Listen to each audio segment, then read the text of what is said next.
Right, we're now live. Good morning, members, officers, and any members of the public joining us today.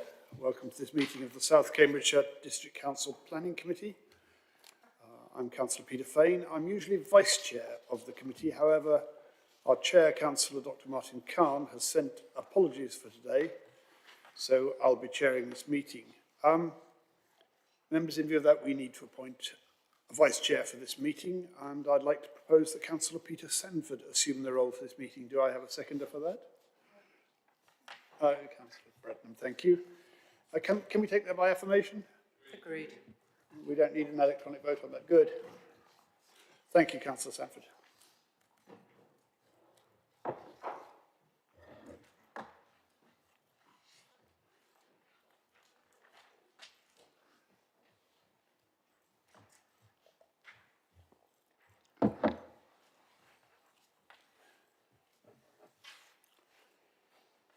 Right, a few notes familiar to most of you. Those in the chamber, reminded that the meeting is being live streamed. By your presence here in the chamber and also via video conference, you're deemed to have consented to being filmed and to the use of images and sound recordings for the webcast and for archiving. Those joining us remotely have already turned their cameras off. For those of us present in the room, please ensure that your microphone is, that you are logged into your microphone, as I wasn't, but that you're logged in and that your microphone is close to you. Speak clearly when addressing the room. There will be a brief fire alarm test at 10:30 or thereabouts, so we'll need to pause the meeting at that time. I think they're trying to keep us on our toes by varying the time slightly. We don't have to leave the building during this test. However, if at any time a member does leave the meeting, would they please make that known to the Vice Chair so that it can be recorded in the minutes. So, to the main business, item 2, apologies. Apologies for absence. Lawrence, are there any apologies for absence today? Thank you very much, Chair. Good morning, everyone. So 2 apologies for absence from the Chair, Councillor Dr. Martin Khan and Jeff Harvey. Councillor Anne Bradnam stepped in as substitute today, and Councillor Heather Williams has sent apologies for lateness, but will be joining us. Thank you. Thank you. Declarations of interest, item 3. Do any members have any interest to declare in relation to any item of business on this agenda? As usual, if an interest subsequently becomes apparent, you can raise it at that point. But any declarations of interest at this stage? Councillor Redrock. Thank you, Chair. It's just for completeness. For the Hawkston item, I was recently at the Hawkston Parish Council meeting where a representative of the applicant was attending as well. I did not engage with that representative. I didn't stay for their presentation, and I come to this matter with an open mind. Thank you. Thank you. Item 4, minutes of the previous meeting. We have the minutes of the meeting held on 13th of March up for approval. That was published as an online supplement. Do any members want to make any amendments to those minutes? So can I take the approval of those minutes by affirmation? Thank you, members. The minutes of the meeting on 13th of March 2024 are therefore agreed as a correct record. Our next item, item 5, is an update on biodiversity net gain. I wasn't at the meeting before, so it's just... Noted, thank you. Yeah. So, item 5 is an information report relating to the recent changes to biodiversity net gain legislation. And we have this morning a presentation from John Cornell. And then I will invite members to ask questions afterwards. John, are you happy that we will try to take questions at the end of your presentation, but are you happy if members signal that they want to take questions? So if we can keep questions to the end, but there may be matters that you want to ask as we go through. John, would you like to give us your presentation, please? Thank you very much, Chair. I will be giving this presentation with Dan Weaver, who's our principal ecologist, who's online, and so we're going to do a bit of a double act, but I'll kick it off by sharing my screen, and hopefully we can keep our fingers crossed that the technology is going to work. Let's see. Okay. Noted. Okay. Absolutely. How's that? Is that better? Okay, so biodiversity net gain. Brief update. Biodiversity net gain is a new deliverable for councils and developers. We'll be talking you through in this presentation a little bit about how we measure biodiversity net gain and why it's still important, and of course then we can take questions. So straight in, what is biodiversity net gain? It's an approach to development that seeks to go further than we have before. Rather than simply replacing what is lost as a function of development, biodiversity net gain seeks to enhance and add to the biodiversity, and that's really the game changer. So it's about enhancing the natural environment as a function of development and not simply replacing what is lost through that development. If we were to look down on where we are, Greater Cambridge, South Cambs, 940 square kilometres, 300,000 people. It looks very green. That's mostly agricultural land. We live in a part of the country that's very nature depleted, so it's deceptive. When we drive around and we see lots of greenery and trees, it's not very good. It's mainly monoculture, and so we're already behind the curve when it comes to our baseline for nature. If we to look at where we're doing development, we can see major developments, new towns, Waterbeach, North Stowe, a lot going on in Camberwell West, and of course there's a lot of activity around the Cambridge Fringe. So we know that we live in an area not just depleted of nature, but also has an awful lot of development pressure.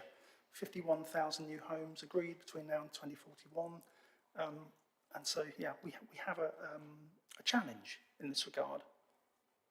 If we were to look at that same map and put in some spatial context, you can see the footprints of Waterbeach, North Stowe just outside the Greenbelt, and of course the urban fringe, which I alluded to earlier.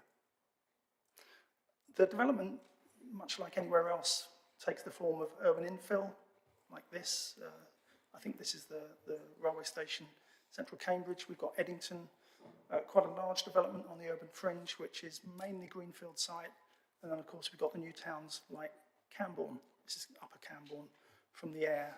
And one of the interesting things about this picture is that that vast green area in the front middle of the screen, I believe should have been a golf course, but it wasn't ever turned into a golf course. So it's now a wonderful country park which benefits not just the people, but the nature. And that's what we're trying to get to, find that balance. If we think about delivering biodiversity net gain, we've got essentially three different models. We can deliver biodiversity net gain on site within the development. This becomes increasingly difficult as you move down in size. So smaller developments will really struggle to deliver quality biodiversity net gain. We should be able to, of course, include green infrastructure and the sorts of green amenities, amenity grass and trees, soft edges, all of that kind of stuff you'll still see. But biodiversity net gain of any kind of quality on site, on small sites, is going to be very difficult.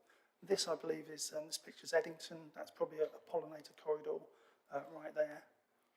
We can talk about off-site, and nature responds to scale.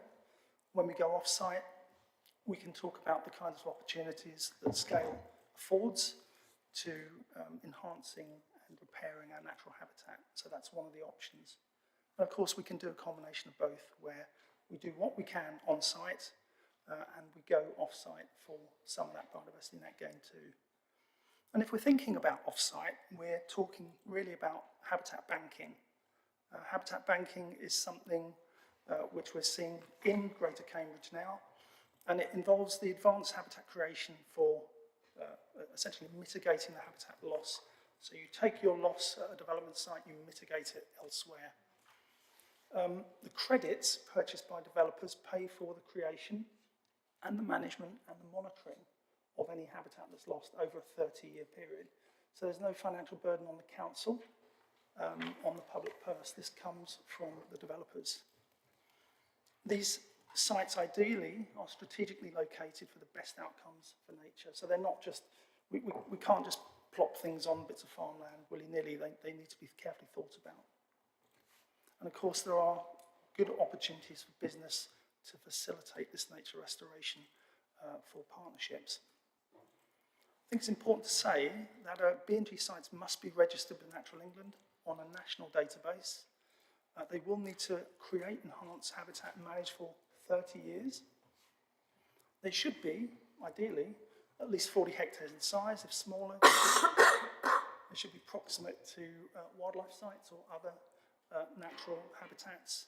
And they should be, ideally, again, within habitat priority areas. And what we mean by this, if we look at this map, these are advanced habitat creation sites that we already have either agreements with or are in the process of finalising a Section 106 agreement with. So this is how they look in terms of their spatial context within the district. And they do align broadly. This is the Cambridge Nature Network. These are the nature priority areas, the designated sites.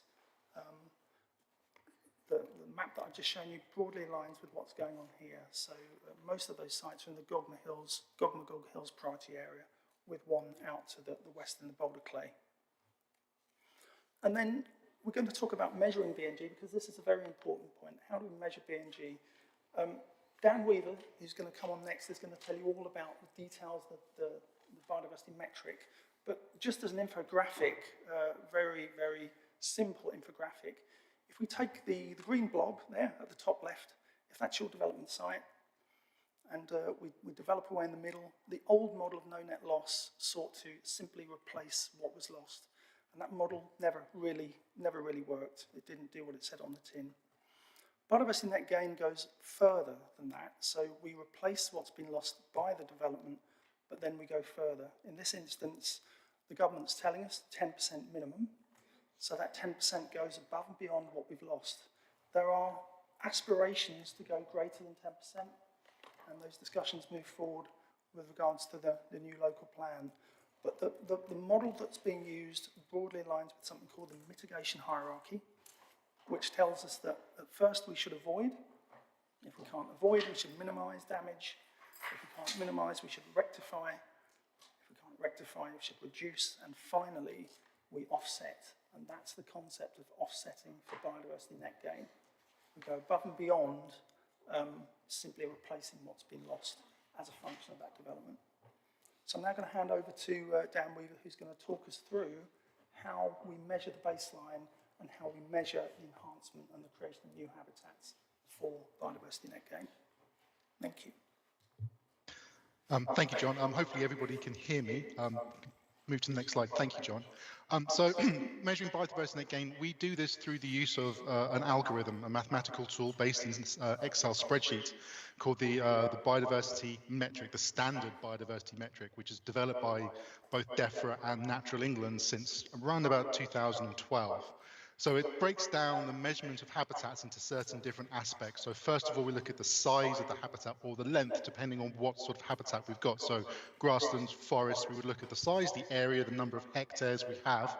If we're looking at hedgerows or we're looking at riverbanks, we would look at the length. And all three of those are measured separately. All three of those must provide 10% net gain separately. We can't offset one against the other. We can't have 9% net gain on an area and 25% net gain on hedges and call it done. It's not the way it works. Each individual element must provide their 10% net gain. We then look at something called habitat distinctiveness. How distinctive, how biodiverse is that habitat? Is it amenity grasslands or is it, ancient woodlands? So there are different ways of measuring. Each one of those will have a multiplier, which will create more value to that particular habitat. Then we look at the condition of that habitat. How is it functioning? How well is it functioning? How diverse is it? What sort of species do we have in it? Do we have any undesirable species in it? Do we have bare ground, over management, that kind of thing? All of those aspects are calculated through use of the UK habitats criteria, which is a specific way of assessing habitats. And lastly, we look at the strategic significance of those habitats. Are they a local priority? Are they a priority habitat by Natural England? Have they been shown to be or broadcast as a priority habitat within a local plan policy? Are they part of the LNRS that we have at the moment?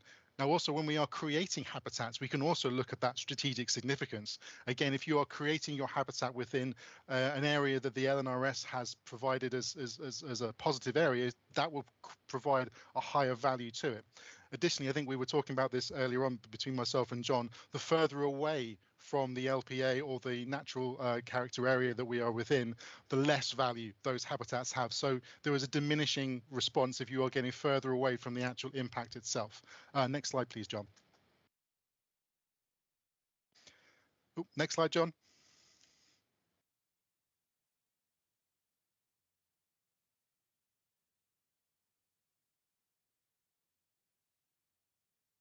Thank you. Additional to the what we would call the main metric, there's also what's called the small sites metric. Now, this is mostly going to be used for, I would say, minor development sites. So where we've got sites of less than 9 or less units, less than 1 hectare or less than half a hectare if they haven't decided how many buildings they want to put on it. Additionally, again, with non-residential, less than 1,000 square square meters feet. Or where it's less than 1 hectare, again, if they haven't decided on the number of square meters. Next one, John, please. Of course, there are always going to be exemptions. So these are being brought forward through guidance and the secondary legislation that we saw in January. So anything that is permitted development or urgent Crown development is exempt from mandatory biodiversity net gain. Anything that is exclusively a sealed surface, so anything that is just concrete or it's just houses, there is no elements of greenery within that surface at all, it automatically scores 0, so it is technically exempt from biodiversity net gain because 10% of 0 is still 0. There is also a de minimis threshold, so anything that is less than 25 square meters in terms of area or less than 5 meters in terms of length, so that's our hedgerows and our river habitats, would be exempt from a mandatory 10% biodiversity net gain. Householder applications are also exempt from 10% mandatory biodiversity net gain, as are small-scale self-build. Now, we weren't given the definition of what a small-scale self-build was until November last year, so we were kind of rooting around in the dark a little bit on that. We've now been given that definition, and this is 9 or less units is now small-scale self-build or custom-build development. And then again, biodiversity net gain habitats themselves are exempt from biodiversity net gain because the principle is they are biodiversity net gain anyway. So again, they're sort of exempt by the fact that they're doing it anyway, really, as far as I can tell. Carry on, please, John. Next one. So we have some policies and guidance that we sort of backing this up. So you'll all be very aware of the National Planning Policy framework. From 2012, we had what was called no net loss, as John explained earlier. Then there was a distinct change in the NPPF from 2018 onwards, where it now starts to ask for measurable net gains on all development. I think that's quite an important point to make. It doesn't distinguish between different types of development. It says all development should pursue opportunities for securing measurable gains for biodiversity. So we have moved away from that no net loss and finger in the air, have they done enough kind of stuff, to we actually want you to show us that you're not actually making a loss of biodiversity on your site. Next slide, please, John.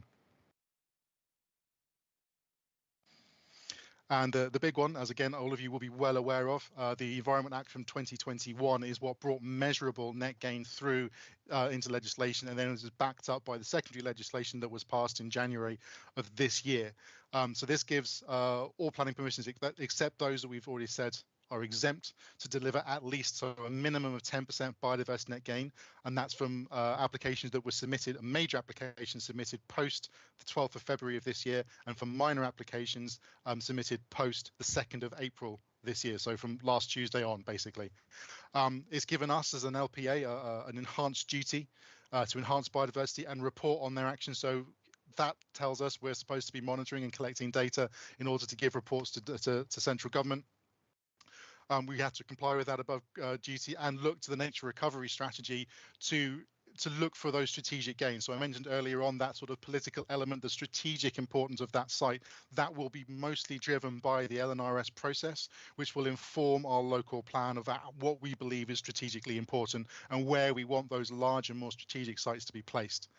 And then, yes, we are, in terms of delivering that local nature recovery, there are responsible authorities that have been appointed by government. Our responsible authority is the combined authority, but they have delegated the job to county council. So county council are putting forward the process for working out and delivering the LNRS at the moment. Next slide, please. And obviously we have our local plans and our local policies. Again, our doubling nature strategy, which you will all be very well aware of, and the biodiversity supplementary planning document, which we brought forward in 2022, and our emerging local plan. So again, we are looking to see if we can go beyond that 10%, if we can move towards 20%, how feasible that is, what the viability studies are on those. Other areas and other districts have already brought forward a 20% minimum within their local plans. We are looking to see whether that is something that is possible for us to do as well. Next slide, please, John. And so we come to the very, very important planning committee and you guys, and what you really need to be looking for in applications where biodiversity net gain is required. So again, we're looking at making sure that things are a minimum 10% and above. And I think that's the point we have to go with. It has to be a minimum. We can't really say, oh, it's 8.5, it's 9.5. We're almost there. It's got to be a minimum of 10, and we wouldn't want them to look beyond that to push towards 20. Make sure that they are looking at the mitigation hierarchy has been used. They haven't just gone, oh, we'll just concrete the lot and we'll put it all off-site. It'll be fine. That's not the point we're trying to do. We're not trying to greenwash here. We're not trying to create concrete jungles. We would like them to do the hierarchy properly and to look on-site as best they can. So for on-site B&G must be explored. This must also be a reasonable way of delivering biodiversity gain, as John stated earlier.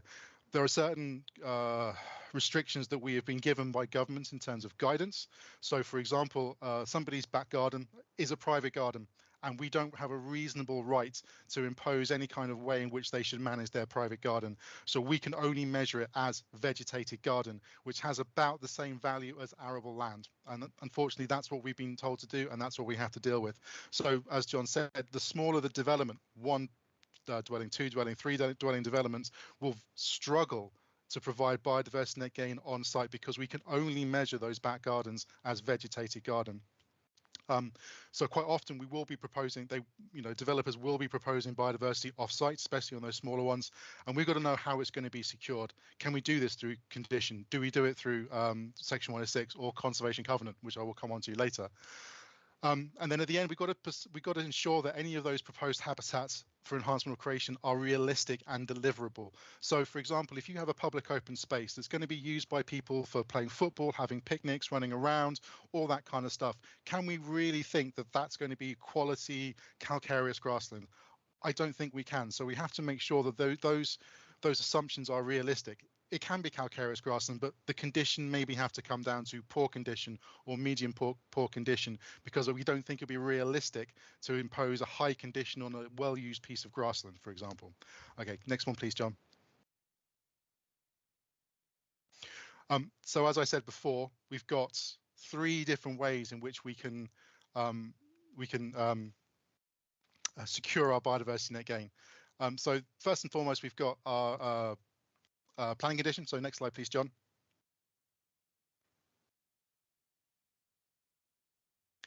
We all know what a planning condition is. They're fairly simple. We tend to standardize them as best we can. We can't impose any fees on those conditions. In terms of biodiversity, we can only really apply it to what is within the red line boundary.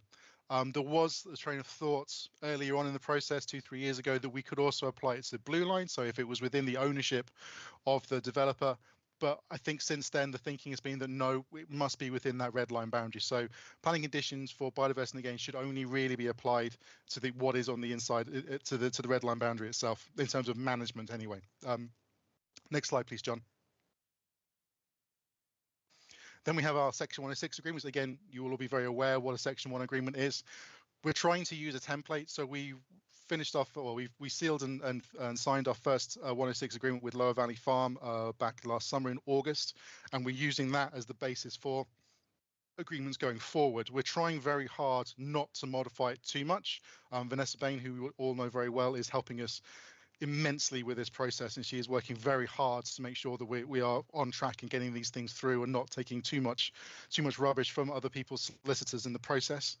One of the advantages of 106 is that we can ask for a monitoring fee in terms of ecology monitoring fee, so that we can make sure that there are resources in place to gain that information, to make sure that information is correct, and to go to sites if necessary. The LPA has a lot more control over those sites within the 106 agreement. They can be complicated, and as we have found out, they can also be very admin heavy. Next slide, please, John. And finally, we have what is called a conservation covenant. Now, this is a new mechanism that has been brought forward with the Environment Act from 2021. So it's a very kind of woolly grey area that not a lot of people have a lot of confidence in at the moment. So again, much like a 106, it can be fee generating. It's probably slightly more flexible than a 106, but the process itself is less transparent. And one of the reasons is that anybody that sort of is eligible to become what is called a responsible body can become that responsible body through application to DEFRA, and then they can be the arbiter of that legal agreement on the land, if you see what I mean. So they can play the role of an LPA with a 106, but not be an LPA. They have to show that they are a company that has had an interest or has been working within the environment sector for some time. So you can't just incorporate a company on a Tuesday and apply to be a responsible body on a Wednesday. You have to show that you've got interest in that area, that you've been working in that area. The LPA itself could become a responsible body to arbiter over conservation covenants if necessary. At the moment, it doesn't have a lot of officer support because it's just so woolly and cloudy and it hasn't been done before. We also believe we would need to go through a member process with you guys because it would be an additional responsibility on the LPA, and we would need agreement and an input from the members themselves on that subject. At the moment, I think there are a total of 3 responsible bodies in the country at the moment. The first one was Natural England. They have stated very clearly that they will not be a backstop responsible body, and they will only apply conservation covenants on their own projects where it is beneficial to them. So that's the kind of level that we're at the moment. I think one other LPA, Warwickshire, I think, are applying to become a responsible body, and I think there's one other that I can't remember at the moment. But at the moment, very few bodies are taking up the process of becoming a responsible body, and I think it's because it's not been tested. It's new and everyone's a bit scared of it, which is fine. Next slide, please, John. So like I mentioned before, we will have to be monitoring a lot of this stuff for a total of 30 years. So each of one of those biodiversity net gain plans must be for a 30-year period. So we will have to collect regular monitoring data from each of those sites, and whoever is the legal holder of that agreement in terms of 106s or conditions, it will be us. So we will have to collect that data, we will have to store it, we'll have to monitor it, and we will have to report on it. Natural England will have no enforcement powers on sites that fail to provide those required units. So it will be down to us as the holder of that legal agreement with the landowner to enforce that legal agreement. So again, there is additional costs and responsibilities that we must take on in terms of that. So again, having that ability to gain a fee from the 106 means that we can resource these sorts of actions if necessary. Next slide, please, John. One of the things that we are working on hard is how much do we charge for monitoring? How do we work that out? At the moment, we're doing it on a combination of officer time, complexity of habitat, complexity of delivery, that general thing. On how many officer days do we envision per year that we require monitoring? Will it take us to work with that landowner? How regularly do we require monitoring data? So, for example, setting up a grassland, we would probably want monitoring data a lot in the first 5 years, so years 1, 2, 3, 4, 5, and then less as we go on. With woodlands, because it takes quite a long time for woodland to establish, we probably don't need those initial monitoring years. So we could say first year, 5th year, 15th year, 25th year. It will depend a little bit, but again, we have to take that into account when looking at these section 106. Sorry, Dan, can you just pause for a second? We've got a fire alarm going in here. Yeah, please carry on. Thank you. Lastly, we're looking at how do we collect that data. do we want hundreds of PDFs per year, or do we want a more automatic way of delivering that data to us into a database for us to be able to query directly? So again, there are certain issues that we are looking at the moment. We are trying to work out the kinks, trying to work out the most efficient way forward in terms of monitoring those post-decision considerations. Next slide, please, John. So finally, we're sort of looking at what it might bring. So again, it's a very significant new legislation, and it will create a very large amount of new habitat over the next few decades, which I think is a very important thing to remember. The GI on site, where you have large sites with GI, that GI will probably become better quality biodiversity kind of areas. So you will have more grasslands of quality, you will have more woodlands, you will have more trees on site. Urban trees score very highly in the metrics, so I would envision you would see a lot more trees in more dense urban developments as well. So hopefully this will help green those areas a little bit more. But again, it does bring new responsibilities to the LPA that we are working very hard to get through, and hopefully we'll get there in the end. Thank you very much. I think that's the last slide. Thank you very much, Daniel. There is now time for questions. I would just mention we have also with us today Jane Green, Head of Natural Environment. Members, I would like us to move on to the next item before too long, so I'd be grateful if members would keep their questions reasonably brief, and likewise, of course, officers in their replies. I would say that if members have more detailed questions and would like to submit them in writing, then the written replies will be given and circulated to the committee. I think we started with Councillor Bradnam, please. Thank you very much, Chair, and thank you very much to both Dan and John for their presentation, which was very interesting. So, 2 questions I'll confine myself to.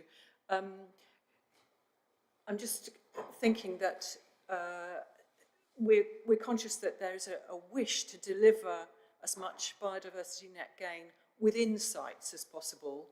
And that's obviously an ideal situation to keep it where the development is. But obviously there's that conflict between needing to provide good quality biodiversity net gain habitat, and that sometimes requires us to deliver it off-site. And what I just wondered whether you feel there is going to be a conflict going forward where actually we end up with all our net gain being delivered off-site because that's the best quality habitat, and we end up with not very much in our developments. So I'll ask that, and then do you want to come back with the second afterwards? No, keep going. Okay, the second one is there is a problem with developers who tend to chop down all the trees on their site before they announce an application. So is there any way that we can report an as-was status of a site before, there are a lot, particularly in this area, we have a lot of people who record biodiversity. I just mentioned Cambridge Natural History, of which I am a member, I make a declaration, but there are lots of amateur naturalists, and the monitoring people whose name escapes me at the moment, who are doing a lot of monitoring of urban sites. So is there any way we can register an as-was condition of a site before an application comes in, so we get a real recognition of how much biodiversity might be lost in the process of development, and therefore what we really need to provide as in terms of a replacement plus 10 or plus 20? Thank you. I can answer those questions if that's okay. I'll answer your second question first, because that's probably the simpler one to answer.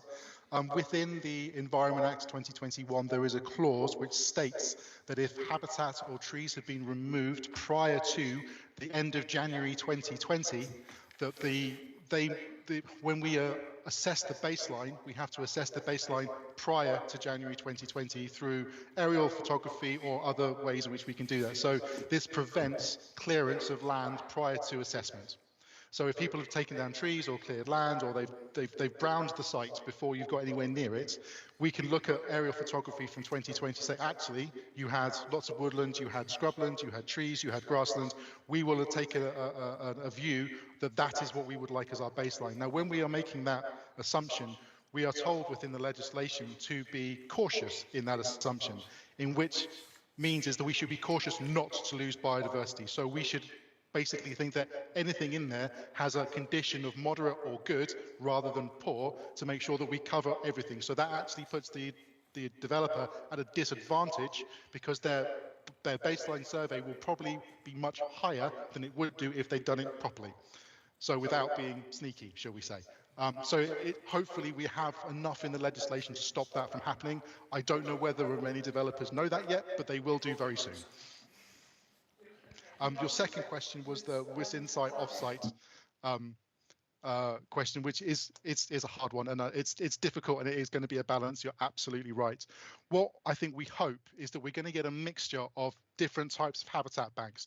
Yes, big strategic lower valley farm type habitat banks, excellent, bigger, better, more connected, really, really good. But what we also hope is that parishes and other landowners, local landowners, might take it on themselves to make something slightly smaller within parish boundaries. So for example, if you have county wildlife sites in your boundary and they want to have some kind of buffer around them and the landowner is agreeable, that is something that can be done locally through the parish or through that landowner. So we can move smaller sites closer to parishes, which would be more accessible and more beneficial to smaller development if necessary. So there are ways and means. It's a way we have to kind of stimulate the market. We have to give people the ideas and they have to kind of move forward and try and do that themselves. But yeah, it is going to be a balance, and we were trying very hard to push as many of these as we can. I hope that answers your questions. We have a number of others. Would you perhaps bear with us and see whether they might deal with your question as well? I would just remind members I would be most grateful if we could keep our questions relatively short. I think next we have Councillor Hawkins. Thank you, Chair. Mine is quite simple. The third way of the conservation covenant that you explained, that sounds like quite an interesting one. Bearing in mind that we have one of the lowest biodiversity stuff here in Greater Cambridge, I was wondering if we couldn't become one of the forefront leaders in taking this on as a responsible body. We're used to being out there in the forefront, might as well. An interesting suggestion, Daniel. I don't think we're expecting a firm commitment from you today. I wouldn't dare give one. No, I mean, it is perfectly possible. It is, LPAs are almost automatically eligible to become responsible bodies. That is the way that the criteria has been written. So the process for us, sort of admin wise, in terms of applying to DEFRA, is probably not going to be too in depth. It may take some time, but not too in depth. I think it's really a matter of balancing new responsibilities, how we manage those responsibilities internally, and to be able to make that work properly. So again, I'm not against it personally, but officers have more opinions than I do on it. So again, I think it's a discussion that we need to have and see whether there is a way forward. Thank you. Then Councillor Sanford.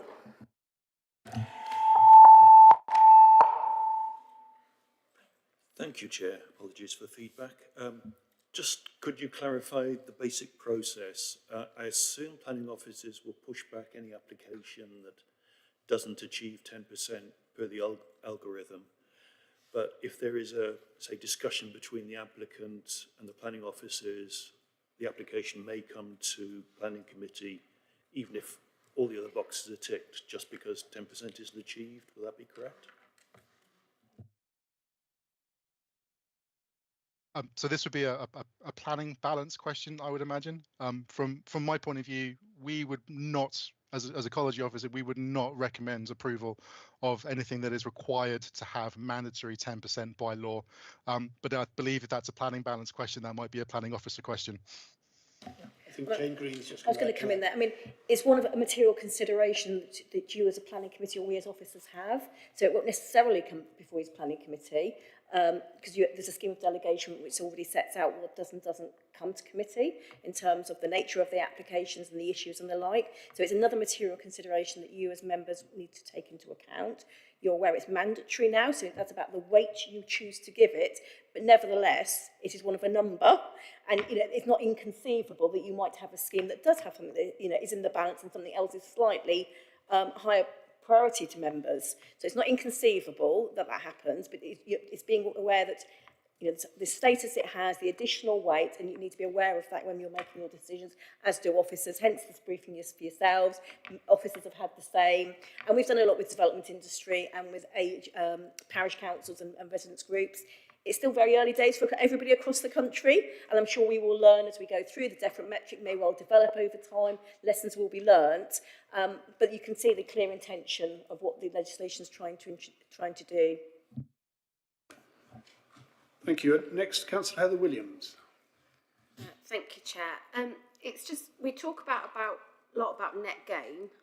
Obviously, preservation, biodiversity preservation is probably more important than that. And I'm just wondering if there is anything in the algorithm or anything that would help give weight to perhaps relocation of things. So, for example, what we normally see is large substantial trees that are actually doing the job that we need them to do removed, and lots of whips put in place, which will take, they do count, but they will take so long to actually get to a point where they're of as much benefit as the older tree that's gone.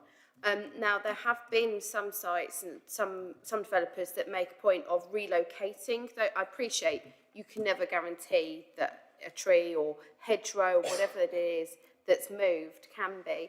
But also we do have some sort of quite unique habitats and scenery and what have you, and it's just wondering whether there can be that weight attached to relocation rather than just destruction and then putting in something new. Sometimes it's nice to keep the old stuff. Well, I mean, I think in terms of trying to sort of keep it and make it better, there is the enhancement option within sites, so you can enhance habitats within your red line boundary, which would create better habitats within there. You can also do that outside the red line boundary, so you could say have a woodland as part of your biodiversity off-site solution, and they could be enhancing that woodland to make it a better place to be. So there is that option.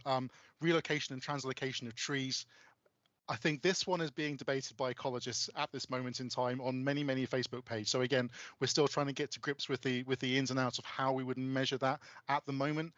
What I would say is I believe there are sort of size restrictions on what trees can and can't be relocated in terms of cost analysis benefit. When they're too big, they just become too big. You lose too many branches, and their chances of success diminish. So there's sort of a sweet spot you can hit in terms of size of trees that you can translocate. I know Wellcome Trust did an incredible job on translocating, quite frankly, over 100 trees, I believe, into a new area. I don't think we counted that as enhanced forest. I think we counted that as new woodland when they relocated it. Planting larger trees with bigger DBH, so like over 30 centimeters as a new tree, scores much higher than a tree that is less than 30 centimeters. So again, relocating those trees would have a much higher impact to the metric than a small tree itself. So I think there are ways and means. Again, I think the complexity of translocation and relocation of trees is still a grey area for a lot of ecologists. We're still trying to work out the kinks in that particular one. Members, I am keen to move on to next business. I have a number of questions myself, which I'll be submitting in writing so that the answers can be circulated. I think it was important that session has been held in open session so that, because we will need to engage with developers and others as well as with this committee. It's very important this committee be informed. Now, Councillor Bradnam, you had a further question. Do you want to put that now or submit it in writing later? I just wanted to ask, given that we have this new responsibility, are we, as a local planning authority, considering designating any new areas for green space and for, like for example, Lower Valley Farm, but maybe on a slightly less, grand scale? But are there any areas that we're considering designating for that purpose? I can take this. I think if you mean, when you say designating, Low Valley Farm wasn't something that we designated. It came forward as a county farm, a county site,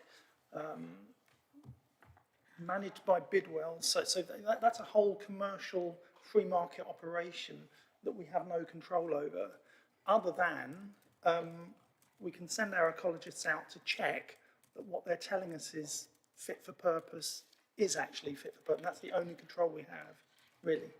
What I really meant was, are we thinking for the future and designating land in our local plan to recognise that we need green space? Jane, I think perhaps this is one for you. Yes, I mean, I suppose there's two things. There's the local nature recovery strategy. So we'll have this county-wide document which will come through members, and if members are interested, I think the Climate and Environment Committee have got a briefing on it this Thursday. But you'll see that, and that will become part of our evidence base for our local plan in due course as well. So that will tell us where the priorities are, both for us that are making planning decisions, but also in terms of landowners, in terms of giving them opportunities. So in due course, we will have that on one hand, which will tell us what's really important for nature, where we're trying to prioritise. On the other side of things, we'll have our local plan, we've got our current local plan, our emerging local plan, and that will set out, it will make reference to the local, the LNRS, to actually, there's a clear link there, but obviously, green open space has a slightly different function. So there might be an element of biodiversity net gain in there, but other uses have to take place, recreation, dog walking, you name it, etc. So it's a combination of documents that we will be using as a planning authority, yourselves as committees. So in terms of, I suppose the other thing to say, the off-site mitigation, the habitat banks that you've heard about this morning, the intention is that once they're there and monitored and they're there for 30 years, the aim is to really make those incredibly high value. And I understand they may even be getting almost like SSI type status, because if it's on the things that followed through. So in the fullness of time, there may well be further designations, but that's for the future. And this is the start of that process. Thank you. Well, members, this is an issue which we will be coming back to, not only in relation to the local plan and other work, but also, of course, in relation to particular applications that we consider, including possibly today. With that, the committee is invited to just note the report that is before us. I think we can do that by affirmation. I don't think I even need a proposal for that. It's not a decision. Thank you. Let's move on then to item 6, which is application number 3203080, outline, the former wastewater treatment facility at Cambridge Road, Hawkston. Members will be aware that we've had a number of updates, 2 particular updates, which were sent out on emails. If anyone hasn't seen those and would like a copy, I think Lawrence has some spare copies if you'd like. So this is an outline application for demolition of existing structures and redevelopment for employment, both office and laboratories floor space. The use classes are set out there, alongside a new amenity building, extension to the country park, associated infrastructure with all other matters reserved for future determination, apart from access, layout and scale, which we will be determining today. There are, of course, a number of key issues, and the application is being reported to committee as it is a departure application. We visited this site on 3rd of April, some of us at least, and members have received the 2 updates I referred to. The presenting officer in this case is Katie Christodoulides. Katie, would you like to give us your report?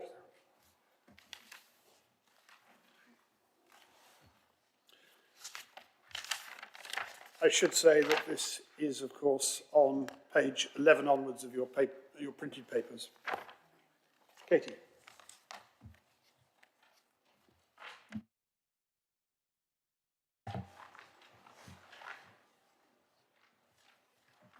Thanks, Chair. I'm just about to share the presentation.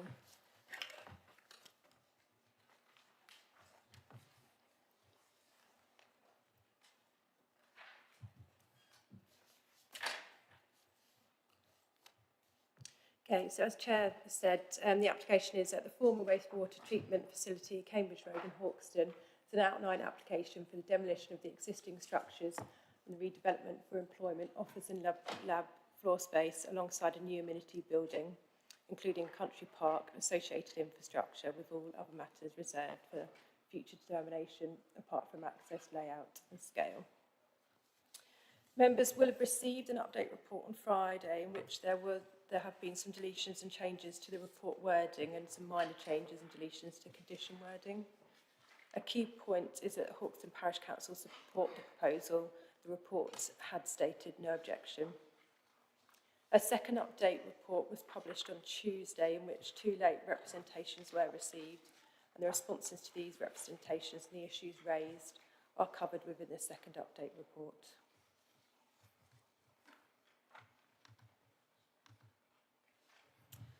Just a verbal update today at committee.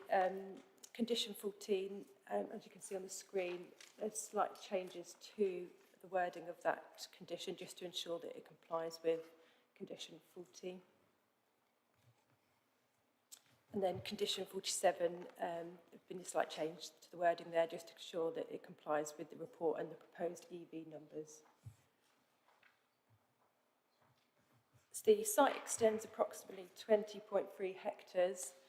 The central portion of the site, which is marked here, as you can see with my cursor here, forms the redundant wastewater treatment facility associated with the former Bear Crop site. This houses silos, tanks, plant, and also the recreation building for the former Bear site. The wastewater facility was closed in 2005. The site is heavily contaminated and designated as contaminated land under Part 11A of the Environment Protection Act 1990. The site also includes the Hawkston Sports Ground, which is this bit here, which is marked, to the east, which was formerly the sports field belonging to the Bayer Sports and Social Club. This is now owned by Hawkston Parish Council. This has grass pitches and 2 tennis courts and is used for organised sport. There's also a small pavilion marked here with my cursor on the west side of the pitch. The site is bordered by the A10 to the east. This is the A10 here, marked with my cursor. And the River Cam, which is to the north, and then agricultural land to the south and west. Access to the site currently is here from the A10.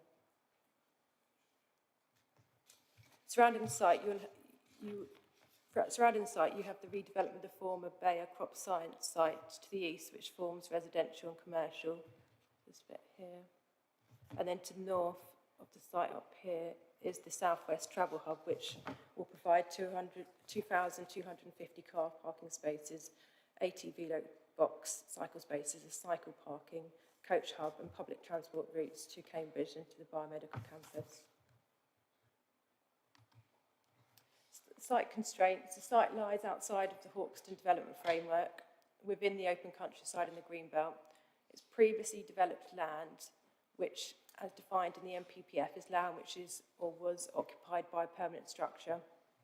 The site is heavily contaminated. It was previously used in relation to the former Bayer Crop Science wastewater treatment works.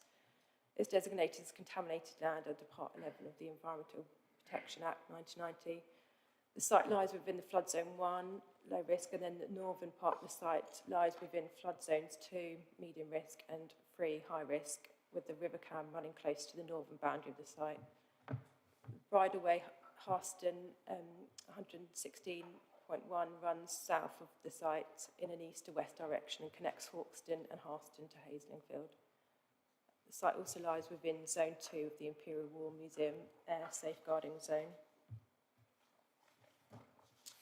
So outline planning permission was granted on the site in 2021 for 32 dwellings. A current reserve matters application is under consideration. So we've got some existing site photographs here, which shows what the site looks like with some of the tanks and the silos and buildings on site.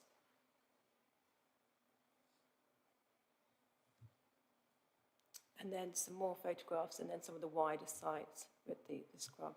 And then this is the sports pitches. And then some of the wider site photographs, the existing access into the site. You've got the sports field here, and then sports fields and pitches as you go along the A10. And then a bit of context for the surrounding sites. So, one, we've got adjacent to the site opposite is the residential commercial development, which is marked here. Number 2, which is here as you go further into that residential development. Photograph 3, which is the Hawkston Bridge over the A10, and then photograph 4, which is the Hawkston Mill, which is a bit further just off from the A10. So the proposals seek to demolish the existing structures and for the redevelopment to provide a new life science campus along with an amenity building which will be open to the community, a public accessible country park and associated infrastructure. The new buildings have been arranged to sit broadly within the previously developed land. 31,868 metres squared of gross internal floor space for life science is proposed, and this is to provide for start-up and growing companies, filling the gap between the incubator locations and the large corporates. The buildings have been designed to be flexible and accommodate a range of suite sizes to suit tenants of all sizes and stages in their early development. This would be provided through the erection of 6 new buildings, numbers 1 to 6, marked on the plan here, and then an amenity building which is marked as A there. The amenity building would be provided to include changing facilities, gym, cafe, bar, meeting room and external sitting areas. All matters are reserved except for access, scale and layout, which is to be determined. The proposal will be a fossil fuel free, will meet BREEAM Excellent as minimum and achieve 5 credits for water efficiency under BREEAM WAT 01 and maximum credits for BREEAM WAT 04. Achieve LETI guidance used to inform the design code and fabric performance of buildings in line with LETI targets, and will achieve 10% biodiversity net gain, which will be provided off-site. So we've got the parameter plan here, which is the remediation demolition plan. The parameter plan shows the remediation and demolition as part of the contamination remediation. All land which is dashed in the green is to be remediated, and all buildings to be demolished, which are shown in red. And then the trees marked in orange, these ones here, are to be removed as part of the contamination clear-up.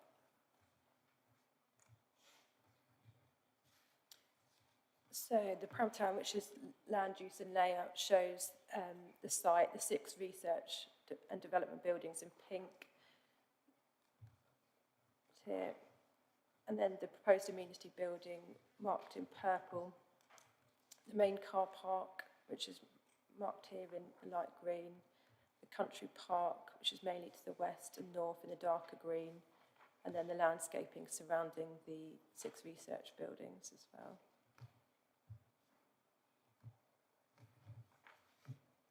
So the parameter plan showing maximum building heights. Buildings 1 and 2, which are shaded in red, would have a maximum height of 16 metres.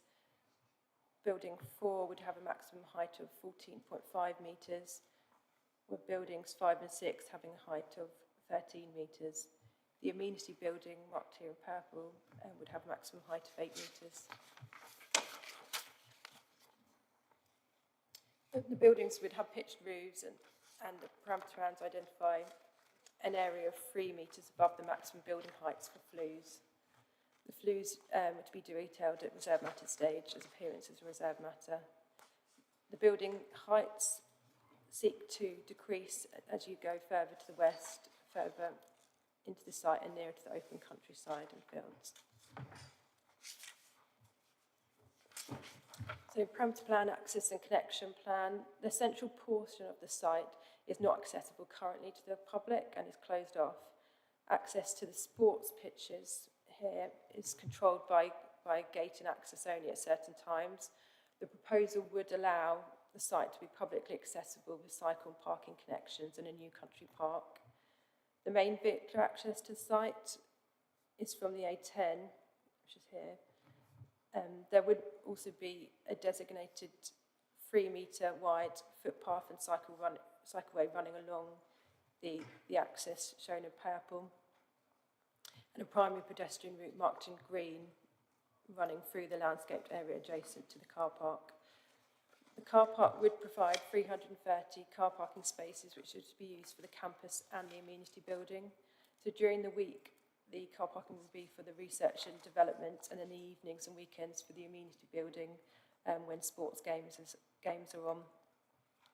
A new cycleway pedestrian route from the A10 running along here would come into it to the west, and then a new north-south cycleway in orange, which is marked here, connecting Trumpington and the proposed southwest travel hub, and to the south to the Melbourne Greenway here, which is proposed.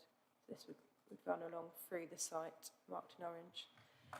There are 2 new bridges proposed to cross the main channel and the tributary of the River Cam to the north. These are marked with these blue circles here, so it would allow access along to the Trumpton Country Park. Within the centre of the campus, highlighted in pink, this will be a pedestrian zone only, and then a restricted vehicular route in blue, in the dash blue here, is marked, which will go around the perimeter of the buildings to allow vehicles to service the buildings, and for blue badge holders, parking only. For cycle parking, there'll be 306 cycle spaces in total, which should result in 257 employee spaces, 26 visitor spaces for the life science use, 13 oversized spaces, then 10 visitor spaces for the amenity building. The proposed highway improvements and general arrangements, access to the site would be through provision of a new access arm that connects to the existing junction arrangements on the A10. So the new highway improvements are proposed so that vehicles can exit the site onto the A10, turning left and right. Currently, vehicles can only enter the site from the south and have to exit the site to the north. The access road will be increased to 6.5 metres wide with a 3-metre shared user path on the north and south to accommodate cyclists and pedestrians. A new 4-metre wide toucan crossing is designated across the site access arm. The existing 2.5 metre wide footways to the south and north of the access are proposed to be widened, so here and here, into the carriageway to facilitate a 3-metre wide shared footway, cycleway plus a 1-metre verge. The proposals will upgrade the connectivity to Hawkston and the wider area. The proposal is supported by the Local Highways Authority and the Transport Assessment Team, subject to Section 106 requirements and contributions, which are detailed in paragraph 9.221 of the committee report. So the parameter phasing plan, this just shows the proposed phasing for the development. It should be noted that condition 4 of the recommended conditions requires submission of a site-wide phasing plan prior to determination of the first reserved matters application. So I've just got a couple of proposed CGIs showing the arrival avenue from the A10, the access route, and then the pedestrian route.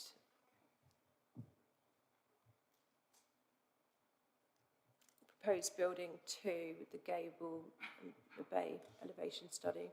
These are just indicative CGIs.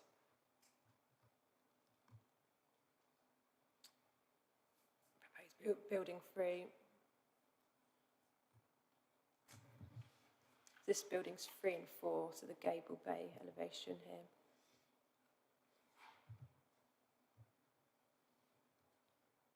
Proposed building 5. And then a proposed view from the west.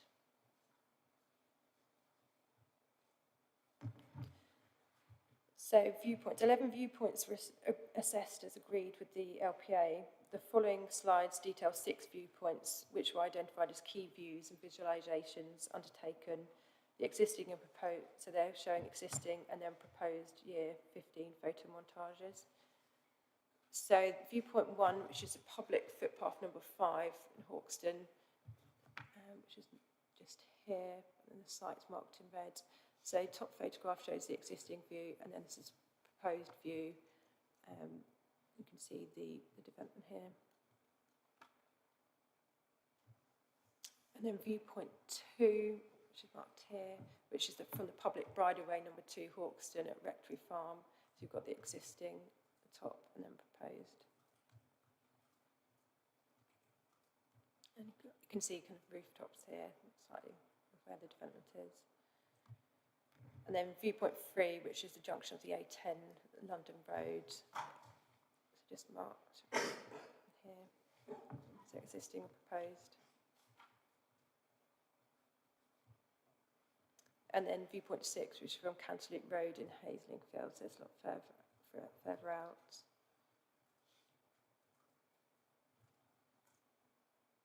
And then viewpoint 8, which is the A10 Cambridge Road, coming away from Cambridge. You can slightly see some rooftops in here, and proposed. And then finally, viewpoint 9, which is the surface path, the cycleway at Trumpeton Meadows. So you can see on the proposed here the development.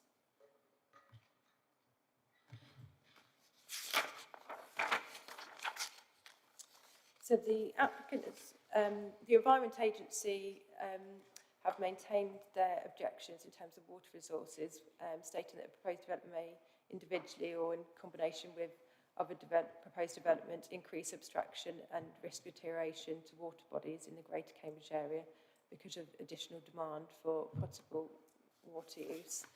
The applicant has provided supporting information in terms of a submitted consumption study, which details the annual potable water consumption.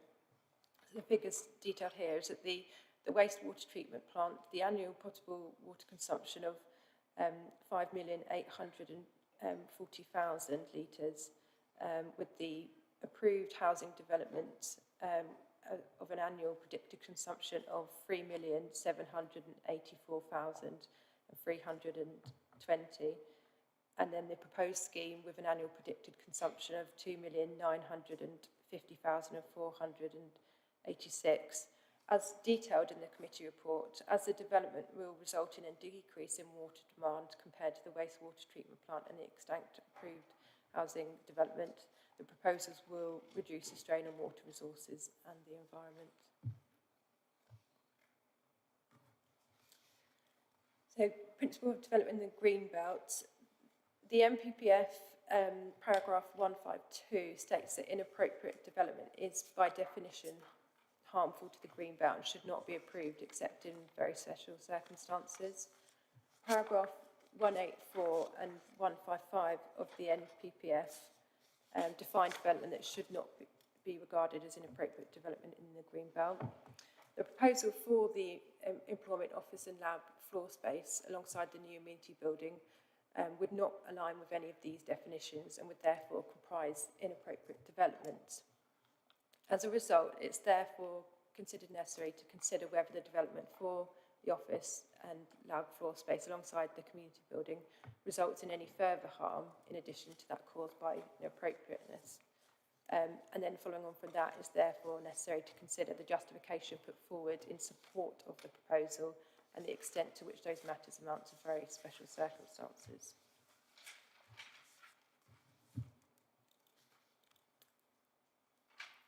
In addition to the harm by reason of inappropriateness, which we've considered to afford significant weight, the proposal would have an impact on the openness of the site by the introduction of larger and higher buildings in the green belt.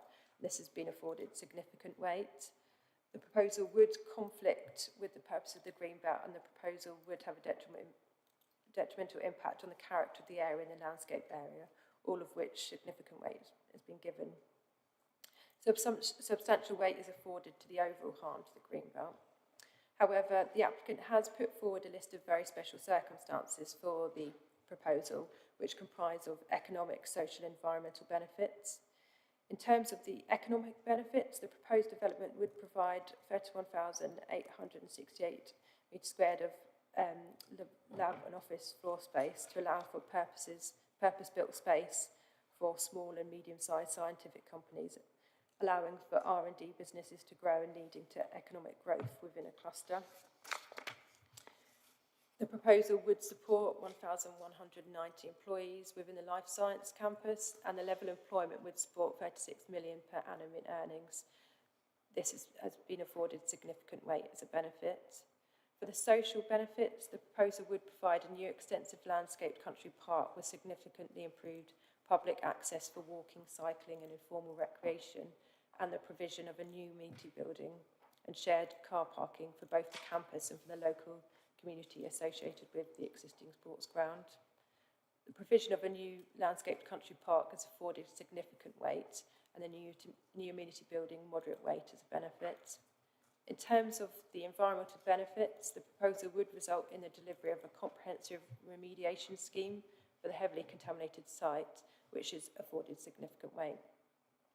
The proposal would improve the visibility of the site by removing unsightly existing structures, making safe the site, which currently poses a risk to human health, resulting in planting, habitat enhancement and ecological improvements. These are afforded limited weight. Paragraph 153 of the MPPA states, when considering any planning application, local planning authorities should ensure that substantial weight is given to any harm to the green belt. Very special circumstances will not exist unless the potential harm to the green belt by reason of inappropriateness and any other harm resulting from the proposal is clearly outweighed by other considerations. So when weighing the overall planning balance, the very special circumstances would on balance outweigh the harm by reason of inappropriateness and the harm by virtue of the loss of the openness of the green belt, conflict with the purposes of the green belt, detrimental impact on the character of the air and the adverse impact to the landscape character as required by paragraph 153 of the MPPF, as which the proposal on balance is recommended for approval. So, list of material planning considerations, which are detailed in the report, and also we've covered a lot of these in the presentation. So, officer recommendation of approval subject to conditions and completion of the Section 106 legal agreement. Should the application be approved, the application will need to be referred to the Secretary of State under the Town and Country Planning Consultation England Direction 2009. Thanks, Chair. Thank you very much, Katie. We have an opportunity for questions, and I see some hands raised. Let me just say that we have also online, I see we're joined by both Tam Parry and John Finney from the County Council, but I'll leave it to Katie to refer questions to them if necessary. So I think the first question is from Councillor Hanley, please. To the water availability issue is the thing that struck me. But I think the officer said that it would go to the Secretary of State. So presumably, if the Secretary of State is concerned about water availability, which they should be, they might, you know, they may. I'm asking the question: how might this, how might this affect what we do today? You know, the fact that the Secretary of State is involved. I mean, yeah, so you've got to answer.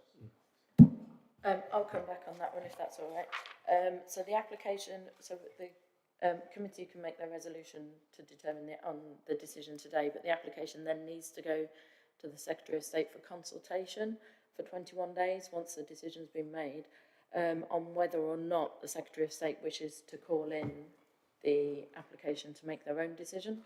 So we will have to send the committee reports, the council's decision notice and all of the consultation responses that we've received. And then if the Secretary of State doesn't respond within 21 days, then we can proceed with the Section 106 legal agreement and determine the application. The other side of it would be that the Secretary of State could call it in to determine the application himself. Thanks, Chair. I'm just a bit concerned over the water availability issue, because what we may make a decision today to approve this in line with officer recommendation. The appeal goes in, the planning inspector puts a much less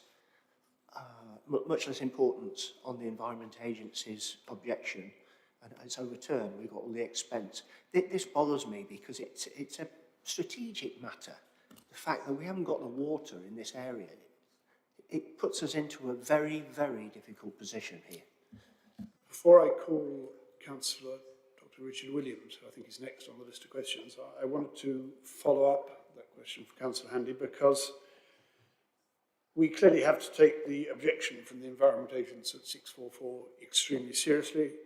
They welcome the water efficiency measures proposed, however, their objection is maintained as they don't feel their concerns have been expressed. But in presenting the case, we also had on slide what is effectively para 9.180 on page 57 of your report, which points out that the potable water consumption on site, according to the calculations done earlier this year, would be, I think, a 22% reduction on that from the already approved residential consent, if you like, the fallback for this. So I would like officers to give us some advice on what weight in those circumstances we can put on the remaining objection from the Environment Agency in this respect.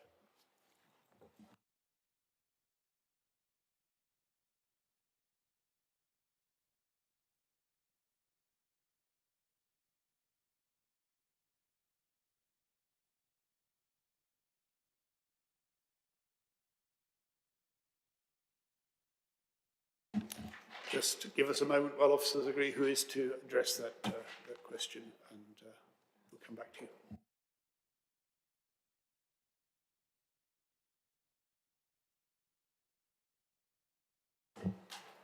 you. I'll come back, but Vanessa might chip in as well, if that's all right, Chair. So the Environment Agency objection is that if you look at para 6.47 on page 23 of the report, so they acknowledged the water efficiency measures proposed, but maintain their objection. They've got the water consumption study, and they understand it will have lower water consumption than the permitted scheme. However, the Environment Agency are solely looking at the scheme in front of them rather than the comparison to the extant permission which could be built out on site, and which we're currently looking at the Reserve Matters application. So officer assessment and recommendation is on the basis that the proposed development would use 18% less water than the extant permission if that were built. However, the Environment Agency objection is purely on the basis of the current scheme in front of you rather than the comparison to the extant permission. In terms of how much weight you wish to give it, it's one of the material considerations. Officers have given their view and compared it to the extant scheme, but the committee could add a different amount of weight if you wish to assess differently. Okay, a moment, please. So that is a matter on which we will have to make our own judgment as to what extent we're considering this as though there were no other application already approved, and to what extent we're considering this against the water consumption from the existing planning consent. Chair. I have next Dr. Richard Williams, but Dr. Williams, if you're prepared to allow Councillor Alan Bradnam to come in first on this point, that would be appreciated. I will give way to Councillor Bradnam. Thank you so much. That's very kind of you. Thank you, Dr. Williams. I wanted to ask for clarification on that point, because I wanted to know the timing of these, because I suspect, I don't know, I wanted to ask, was the permission for the extant application given before the Environment Agency issued their more general report about concerns about water sufficiency? Because if that is the case, then we maybe need to add more weight to the Environment Agency advice, because it's come out since that decision was made. The residential scheme was a 2016 outline permission. The Reserve Matters is current. Looking at outline here, not Reserve Matters. On the residential scheme, The 2016 was outlined, the reserve matters is currently in with us. Yes, but was the Environment Agency concerns as a result of their water resources management plan issued since that reserve matters for the residential scheme was issued? So the residential scheme reserve matters application is a live application. The outline application was in 2016, so before the Environment Agency issued their current water. So the residential scheme hasn't been approved, it's just... The outline has been approved, the reserve matters is a current live application. Right, okay. So I think that's a fairly clear answer, and I'm afraid it's a matter on which members will have to decide for themselves how much weight to put on that. Councillor Dr. Richard Williams. Thank you very much, Chair. Just on that point, I did actually have the same question as Councillor Bradnam, so I think that's a useful clarification. I just want to make a small comment, if I can, before my questions. I think it's worth bearing in mind that what we're talking about here is that this application would increase demand by less than potentially the alternative. It's not a reduction. And the wastewater treatment plant closed 20 years ago, so I'm not sure we can place much weight on what was consumed 20 years ago when the situation was very different. But anyway, I did have a few clarification questions.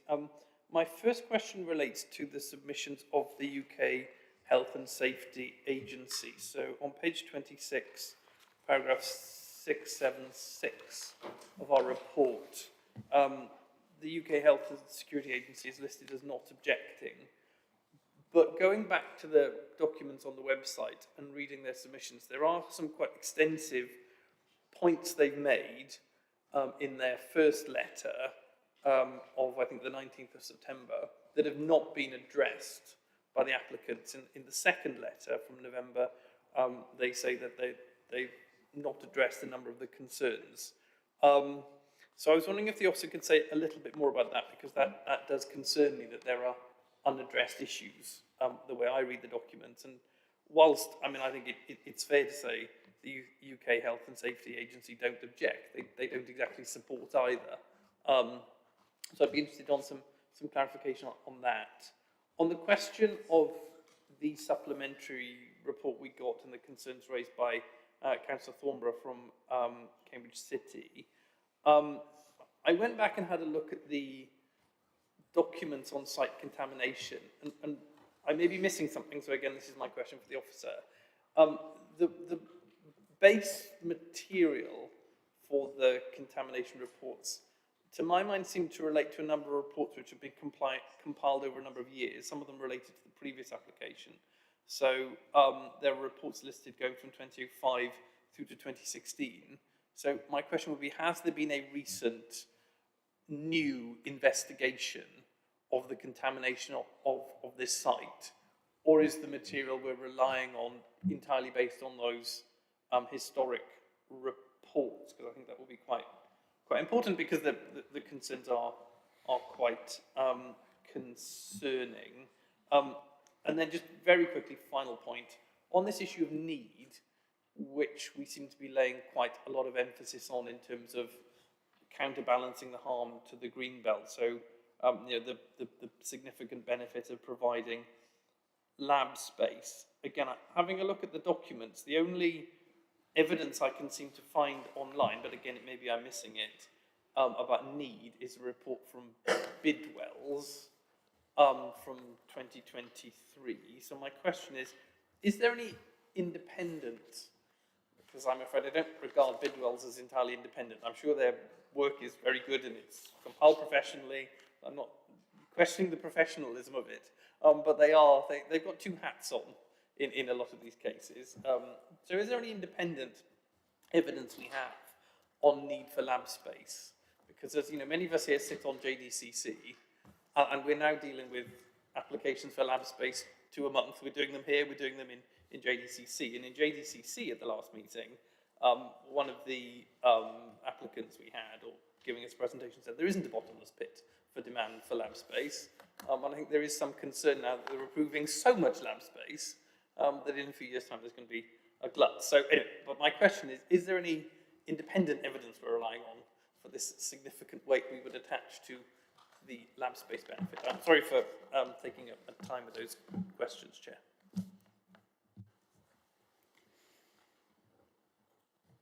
So I'm just going to kind of answer these in an order that's not kind of as you answered the questions. In terms of like the contamination, conditions 18 and 19 of the recommended conditions will require new information in terms of the contamination. For your kind of first question, I'll defer to the Contaminated Land Officer, Claire Spropes, who's online, who will be able to kind of hopefully help answer your question in terms of that, and then I think we'll come back in terms of your question about the lab space. Claire, are you able to help us on that? Yes, there was quite a lot of information in the questions there. So the first question you want help with is the one to do with the comments from the UK HSA, or is it in relation to the historic reports? Perhaps you could clarify, Dr. Williams. If the question, so my question is about the HS, the security agency, I was really asking the officer to address the fact that they have a number of unaddressed concerns. So their second letter says that a number of the points they raised in their first letter have not actually been addressed by the applicants. So really I'm looking for a clarification as to why we shouldn't be concerned about those, because I assume the implication of the report and the recommendation is that we shouldn't be concerned about them. So I'd like a bit more detail on why we shouldn't be concerned about those. Yep, that's fine. I think really the UK HSA, who are kind of supporting us in looking at these with all their sort of specialist information, they it's kind of should be regarded as fine details that they're looking for. So the information that we're looking for now, I don't think we expect to substantially change the proposals for remediation or how they're going to go about it. There's just some agreement to be had and some work to be done between UK HSA and the applicant to work out some of the numbers to be worked to, etc. And so that's a bit of work that can still be done by condition, so we can iron out all of those details to get the sort of the final numbers and final proposals in before they start any work. But as to material changes in how they go about the work, we wouldn't expect that to change. Does that answer that question? So is the answer that the outstanding points are to be dealt with in conditions? Yes. Okay, thank you. That does answer my question. And okay. I think we need to bear in mind paragraph 676, as you referred to, Councillor Williams, UK Health Security Agency. Their comments still stand, but they have no objection. Although they don't use the words no objection, I just clarify that, Chair. They don't actually say no objection, they just set out comments.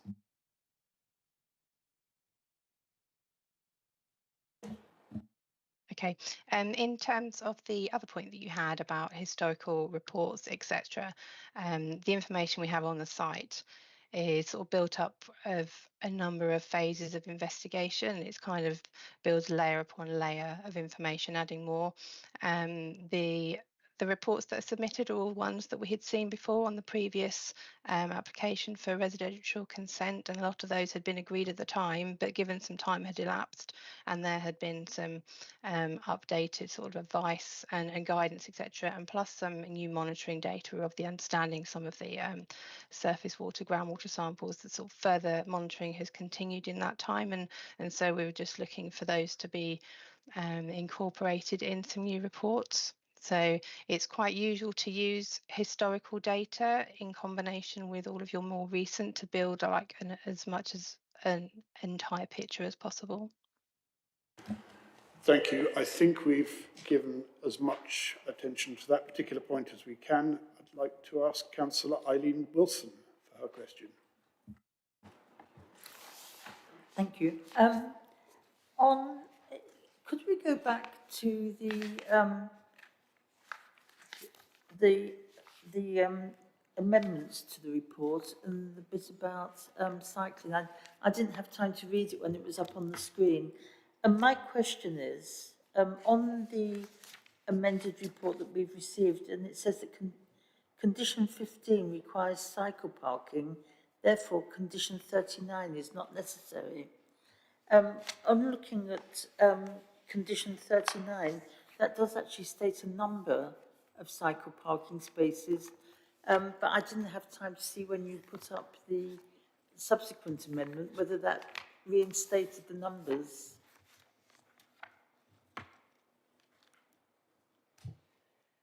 So condition 14, which we're looking to change, just slightly kind of changes the wording of the condition so that the cycle and walking infrastructure is approved within 1 year of first occupation of the first building. Okay. So really, by deleting condition 39, we don't have the number of cycle, a requirement on the number of cycle spaces, because condition 15 only refers to the need for cycle parking.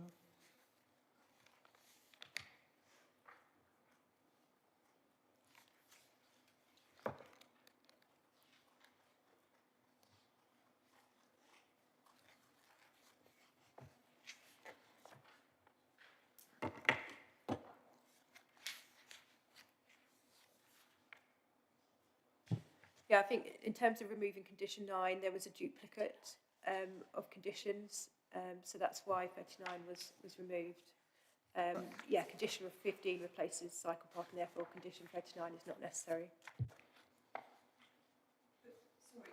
But condition 39 stipulates 306 covered secure parking, but that's not contained in condition 15.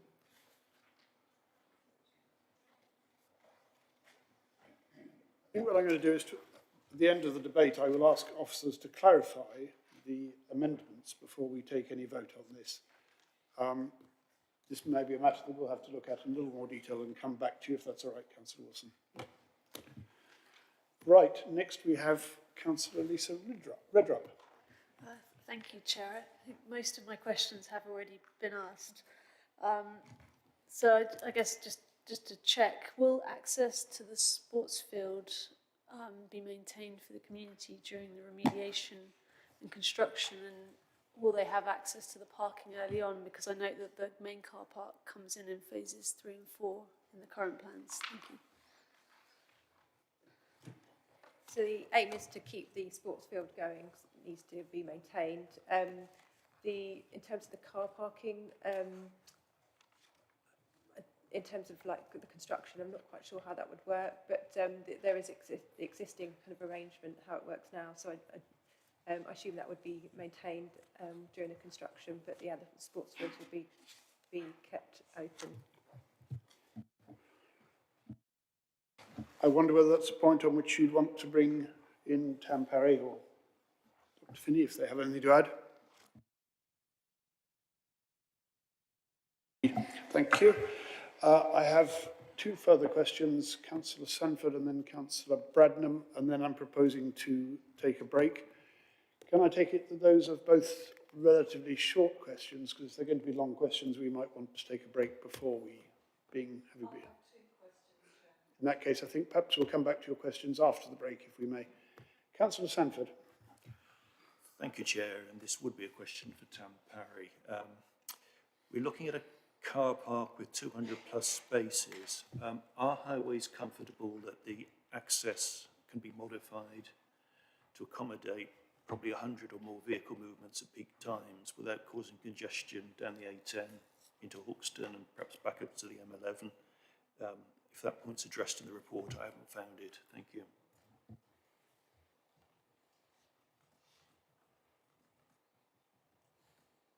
Through you, Chair. Am I okay to answer? Please, yes. Sorry, Tam. Thank you. Hi, thank you. Good morning, Committee. I'm Tam Parry, Cambridge County Council Transport Assessment Team. So the applicant has done some detailed modelling of the junction, both with the with the extant permission and also with this application.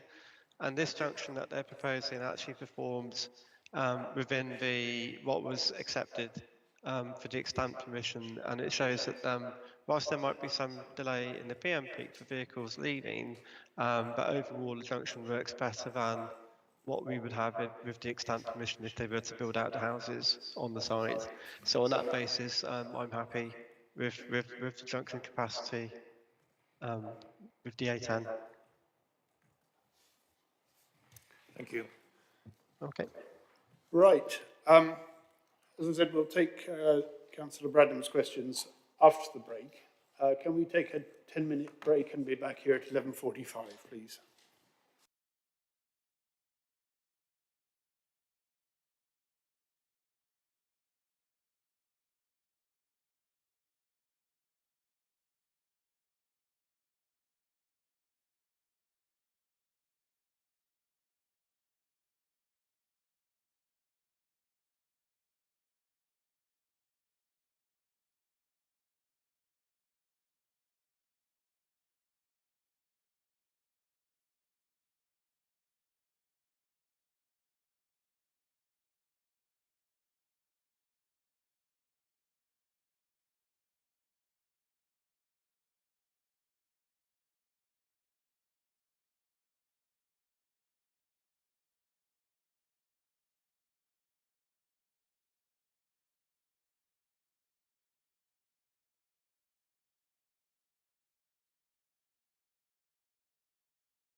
Thank you very much, Chair.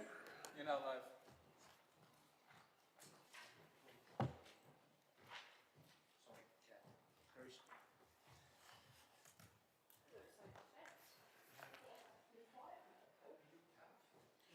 Right, we are live. Welcome back to this meeting of South Cambs District Council.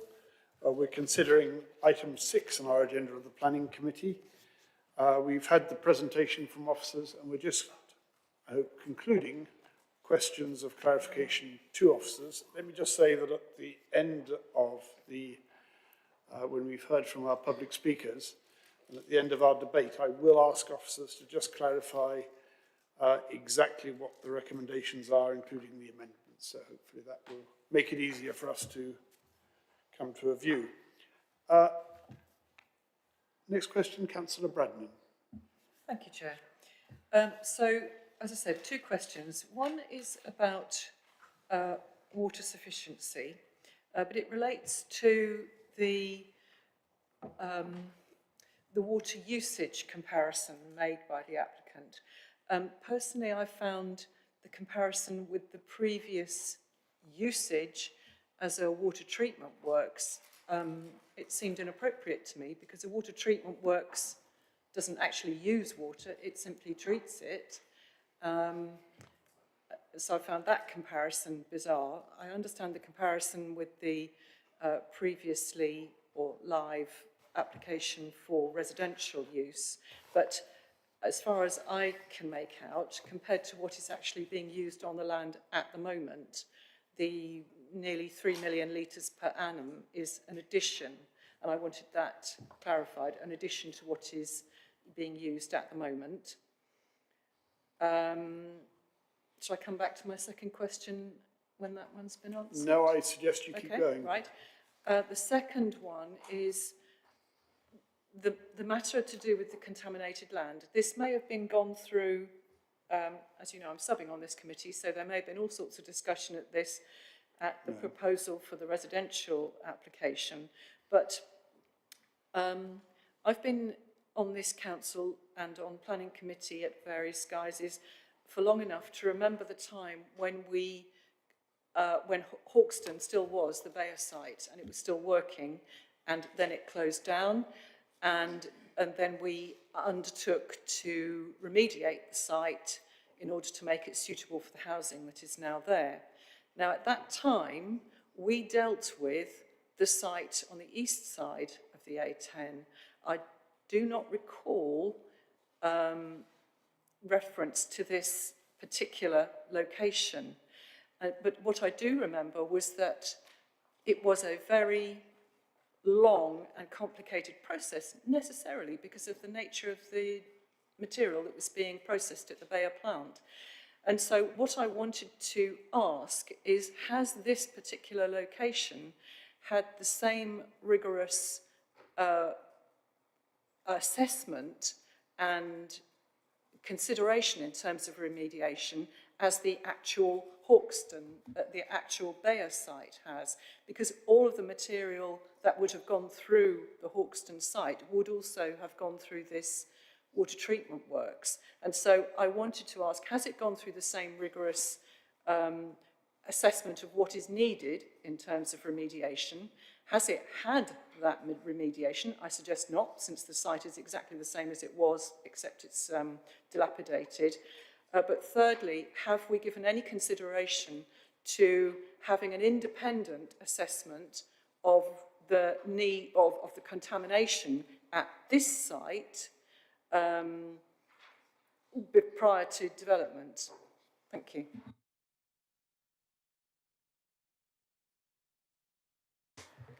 So the site is not currently in use. It's not been used for some time in terms of the water.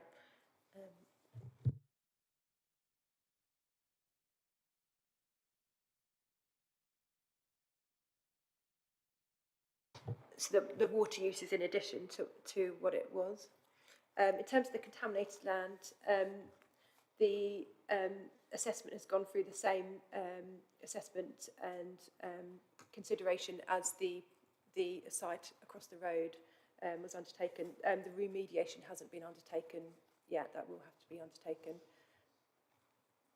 So is there any plan to have an independent assessment of remediation, as I believe there was on the site on the east side of the A10, in the process to make sure that it's been done properly? Because it was long and laborious and took many iterations and much removal of soil, and it was and replacement of soil in order to make safe soil onto which to build the residential development on the east side of the A10. So I'm just wondering, will there be an independent assessment of the residual contamination of the land? I can see that condition 18 refers to that, but there's no reference of an independent assessment. If I can just jump in on that one, Chair. So as part of the extant residential permission, there has already been details of the remediation strategy have been approved on the site. That has already those stages have been gone through. We are requiring the same information to be submitted again as part of this application, because obviously it's a alternative or a separate planning application as such. So that we have got various conditions, including the verification report, the remediation strategy and the remediation method statement and verification plan. So there's a suite of conditions relating to that, which includes monitoring. And so it will take some time, which is why the time limit has been amended, because it was originally for 3 years. We've amended the time limit condition for 5 years because the remediation needs to happen, then the period of monitoring. So the conditions that are recommended are the same as the conditions that were recommended and have been submitted and approved for the extant residential permission.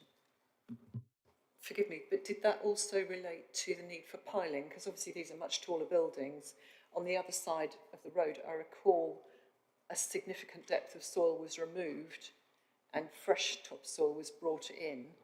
But here, given that the buildings are not residential anymore under the previous consideration, which wouldn't have needed piling, these buildings will need piling.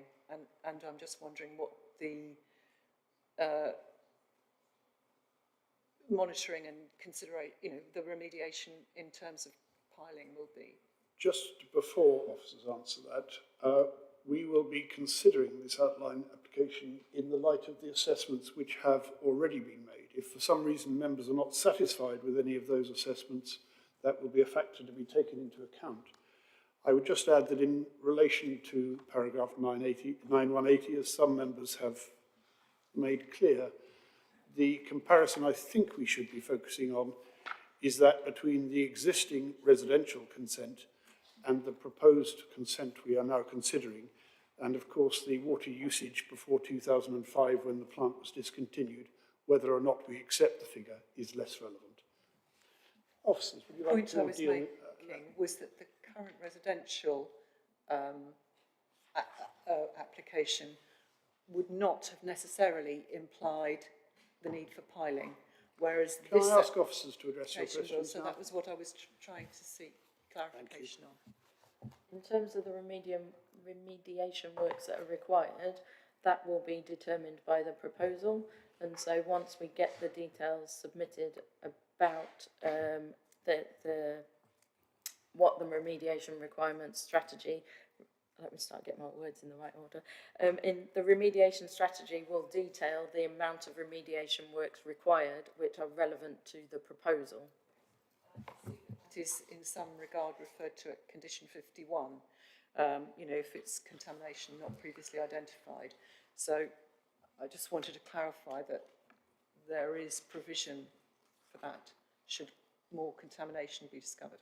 Okay, thank you. Do we have clarification to your questions now?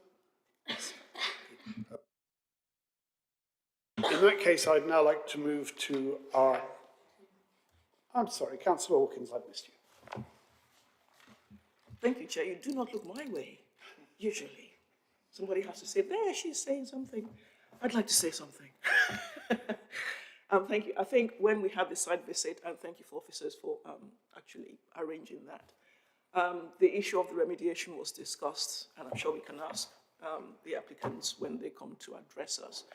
But my understanding was that the remediation was going to be carried out to the same level as was granted or agreed for the residential permission, which means it's going to be the best that it can be. You can ask them directly for that, but I just wanted to point that in. And if I may ask my question, it's to do with the transport and the new junction into the site. I could see that there's drop curbs for cycling, but it's not clear that there's something across there for them to cycle across and for pedestrians to actually access the sports ground. Can that be clarified, please? Yeah, there's the toucan crossing which is proposed over the main access to the site.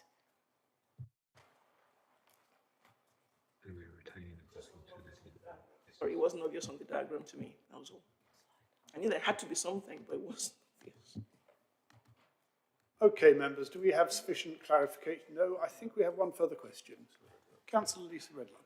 Thank you, Chair. It was just to build on Councillor Hawkins' question. I can see there's a toucan crossing across the entranceway to the site, but I just wondered if there's any way of crossing for pedestrians to get to Hawkston included. Thank you. So the junction improvements will be improved. So there's the existing crossing there that pedestrians will be able to cross over the site to Hawkston. Thank you.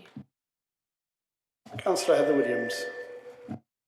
Not a question, I reassure you, Chair. I just realised the Greenway is being mentioned, which is the Greater Cambridge Partnership project, and I'm a member of the Greater Cambridge Partnership Assembly.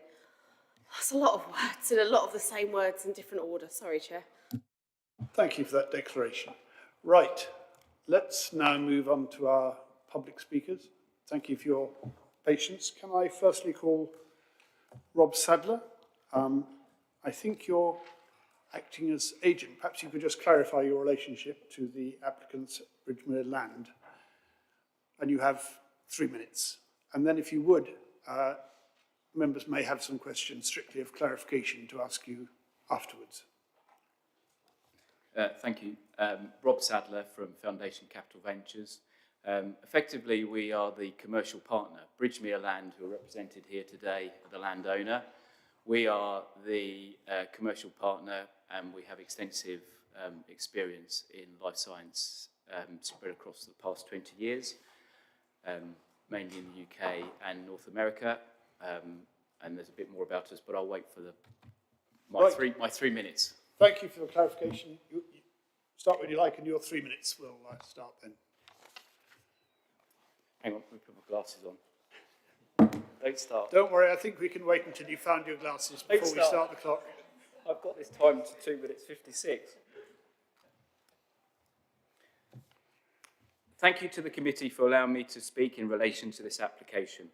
I'm Rob Sadler, Founding Director of Foundation Capital Ventures, the commercial development partner working with the applicant. Personally, I am local to the area and I learned to play squash at the site from the age of 9. The proposals provide a new life science and innovation campus dedicated to small and medium-sized companies, a 30-acre country park with links to Trumpington Meadows and a shared amenity and sports pavilion with a local community. We will also deliver the remediation of a contaminated site to which already secured agreements from your environmental health officers and the EA under the previous residential consent. We have worked closely with all statutory consultees and undertaken a very helpful public consultation with the local community. A special mention is made to Hawkston Parish Council as several workshops and meetings have taken place, and we also continue to work with the Shepherd Conservation Wildlife Trust in terms of a rewilding package for the country park. The committee will be aware permission was granted in 2021 for 32 market houses, but this new application will deliver a far greater package of public benefits and enable the remediation works to take place.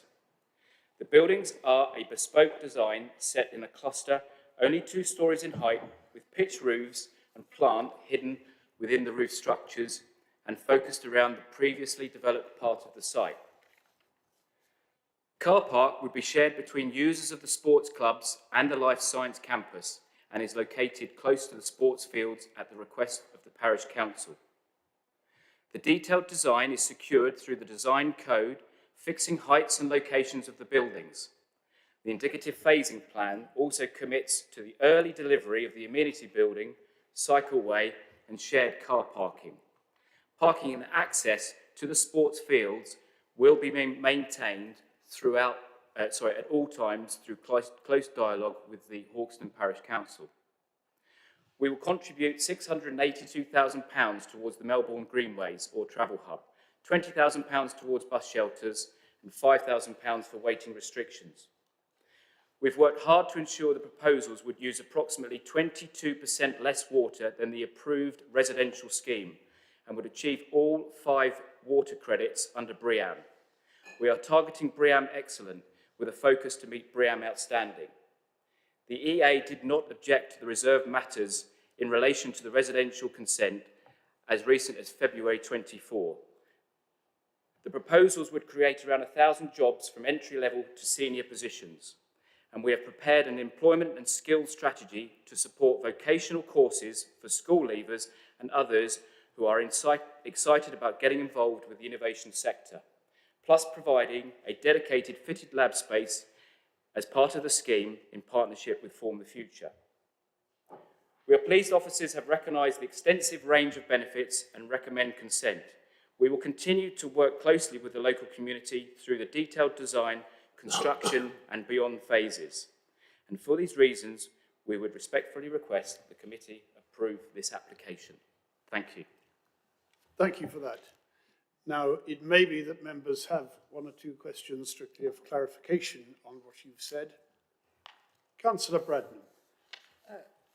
Thank you, Chair. It's not particularly on what you've said, but I just wanted to clarify, in our amendments to the report, referring to 9.65, there's a correction that says that the proposal, once operational, would create, and we've had 900 metres squared crossed out, replaced with 185 metres squared of ancillary training space, which will be dedicated to knowledge transfer activities. And I wondered if you could explain that, please.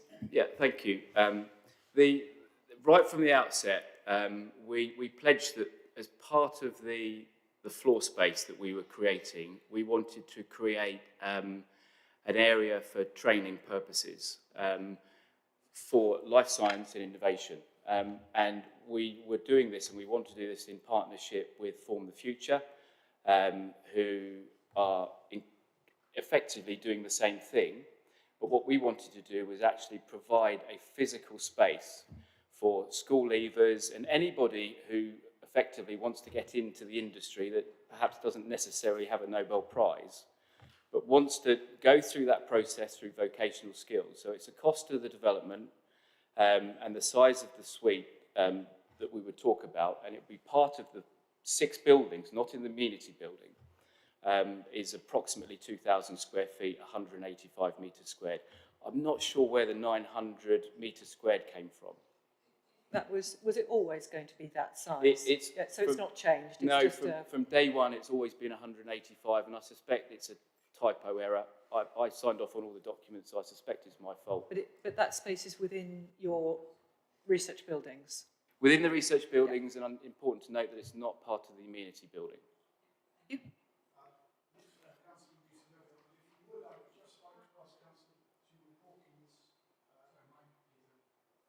Thank you. Councillor Redrup, do you mind if I ask Councillor Hawkins to follow on from that? I think you were indicating... No. Councillor Redrup. Oh, thank you, Chair. Thank you for your presentation, Mr. Sadler. Sorry, through you, Chair. I just want to say it was great to see in the report and from your presentation about the engagement with Hawkston Parish Council. My question is about the cycle links. You mentioned in your presentation that you're planning to introduce them early on. I just wondered if you could clarify if that's all of the cycle links included in the plan. Thank you. Yeah, absolutely. What we're wanting to do is effectively complete the greenways and take the cycleway away from the busy A10. And there is a commitment from us to provide that in the very early phases of the development. I suspect that when we work through the detail of it, we may have to provide a temporary solution to begin with, because if you note the greenways section that we're providing cuts right through the middle of the development. And I suspect what we have to do is first phase is provide that link on the outskirts of the development so it doesn't interfere with the construction. And then once the phasing is complete, or that particular phase is complete, then we can complete the thing through the middle. But we will provide that link early on, but it might be on a temporary basis. Thank you very much.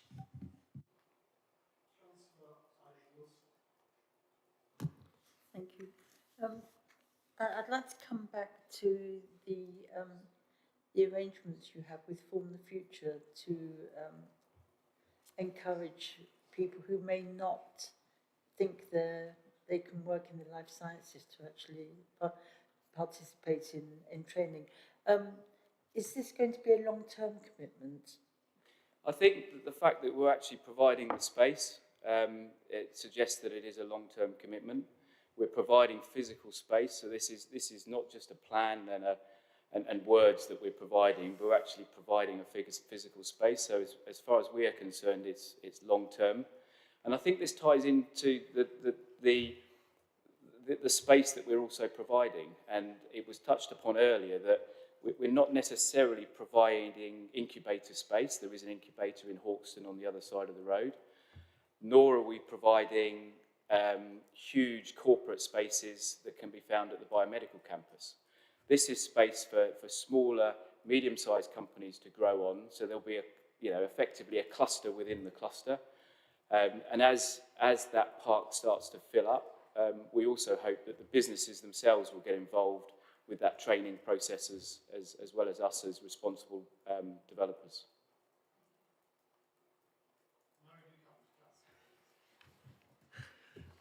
Thank you, Chair, and through you. I'd like to support Councillor Redrop's statement. Well done on your engagement with the local parish council and the community, and definitely would like to see more of that thing happening. I mean, it's unusual to see statements in the way we've got it in 6.2 and 6.3, but very good. Thank you. Water, as you know, is a big issue.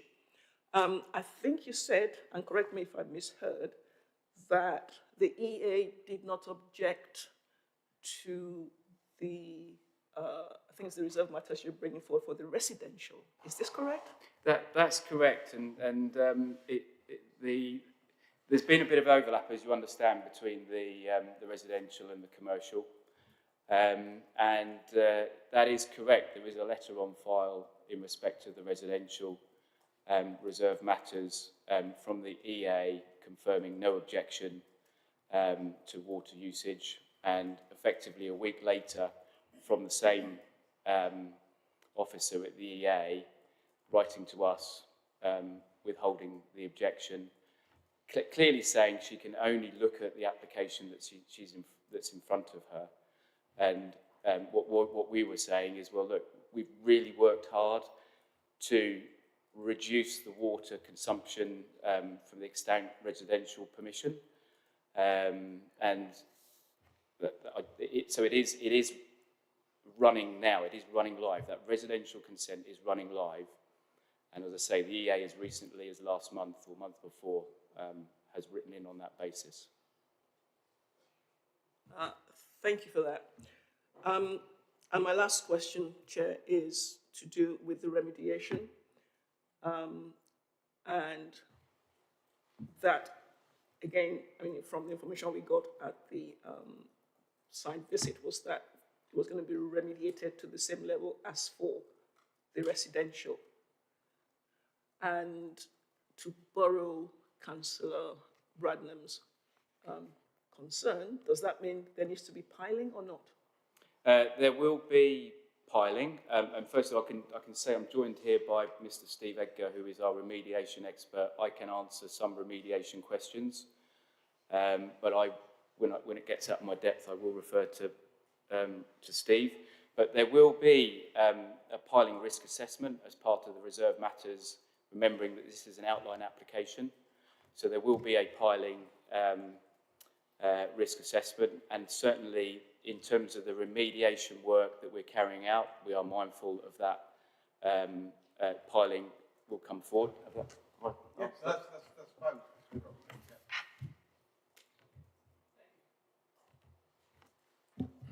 Councillor Dr. Richard Williams. Thank you very much, Chair. Through you, my question excuse me, relates to the remediation. Again, if I can speak. So, going back to the Health Security Agency, in the letter of the 18th of September, they said that they felt your remedial targets assumed dilution within the River Cam, and they said in their view a human health risk assessment should be conducted about receptors potentially exposed at the point of entry into the Cam. On the letter of the 29th of November, that point seemed not to have been addressed. It seemed to be one of the outstanding points because the Health Security Agency was recommending that the District Council should look at this question. So I suppose my question to the applicant is, does the remedial strategy assume dilution within the Cam? If it does, was the human health risk carried out or not? And if not, why not? Can I refer this to Mr. Egger? I mean, it is a specialist question, and I know that I will.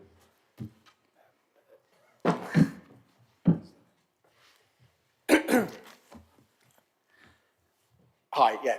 So the assessments that we've done, the risk assessments that we've done, does include a factor of dilution into the River Cam. That's part of the overall technical risk assessment that's done to assess how the contamination moves through the site and into the river. And that's factored into those risk assessments which set the targets. That is, as Mrs. Sproats identified earlier, a kind of an iterative process that will continue through the assessments that will now be submitted as part of this application. So that is considered, it is looked at, and the health aspects of that are considered alongside. Does that?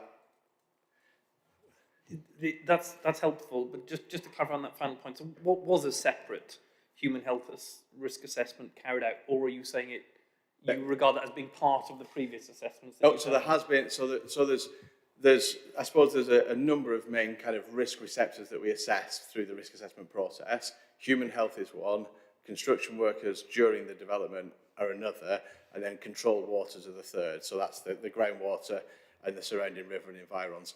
All of those assessments have been completed, and as Mrs. Sproat said, there were some questions, some back and forth, finer technical detail points between ourselves, the authority and the Health Security Agency, which will continue to be happening throughout the remediation process, throughout the submission of documents against conditions, and throughout the validation and verification process after the remediation is complete. So that dialogue will always continue and is continuously reviewed, renewed and updated.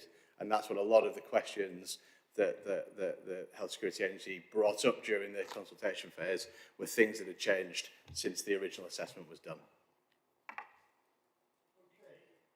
Members, I see no further questions, and thank you both to Mr. Sadler and to Mr. Edgar for your presentation. There's one question that came up earlier. Yes, please. Have another go at that. You know, there is a commitment to provide 306 cycle spaces. End of. Thank you. Thank you both for your presentations.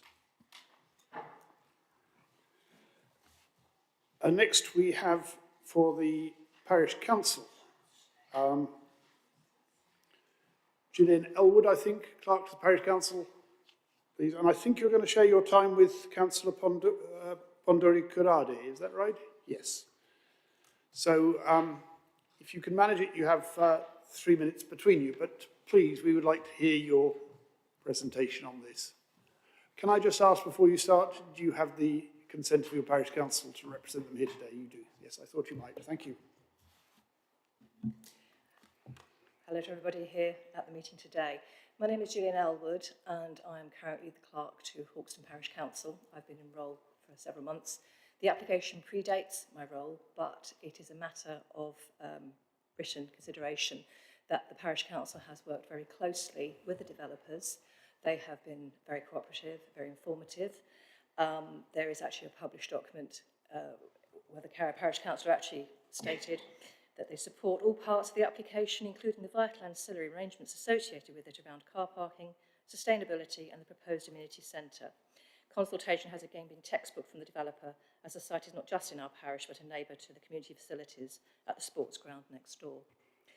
The Parish Council had its meeting last week, the 4th of April. Mr Sadler very kindly came along, updated us, as he has continually, about the application and where we stand. We were quiet at our meeting and it was resolved again at the meeting that nothing has changed. We are indeed grateful to them for consulting us and we stand in support of the application. Thank you. Councillor Carradi, forgive me if I've pronounced your name correctly, but would you like to supplement? Yeah, so I'm going to primarily talk about the amenities building because I also run the sports committee within the Hawkston Parish. And the amenities building, which we've discussed in this forum, that's a great addition to the village. We have various sports being played on the ground, but the amenities building is just going to enhance the whole facility.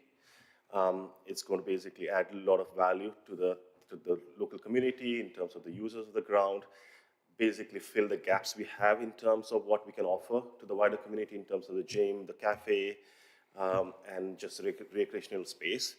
The other thing, the big thing which we see in terms of as a sports committee member is we have a lot of antisocial issues around that wastewater site, and like having a business park, we certainly address some things, those things in terms of 24-hour surveillance, security, which is a fundamental thing for us. We have repeated cases of antisocial activities in that wastewater site, and this particular engagement and arrangement will basically help a lot of these issues as well for us.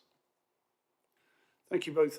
If you would hang on there a moment, I think I have 2 or 3 questions for you from members. I think we start with Councillor Anna Bradnam, please. Thank you, Chair, and through you.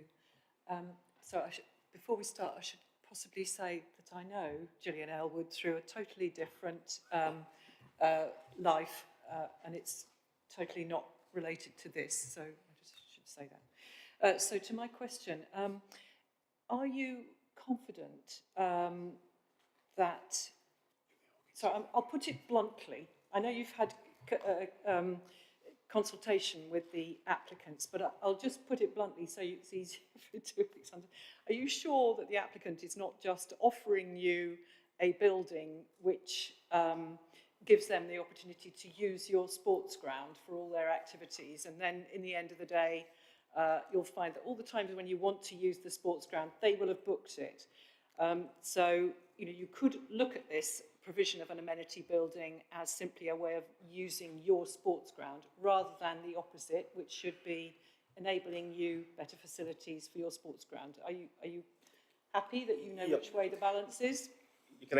I'll comment on this one. So the sports ground, the Hawkston Parish will still have complete ownership of the sports ground. We'll have cricket and football and everything else. What we are talking about is amenities building, which obviously we will have access to it. The local community will have access to it. Plus, obviously, the business park will have access to it. So from a sports ground, yes, the sports ground will still continue to have cricket, football, tennis, whatever we have. The amenities building is the one that basically will be co-shared, depending on the arrangement we have with the business park. And that's where we completely sort of say, okay, this is where we will have access. They will have access in terms of the gym or facilities and the cafe, and that will be accessible to the users of the sports ground as well. I asked that question through you, Chair, because it says the facility, the amenity building, is intended primarily to meet the needs of the works on the business park, and it will be managed by them. So, it's clearly going to be a building that's under their management, which might be advantageous to you, but I just wanted to check. Yeah, it's known that they'll be managing it, but we'll have an arrangement with them where the users of the sports facility, whether it's cricketers or footballers or tennis, can have access to the cafe, the gym, and we'll have as I said, a right level of access, yeah. and representation as well. Thank you. Thank you for that. I think I also have a question for you from Councillor Toomey Hawkins. Yes, Chair, through you. Sorry, my question was also to do with the amenity building. I was going to ask if you will have any input into the actual design of it, or if you've been asked to input into the design of it. Yes, we have. In fact, as Jill said, Rob and his team has been very much actively working with us in defining what the facility should look like, what things might we want to have there, whether it's a gym, what should be the layout. I think that has been happening, and I expect this to continue to happen. Again, to the point that around the arrangement of our access to the facility, what time frame, in terms of what time during the day we have access to the car park as well as to the facility, the weekend, weekdays, all of this I'm expecting to be working out. Right? So they have been very cooperative in this sense.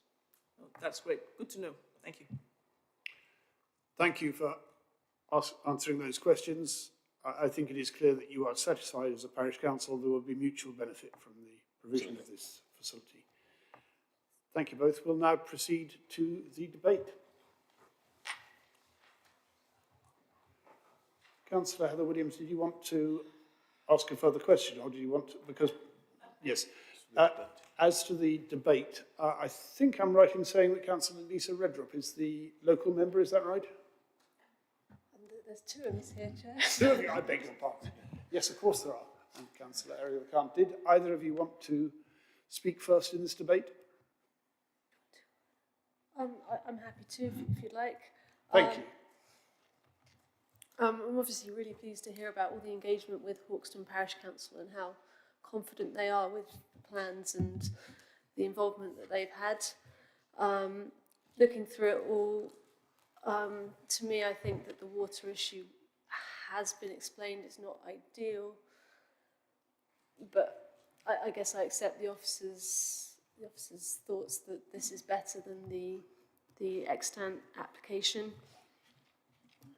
I guess the landscape officer has given clear objection based on the encroachment and the sorry, I'm trying to think of all three. There's a lot to this. The landscape impacts. I can see that there are some impacts to that, but I guess I'm leaning towards thinking that they are outweighed by the benefits to the community and to getting this remediation sorted out. I was really pleased to hear about the commitment to bringing in the cycleway early. And I wondered if that's something we could bring in on a condition just to make sure that that definitely has to happen. So I think that's most of the points I wanted to raise, but if I think of something else later, I'd hope to be able to come back. But thank you, so I guess I'm leaning to support. Thank you, Councillor Redrup. I didn't mean to put you on the spot, but it is your right as local member to speak first if you wish. I get the impression Councillor Khan will want to speak later if on this stall. Later. Now, right, please. I would also like to reiterate that I was very pleased to see how well the communication was going between the applicant and the parish council. That was really great to see. I was also happy, as Councillor Redrup said, to hear about the commitment to completing the amenities and the cycle paths and all that first. That was also great to hear. About the water issues, that was also slightly concerning, but I think the officers have tentatively convinced me that there are sort of plans in place to resolve it to everybody's satisfaction. And I think it does seem also to me that there's a lot to be positive about regarding the benefit to the local people with this application. So I'm also tentatively in support. I would say I've asked officers to put the planning balance slide back up on the screen, just in the hope that might help us all to focus our comments on this. Next, I have Councillor Heather Williams. Thank you, Chair. My microphone's trying to log me off. I hope that's not officers giving me a hint. So I've sat on planning committee for nearly 6 years now, and so people know that I'm uncharacteristically quiet today. And that, I have to say, is because the applicants have made it very difficult for me to find something to get my teeth into, and I mean that as a compliment. Because there has been engagement. Councillor Hawkins knows exactly what I mean. Yeah, normally. Because we have a different role to officers, right? We're here as elected representatives, so what the community thinks is really, not that it's not important to officers, but it's something that's particularly, you know, we're looking at. And there has been, and it's just so refreshing to hear a parish council come in support of an application. So whatever happens today, I think that should really be looked at, and I hope others are looking towards the applicant's actions. Equally, when it comes to the scale and heights, normally we have people coming here really pushing their luck for a 6th or a 7th or an 8th floor, and that does get my goat sometimes as well, because it has to be, we need to evolve and we need to provide space and housing, employment, however that is, but it needs to be done in a sympathetic way. And I think, although we've got the planning balance, it's very useful. One thing that I found really helpful was those views to show the actual impact, and also I think, but I do think materials, and we have conditions those, materials in this project will be key as to whether it really does what it says on the tin or not. Because so long as those soft, as is in the CGI, those soft materials are used, and more natural materials, then it won't become an eyesore that we've had to balance to and fro with. So on that side, all positive. It is brownfield, and we prefer brownfield, getting lots of ticks so far. There is obviously then the water issue. Had there not already been permission given, I think the Environment Agency's response would have been incredibly strong, and all of that, you know, great, fantastic work that has been done could have been a real, you know, stumbling block. But I suppose in a practical, me being practical, obviously we do have a water issue. I do understand the representation's been made, and I understand where they come from. It's something that concerns a lot of us. But the reality is, yeah, there is still that fallback position, which is more. So being pragmatic, I don't think it is wrong to accept that there is a water problem and also to follow the officer recommendation. I think, I'll be honest, I think if that position wasn't already there, then there could be a different weight attached. But it is there. We see it how it is now.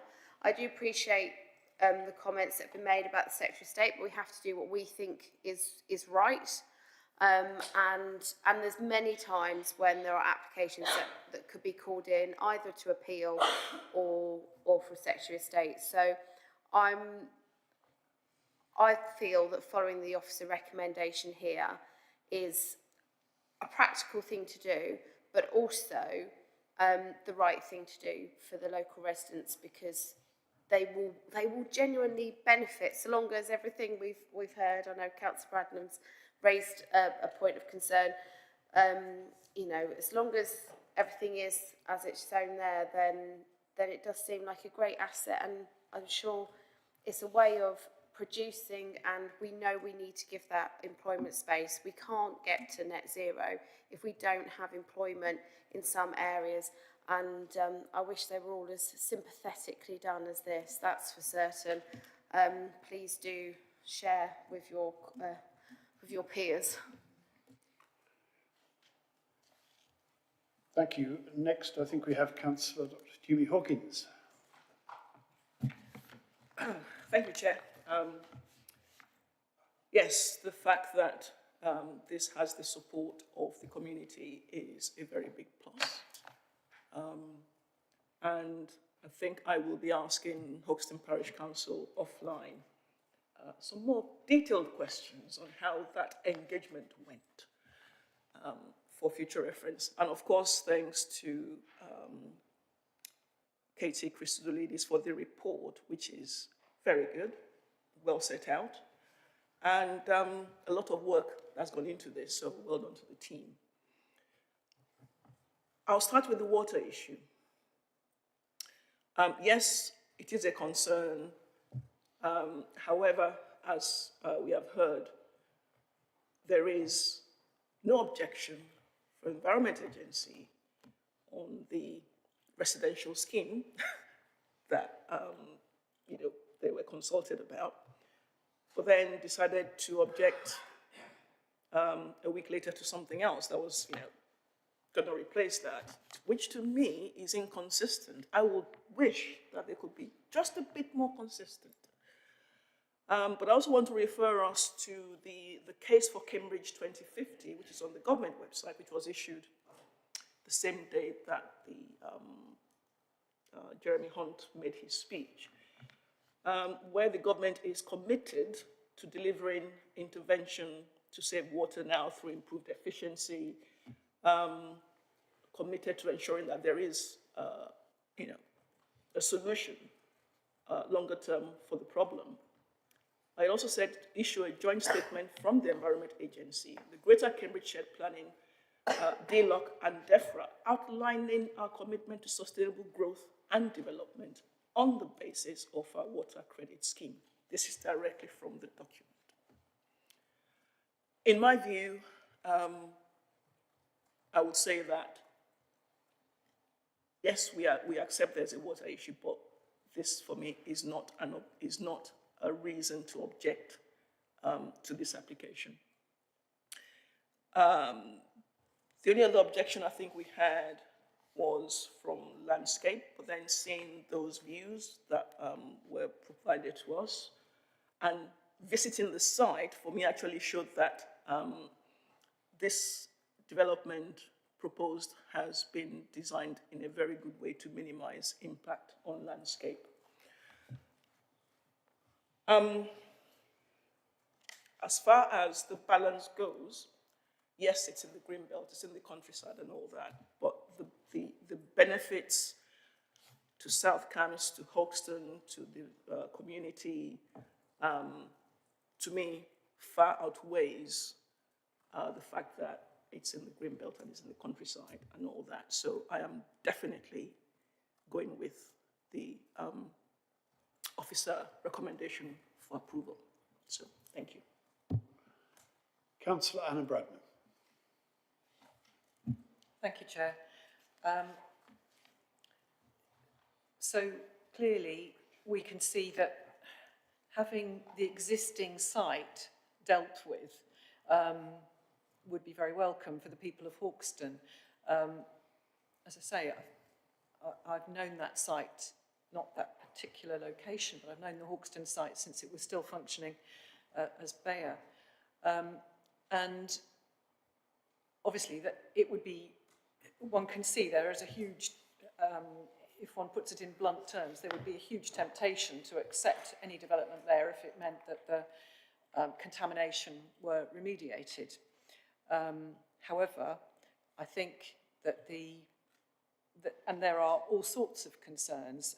I also think one of the things I wanted to ask about was that Councillor Katie Thornborough from the City Council, Greater Cambridge Planning Arrangements, was concerned about the disposal of wastewater at the Haslingfield water treatment works, which we already know is under pressure, if not over capacity, and the concern that she has raised about that. And we haven't even sort of discussed that apart from in the response that we've received from the officer. I'm still deeply concerned about water sufficiency, which is why I asked about the timing of the approval for the residential site, and then the issue of this document, sorry, it should be green, not yellow, which is the representation from Cambridge Water on the draft Water Resources Management Plan, which I don't feel has really been, it doesn't lift my concerns. And indeed, as we've just said, the wastewater treatment works, although I recognise in the paper it says that there or water treatment works does draw on water, my understanding is that the vast majority of the water that went through that site would have been what's being treated. One doesn't normally add to water being treated by drawing on it, unless there's something very noxious in there that you need to dilute. So I am concerned about that. In terms of the landscape issues, like others, I feel that whilst it will be an intrusion on the green belt, actually the design of the buildings and the design and layout of the site is not unreasonable, given that it's effectively brownfield land. I still would like to see an independent assessment of the contaminated land issue. And if somebody wants to send me a copy of that for the residential site, which I haven't seen as a sub on this committee, I'd be very happy to see it. And I'm also mindful that if we were to be seen as unreasonable, then there are all sorts of consequences of that. I find myself still uncertain how to vote on this. I appreciate that Parish Council will see this as a benefit, and I may end up voting that way, but I still haven't decided. Thank you.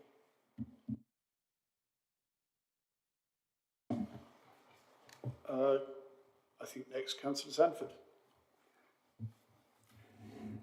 Thank you, Chair. I'm rather surprised we're even talking about harm to the green belt in context of this application. When we visited the site last week, I thought we'd probably been transported into a post-apocalypse urban wasteland, or possibly the set of a Mad Max movie. Even Katie Christodoulis's pictures don't do it justice. There's debris, waste everywhere. The existing structures are rotting and falling down.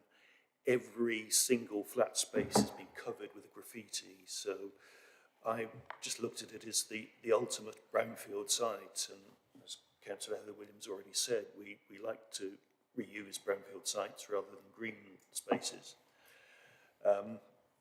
We've also talked a lot about water. When we discussed the skip development across the road, which is 256 houses, Mr. Stephen Kelly told me it was too small to concern the Environment Agency. So I'm a little puzzled why they should be concerned with a small development, office mainly development of 5 buildings, which would presumably consume far less water than the skip development. Not that I'm saying we should keep the skip development into touch. So yeah, I'm tending to go with the officer's recommendations, which I think are sound in this case. Councillor Eileen Wilson. Thank you, Chair. Others have mentioned the benefits for the community and the support from the Parish Council, and I too think pleased to see this amount of community engagement that's taken place. But I am particularly pleased about the commitment to providing training spaces for Form the Future and to make a positive step in attracting young people from the area to life sciences, people who might think that those sort of jobs are not for them. I know there are a lot of young people who feel that way and who feel like the science aspect of Cambridgeshire is really not for them, and I really applaud that commitment, and along with all the other community engagement, the other benefits for the community, I do have some concern about the water, but I think the benefit to the community, the betterment of the land from the wasteland that Councillor Sanford just mentioned, I am inclined to support the officer's recommendation on this. Councillor Bill Handley. Thank you, Chair. Very briefly, because I think we've covered all the points now. Can I also say congratulations to the developer with their consultation with the parish council. It is refreshing, and we want to see more of it, really. I'm going to take the points on remediation on trust. I think we're just going to have to trust that the people who know what they're doing do the right thing. Water resources is an issue. I think the Environment Agency need to be more consistent in what they do. And if we're not really careful in the future, we might end up having the debate about water availability at every single application. So I actually think that we need to take it up. We need to have a higher level discussion about what we do, because otherwise we're just going to make decisions and say no, we can't approve this because of the water problem, and it's just going to go to appeal after appeal after appeal. It's going to cost this council millions. So honestly, that has got to be sorted at a political level. As Mr. Councillor Sanford said, any development on the site is going to be an improvement. So can I venture that we actually move to a vote? I'm happy to move that as a motion, Chair. You can do that, and if before you second it, can I just say that there are one or two members who have indicated that they still have something to say on this. I want to say a few words myself.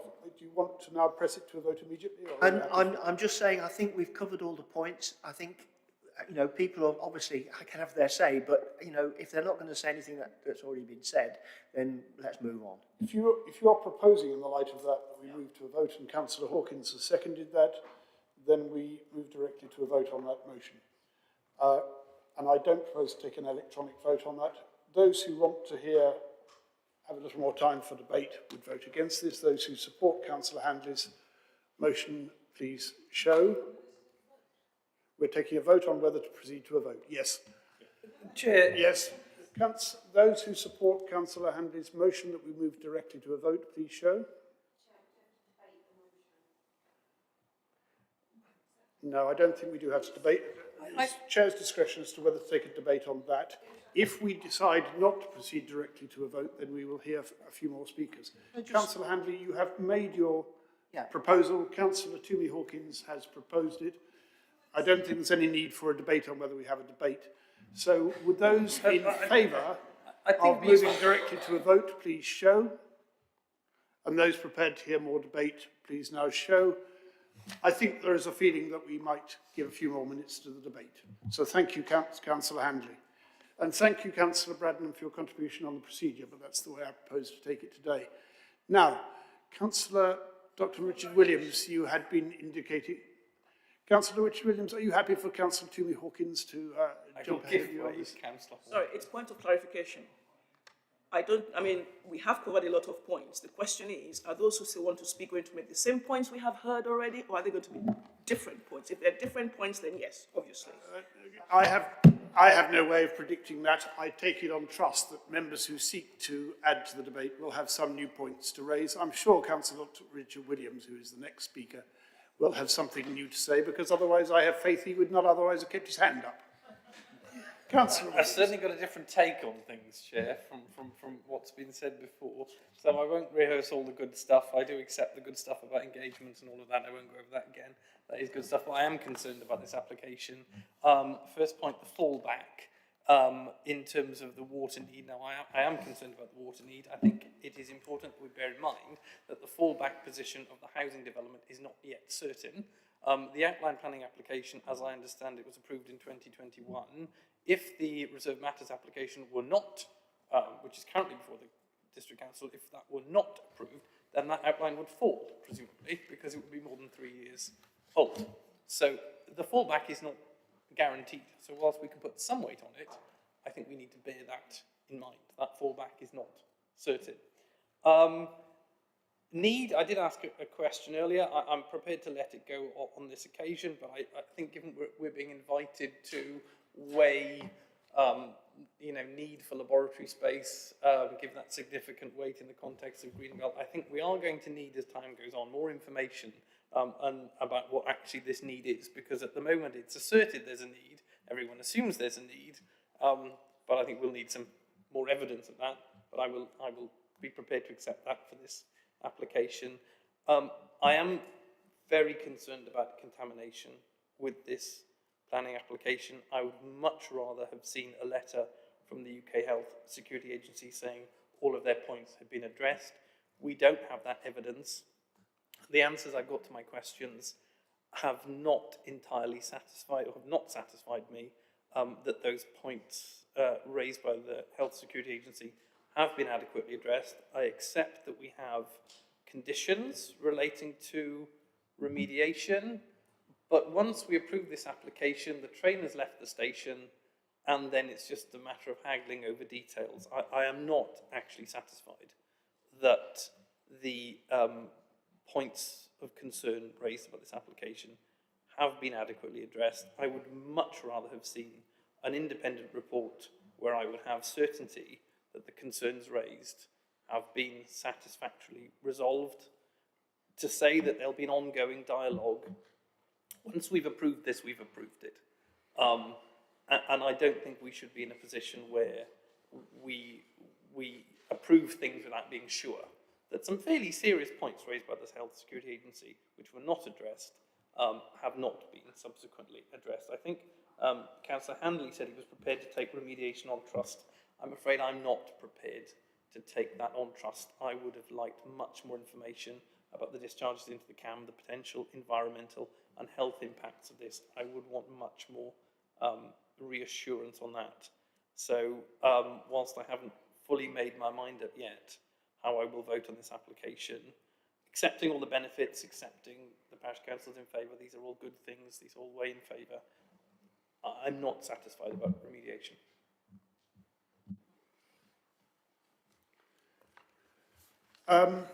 Councillor Lisa Redrup. Thank you, Chair.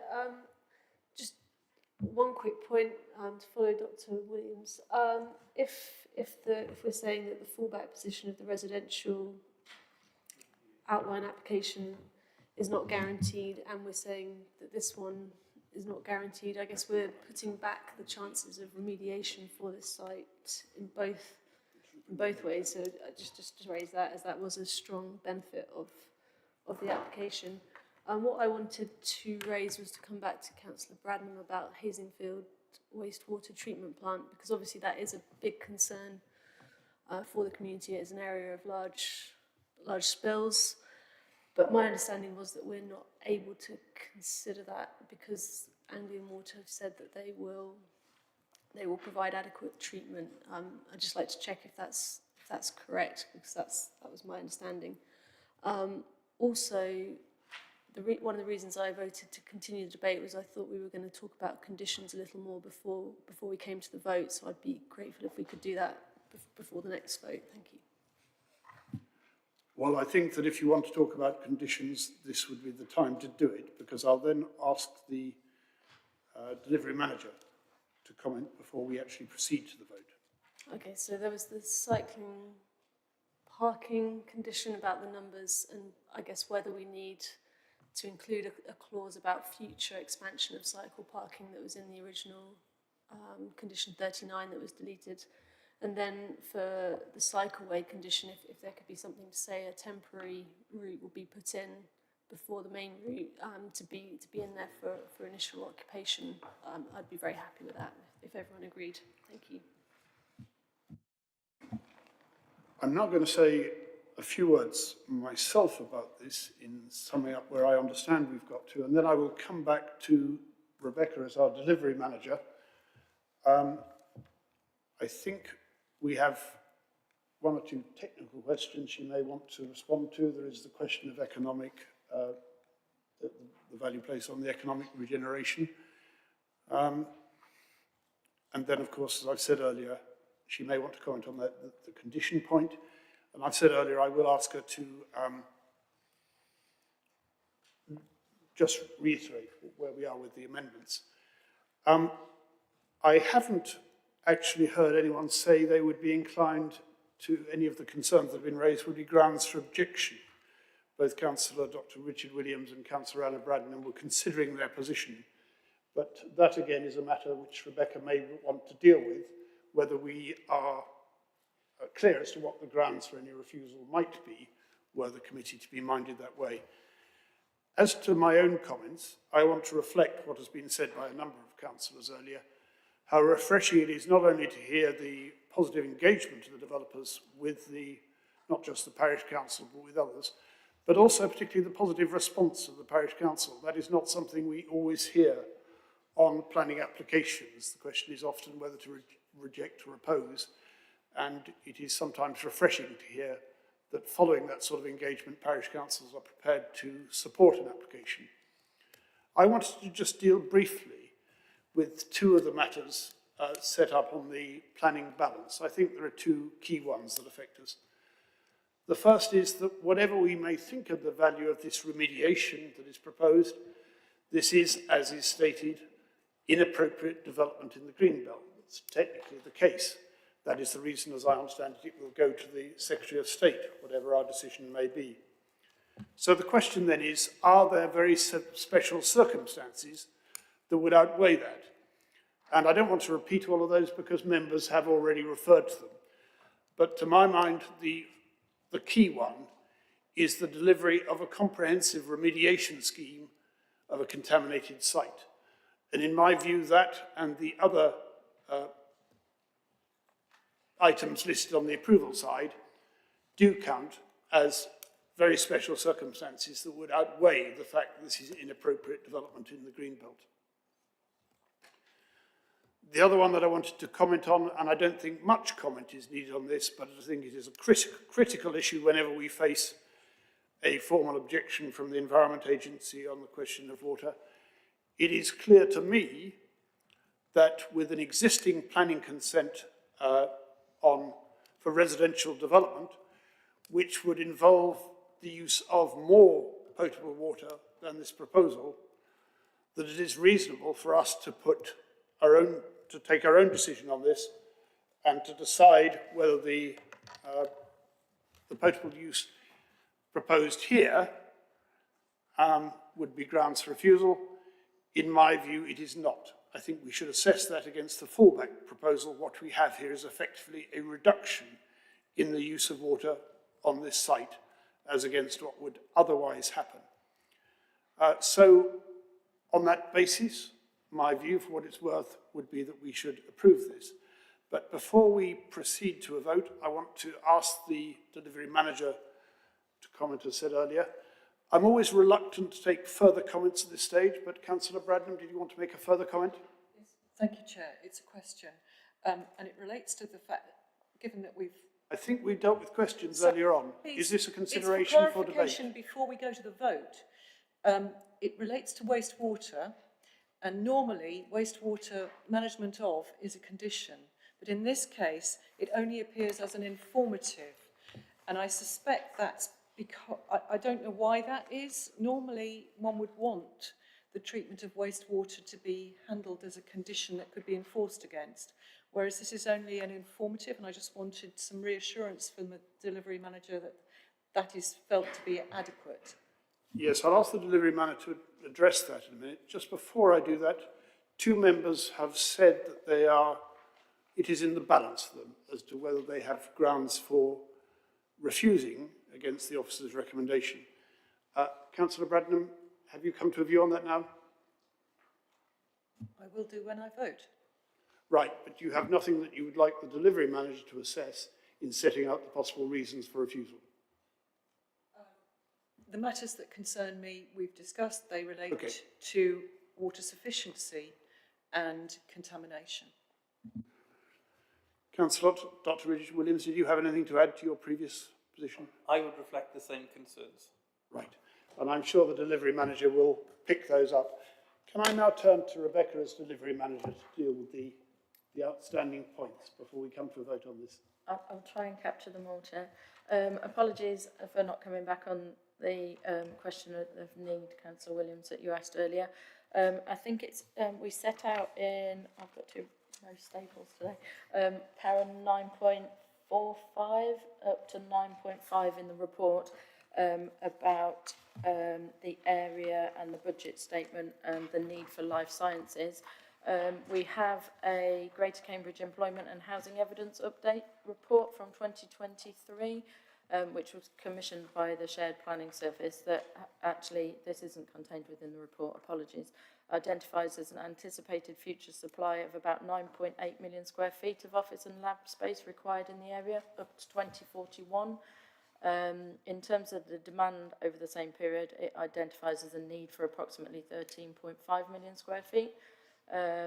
So there's a net need of approximately 3.7 million square feet that's not already been accounted for through previous permissions. So we do have our own report which sets out there's high demand for employment floor space within the Greater Cambridge area. So that's in addition to the spring and autumn budget statements setting out the need for life sciences in this area. With regards to foul water, the condition 36 relates to on-site foul water drainage, including connection points and discharge rates to be submitted to and approved in writing by the local planning authority, and there are various conditions relating to surface water as well. I can clarify the various amendments to the conditions now if you wish me to at this point. So yes, the if you do Office that. of Recommendation is for approval, subject to conditions and the completion of a Section 106 legal agreement, the heads of terms of which are set out in paragraph 9.221 of the report. This then includes amendments to the conditions as set out in the update report, which are to conditions 1, 2, 3, 14, 17, 26, 31, 39 and 46. In addition, amendments to the condition wording 14 and 47 as set out on the slides on Katie's presentation. Further amendment to condition 15, the cycling condition, to include the wording that was set out in the struck out condition 39, referring to the 306 cycle parking spaces and also the capacity for expanded and additional cycle parking if required. And a further amendment, I think I've got 4 different amendments to condition 14 now as well, to include a temporary cycle route through the site as early as possible in the phasing, which will also be picked up in the site-wide phasing plan as well. So prior to the main cycle route going through the site to link the 2 greenways. Thank you, Chair. Thank you. Now, before we proceed to the formal vote, I want to do 2 things. Firstly, I would like to suggest that we accept by affirmation the amendments to the proposal that have been outlined, most of which we've seen on the screen.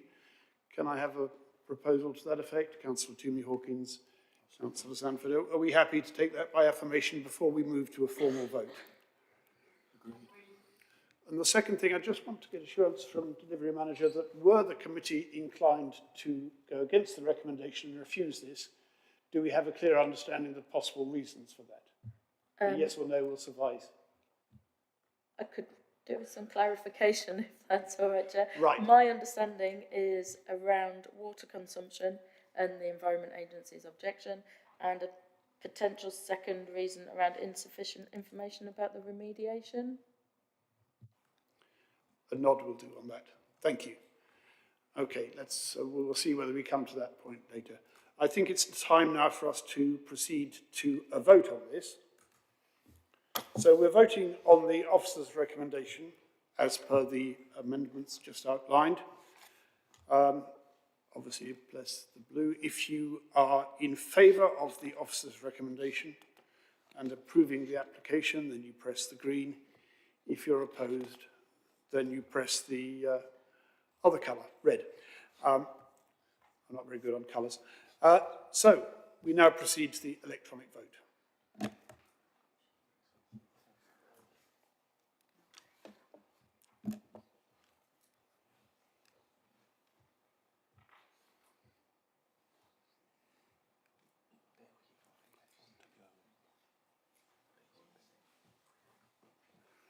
Bear with us, members.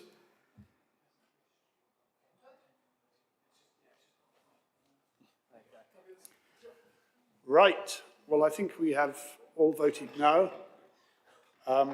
Usually I call on the officers to announce the result, but I think you can all see it on your screen there.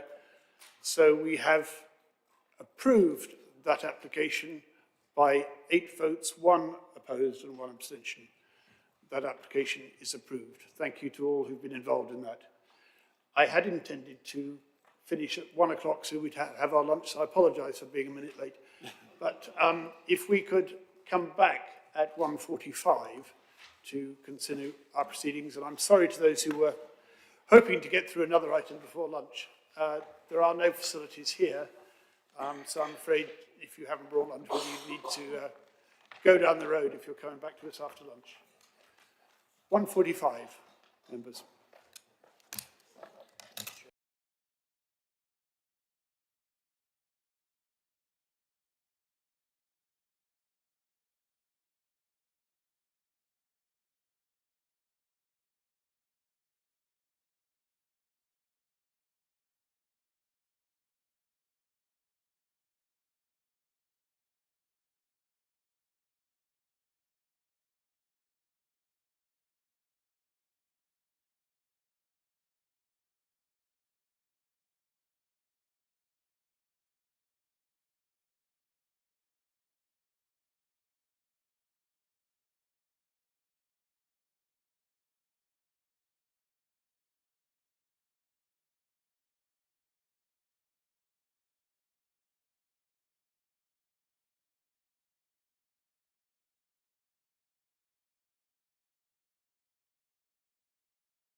Thank you very much, Chair.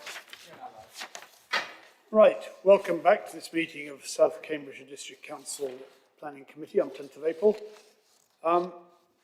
We have resolved item 6. We move on to item 7, which is an application in Sawston.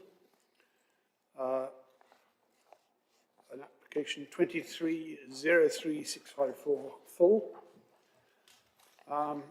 for Westway Sawston, erection of 3 employment and research and development units with flexible, again the use classes are listed,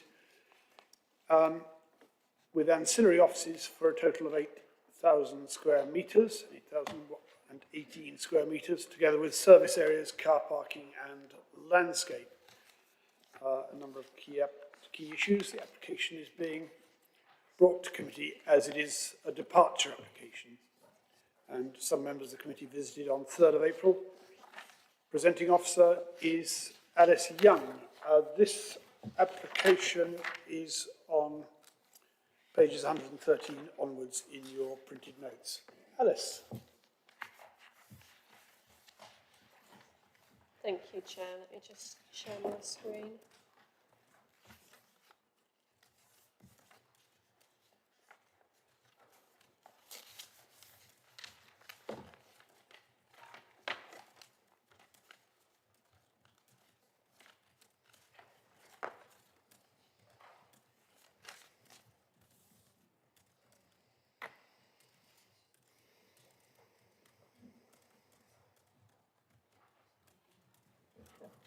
Brilliant. Thank you. So the application is at Cambridge South on Westway, Sawston, and it is for the erection of 3 employment research and development units with flexible class EGII and EGIII and B8 uses with ancillary offices for a total of 8,000-ish square metres, together with service areas, car parking and landscaping at Cambridge South.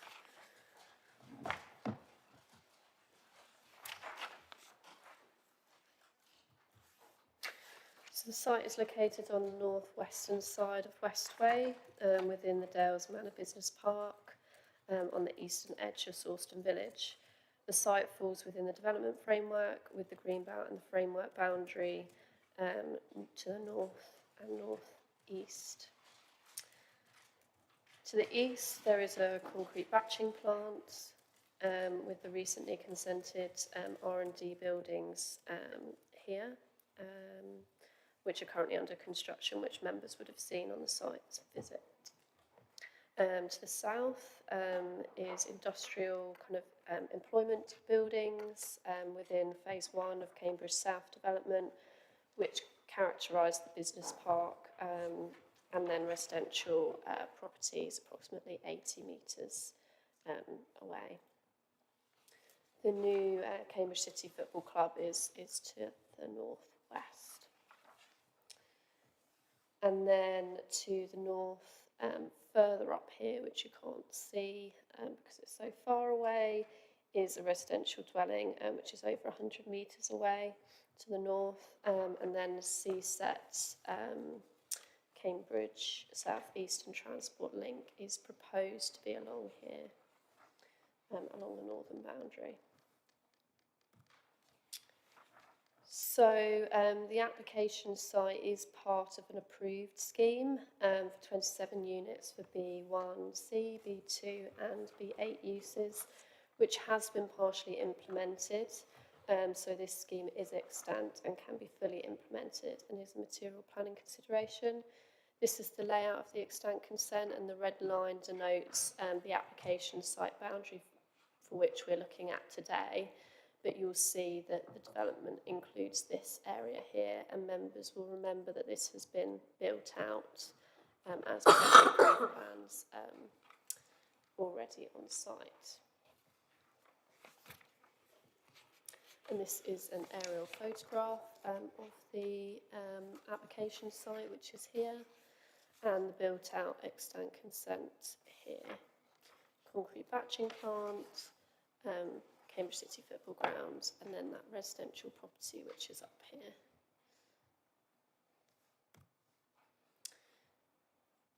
This, again, is photos of the application site.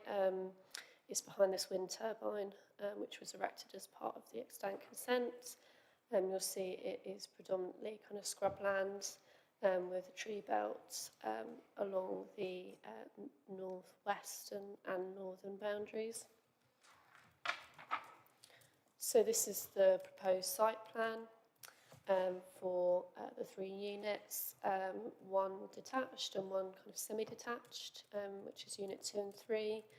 There are outdoor working areas to the north west of unit 3 and to the south of unit 1, alongside cycle stores in these locations as well, and then car parking to the south and southwest of the units in a similar layout to the extant consent.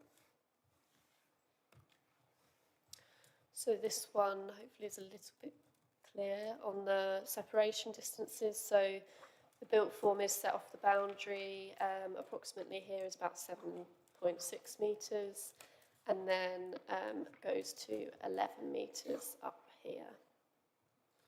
And then the distance between the existing units here and the proposed is about 73 metres. So the proposal is in 2 stages, and this is a bit complicated, but bear with me. So they will be constructed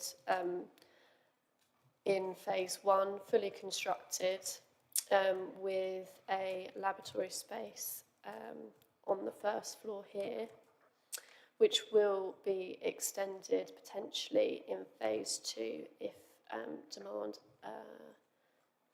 allows it. So they're adding additional mezzanine space within the existing fabric of the proposal in phase 2. So this is the roof plan. And these are the proposed south elevation and west elevation of unit 1. So this is the detached unit. North elevation and eastern elevation of unit 1. And then it's the same for unit 2 and 3. There will be an extension at mezzanine level in phase 2. So these are the roof plans and the elevations. So this is the south elevation and the west, and then the north and the east. So this is a section which is section A, which shows the concrete batching plant here, unit 1, 2 and 3, and the amenity space between that and the boundary. You'll see that the height is approximately 35 metres. And this is section B, which goes across the site and shows unit 2 in relation to the existing extant consent on the other side, the existing industrial building. And it shows that it's slightly shorter than the ridge height of the existing building. Just for clarification, before we go off that, could I just ask to understand that? Is the left-hand side of that lower drawing the northern point on the section diagram? Yeah, it's just thank here. You. These are some 3D visuals of the proposal.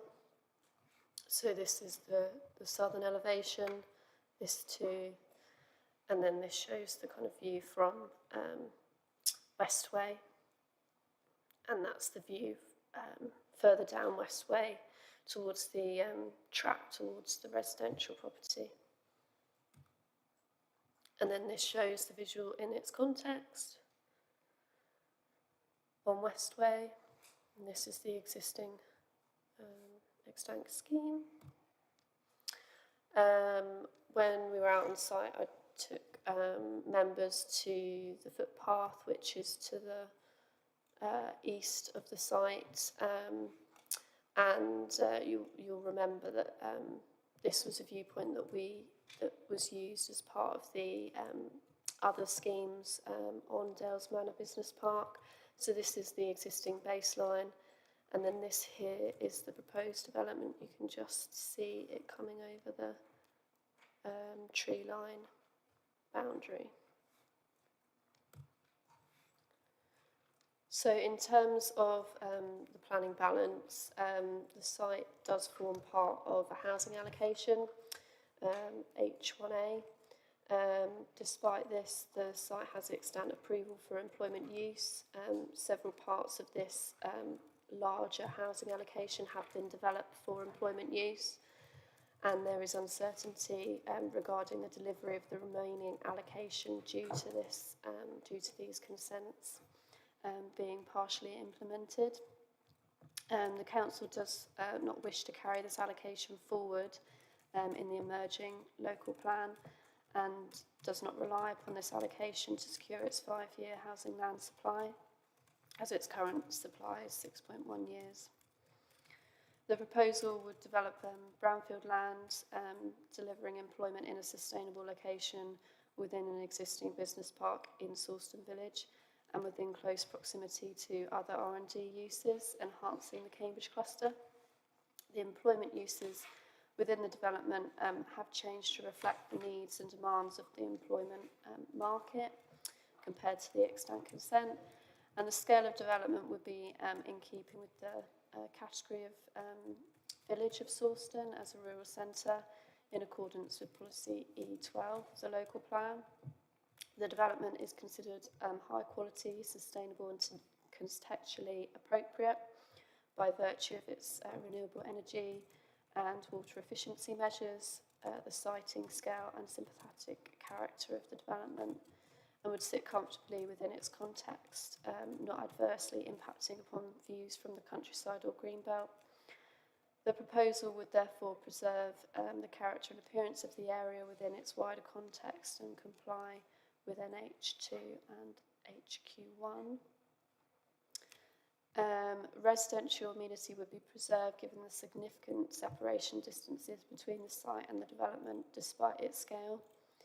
There would be no adverse impact to trees, protected species or trespass eyes, and the additional traffic generated along Babraham Road, which leads into the Dales Manor Business Park, would be offset by contributions to public transport routes to encourage sustainable and active travel to the site. So when weighing it in the planning balance, officers therefore consider that the recommendation is one of approval subject to conditions, some of which are on this screen, and section 106 contributions towards the strategic active travel improvements in the area. Thank you, Chair.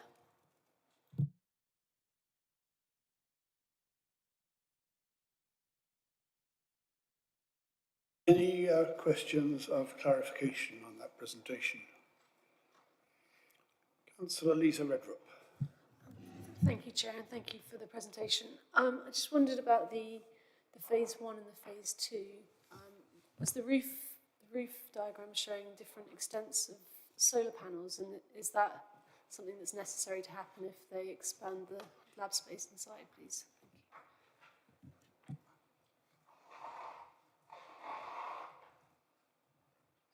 Did you get that right?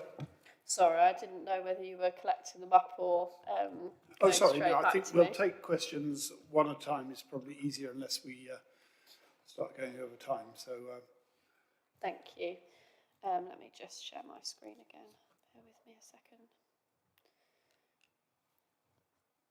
So in terms of the solar panels, as per the different phasings, I believe they're actually staying the same as far as I'm aware.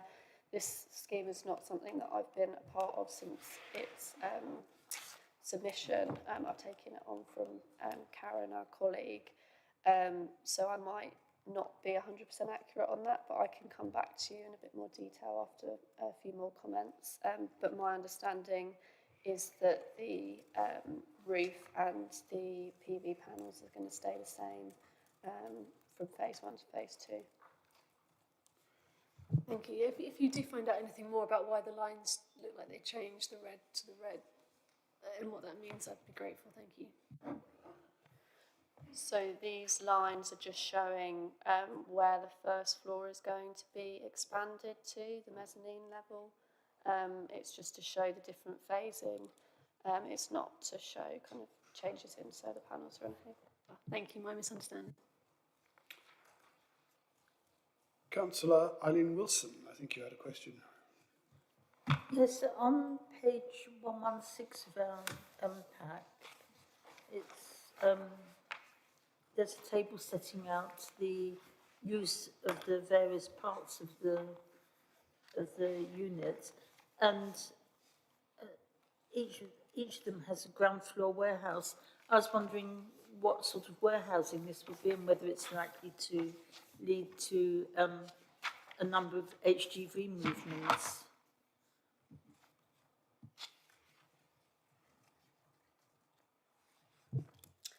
Thank you. So there will be some floor space given over to kind of storage and distribution as part of the development. This is a use that was approved previously on site.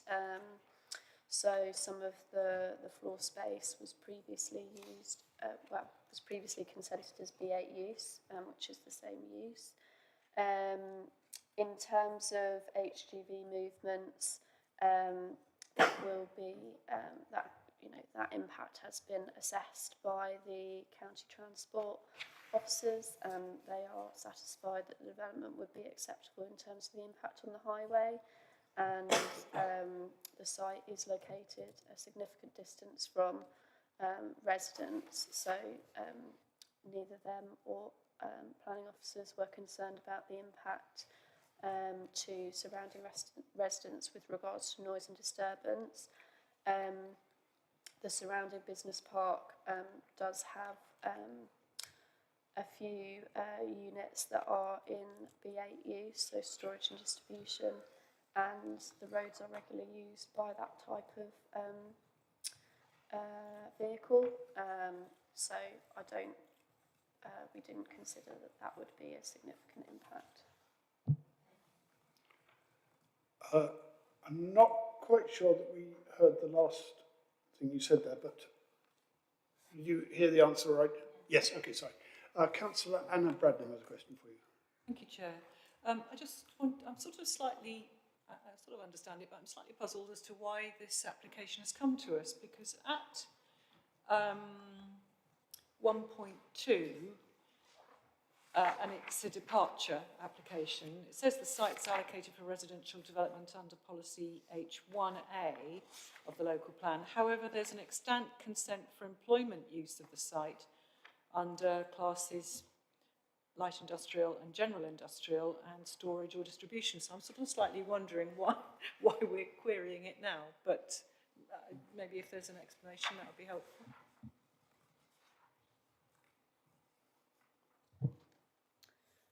So the application came because it's a departure from the allocation.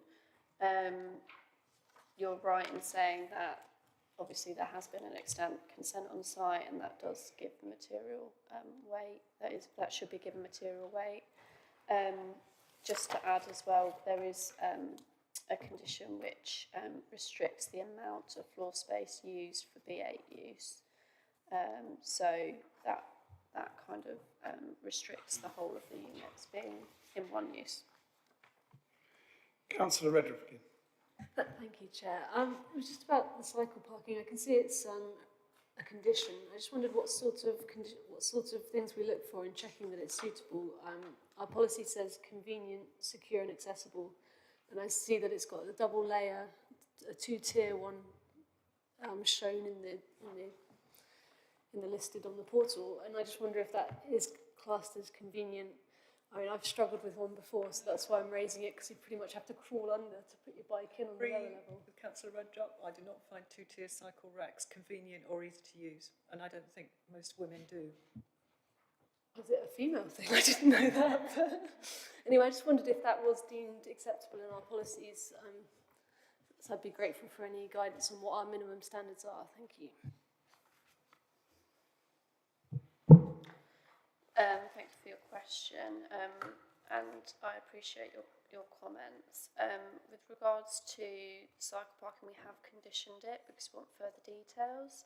In terms of what it says in our policy, TI3 looks at parking provision, and it states that it should be,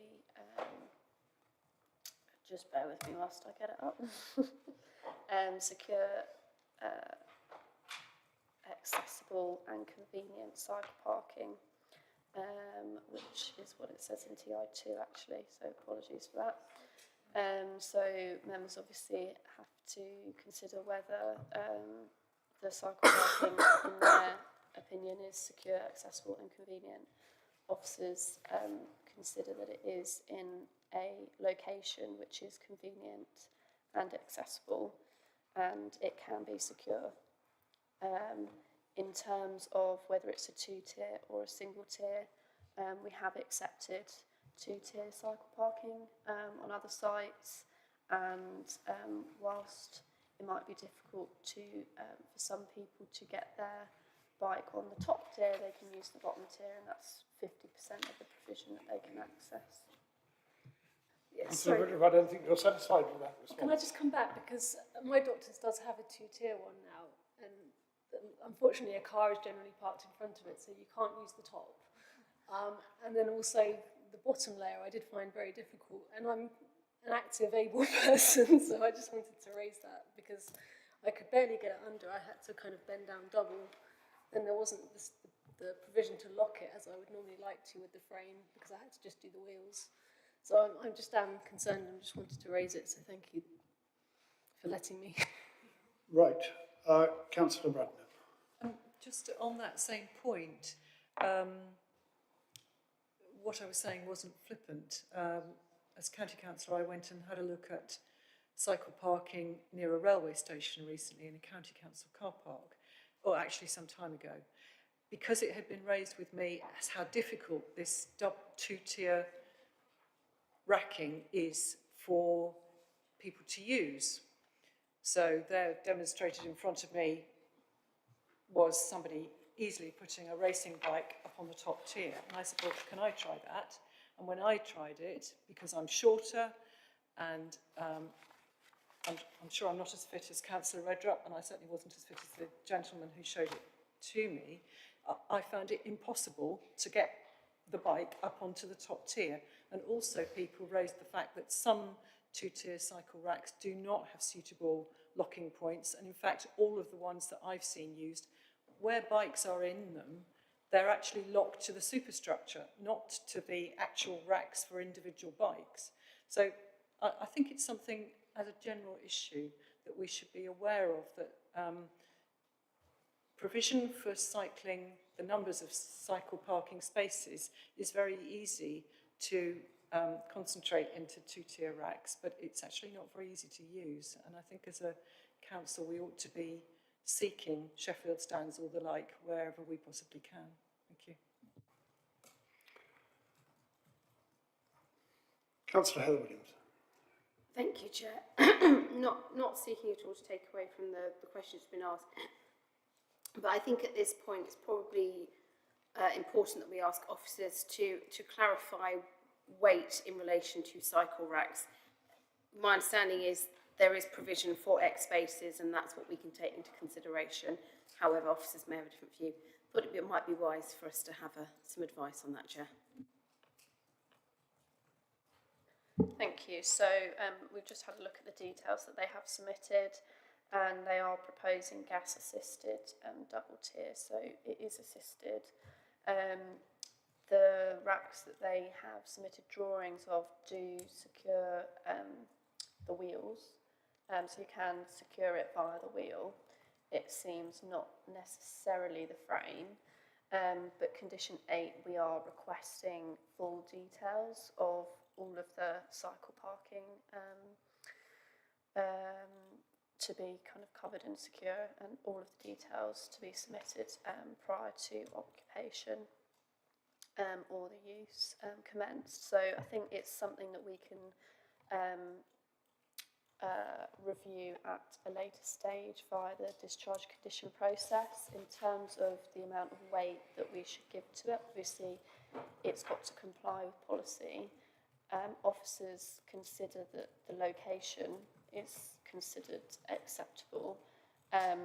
We don't typically have all of the details to hand at this stage, and the condition does secure further details to be submitted to us and approved. So I consider that we could put on a informative if members were wanting to kind of reinforce that members wanted the cycle parking to be secured via both the frame and the wheel, and potential to look at other options.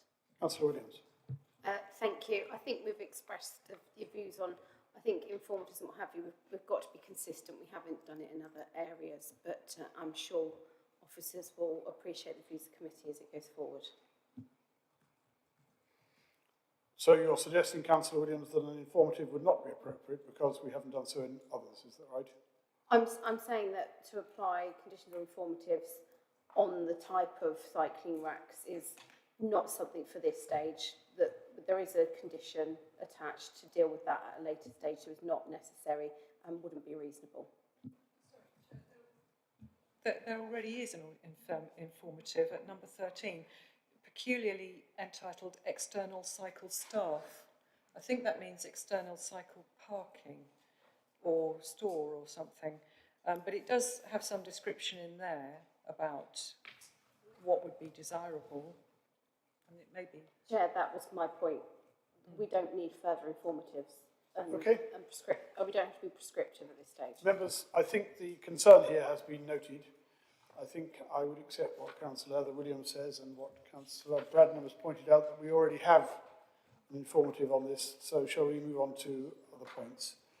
I think that's probably concluded our questions of clarification to the officer. Thank you. And we have now a public speaker. I think Roland Lee, who's of Hale Architecture, is in the room with us. Thank you for coming in.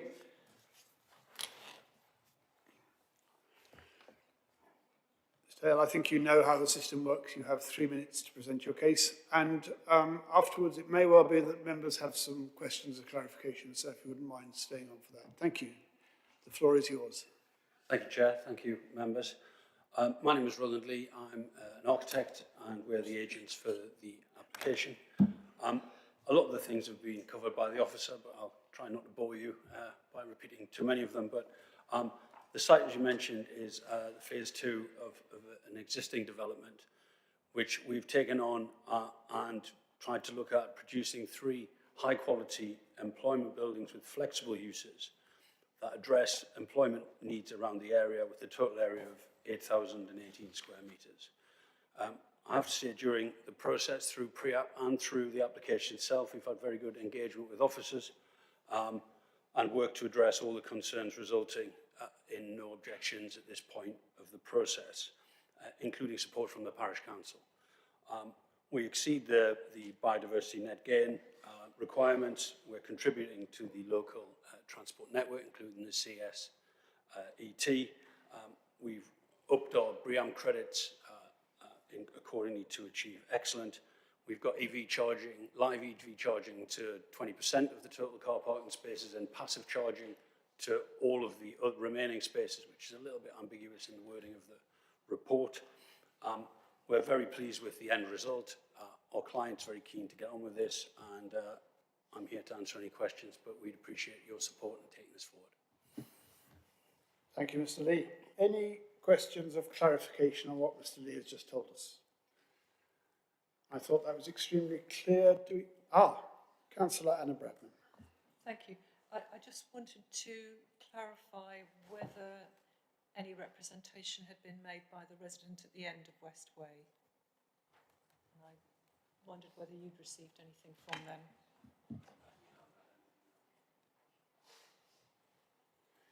think that may be more of a question to officers. Have we had any objections or representation from the residential premises? I think you refer to it in the report, don't you?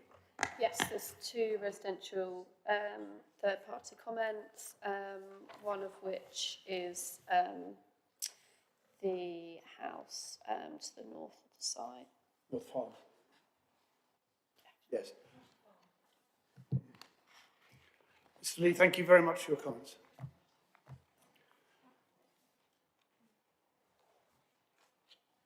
Anything to add? No? Good. Right. Okay, I don't think we have any other public speakers on this one. So let's move to the debate. We don't have a local member here today, but Councillor Heather Williams. Thank you, Chair. So with this application, in a similar, with the parish council, what have you, I can't see any real sort of outcry of opposition to this. I think as well, I think there's probably just a general acceptance that that site is going to be developed in some way or another. So, and with the departure, it's not as if it's a site that was planned to be preserved and kept and not built on. We're just talking about what it is. And I said earlier on the previous application about the importance of employment to make life more sustainable. I mean, I think Sawston is the largest parish now, Camborne is a town. It's quite a substantial, well-established, it's got a lot of housing. So I think some more employment space and using it for that purpose is not necessarily a bad thing. And so I do think it was right to bring it here because it is a departure, but the departure is not quite as extreme as we've seen in other situations. So, so yeah, I think there's a lot going for this application at this stage, though I await to hear my colleagues who may argue differently. Councillor Bradnam, do you wish to argue differently? Thank you, Chair. The reason I asked the question about had you had a representation from the resident at the house north of the site is because they're the ones most likely to be affected, and it's not evident from paragraph 7.2 on page 121 whether of the 2 representations you've received, whether one of them was that site, because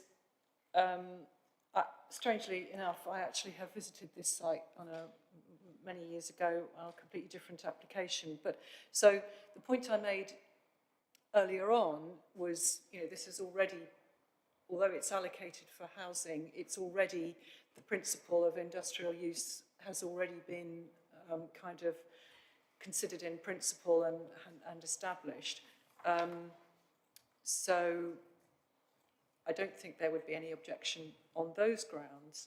And so I just wondered if the resident had made any objection in terms of, because there is one at point 3, residential amenity impact, noise and disturbance, and I wondered if that was coming from the residents in terms of the area to the south where lorries would be going through, or whether it related to this house on its own at the north. However, all in all, I can't see any reason why one would find a reason to object to this, because it's already an established industrial estate. The uses have been well established for some time.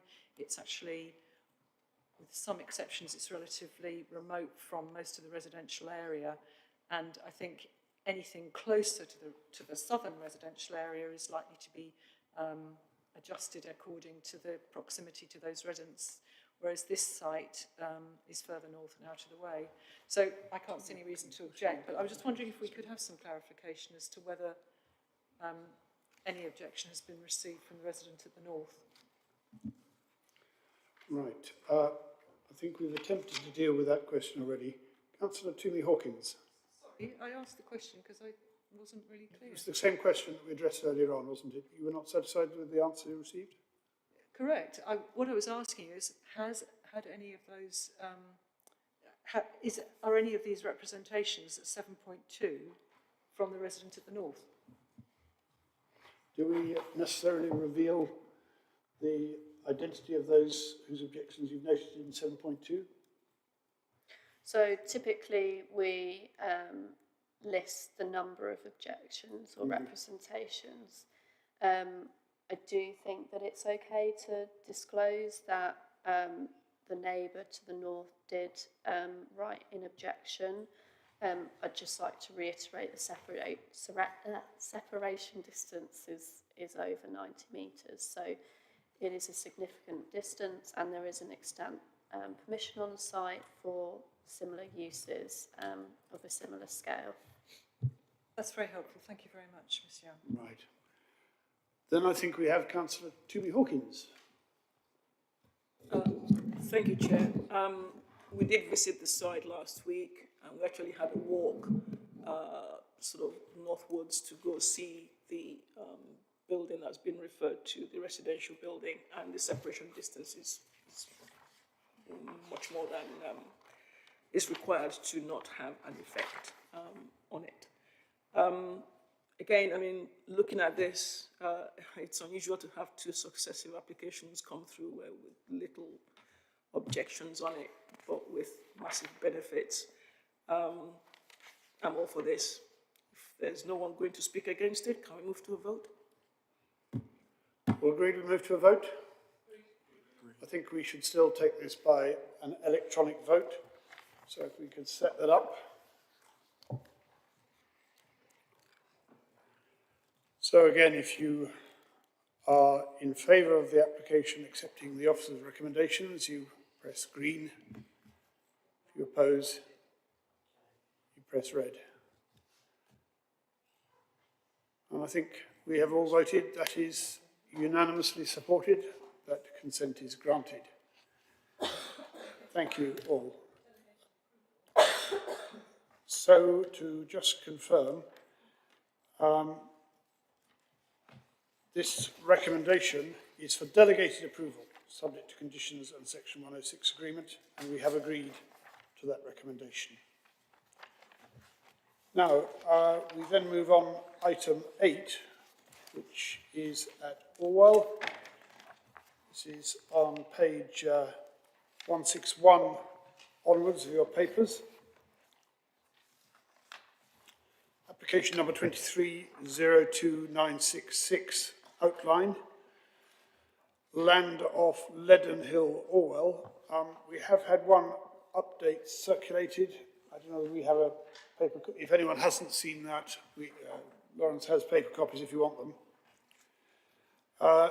The key issues are as set out here: principle of development, impact on visual amenity, residential amenity, highway safety and environmental impacts, and the application is being reported to committee as a departure application at the request of Orwell Parish Council. Some members of the committee visited on 3rd of April, and as I mentioned above, some members will have seen an update report. And our presenting officer is Charlotte Spencer. Charlotte, are you with us? Afternoon, Chair. We're joined by Councillor van der Weyer, who I think is probably the local member, yes, who will no doubt want to speak to us later. Thank you. Charlotte. Thank you, Chair. Let me just bring this up.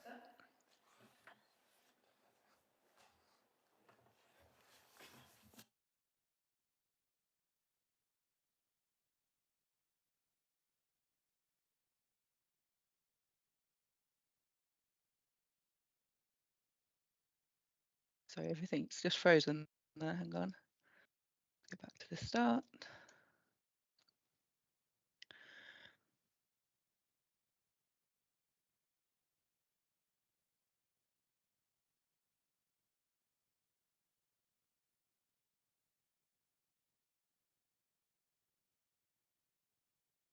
I can just confirm you can see my presentation and can hear me clearly.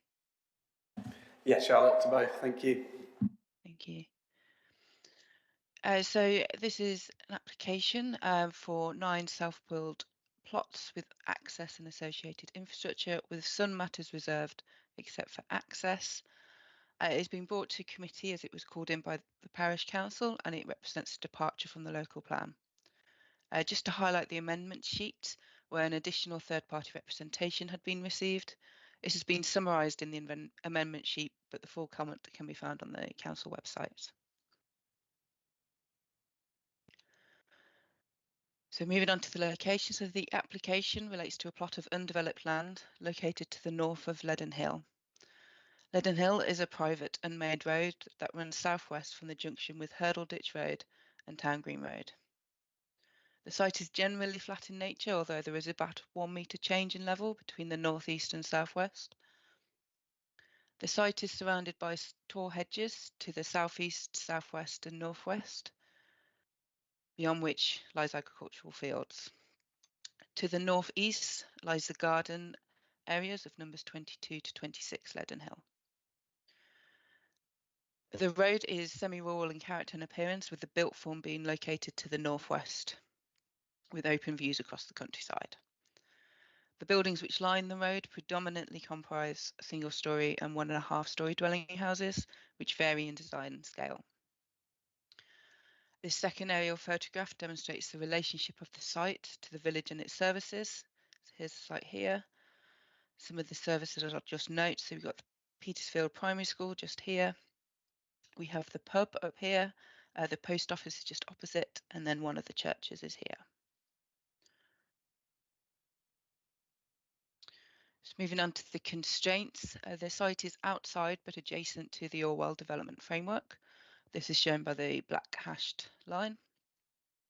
The site lies within flood zone 1, which is low risk, and whilst there are no surface water risks on the main part of the site here, there are some along Leaden Hill, as you can maybe not quite see, but the blue along here. In addition, a public right-of-way, as shown in purple, runs along Leaden Hill, leading to the open countryside.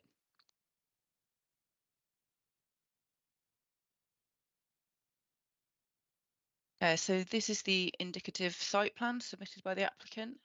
Members are reminded that layout is a reserved matter, so is not to be considered as part of the application.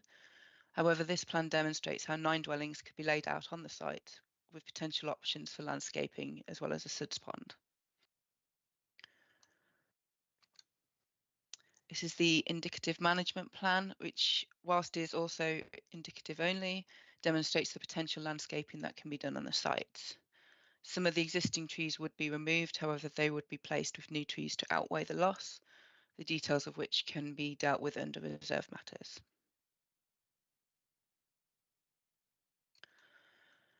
So this just shows the rule of development put forward by the applicant. Some points to note that the 2-storey dwellings, which would be limited to the front of the site along Leaden Hill, would not exceed 7 metres in height. And the dwellings to the rear, closer to the open countryside, will be limited to single-storey. This also refers to the 5-metre landscape buffer around the boundary of the site, and these rules have been conditioned.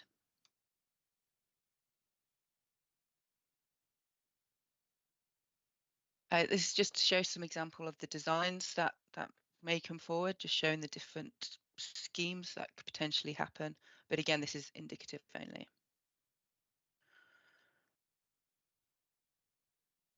Moving on to photographs of the site. So this is the entrance with Leaden Hill. So just here's the access to the houses at 22 to 26. The proposed access would be approximately here within the hedge. This photo is being shown from the driveway to the new houses. It's about here, looking across the site. This is from the southeast corner. As you can see, 22 to 26 just here. And the view looking up Leaden Hill from the junction of Town Green Road and Hurdle Ditch Road, as well as some other views that show the neighbouring properties.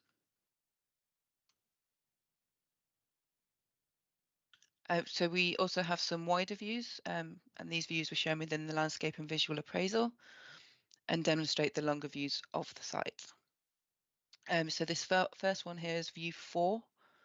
This has been taken from Cambridge Road, just here, to the site here. There may be partial distant views of the rooftops.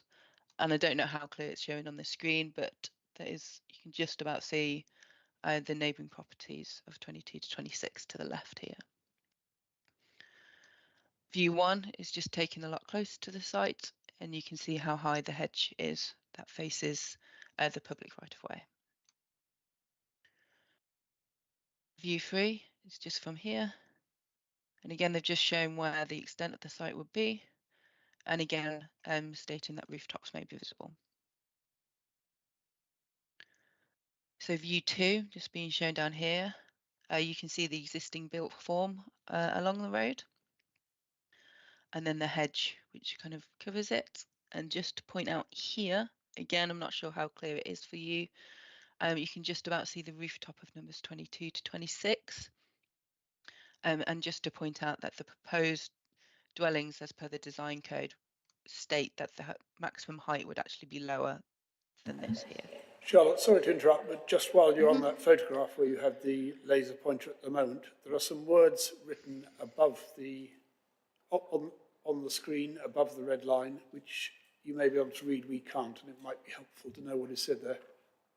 It says extent of site where proposed rooftops of dwellings might be seen above the hedge top.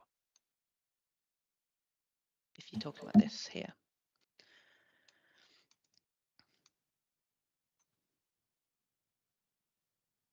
Just move on to view 5. So this is from Hurdle Ditch Road, looking across the field, kind of a similar position to where we looked on the site visit. Again, the extent of sites being shown here, and again you can just about see number 26 shown there.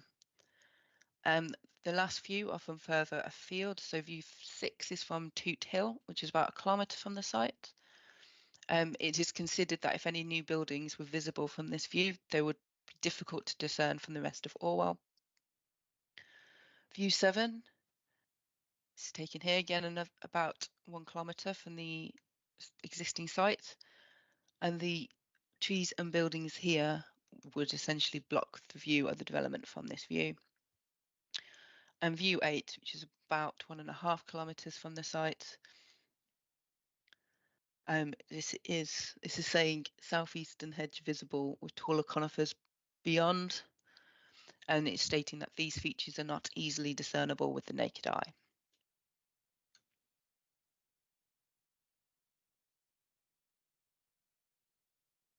So the material considerations of the principle of development, impact on visual amenity, residential amenity, highway safety, and environmental impacts. So officers consider that whilst this is, whilst the proposal is a departure from the local plan, the level of harm is limited to low to moderate in the short term, and after time for any proposed planting to mature, it will be negligible to low. It's considered that significant weight can be given to the provision of self-build, and officers consider that this outweighs the harm in this case.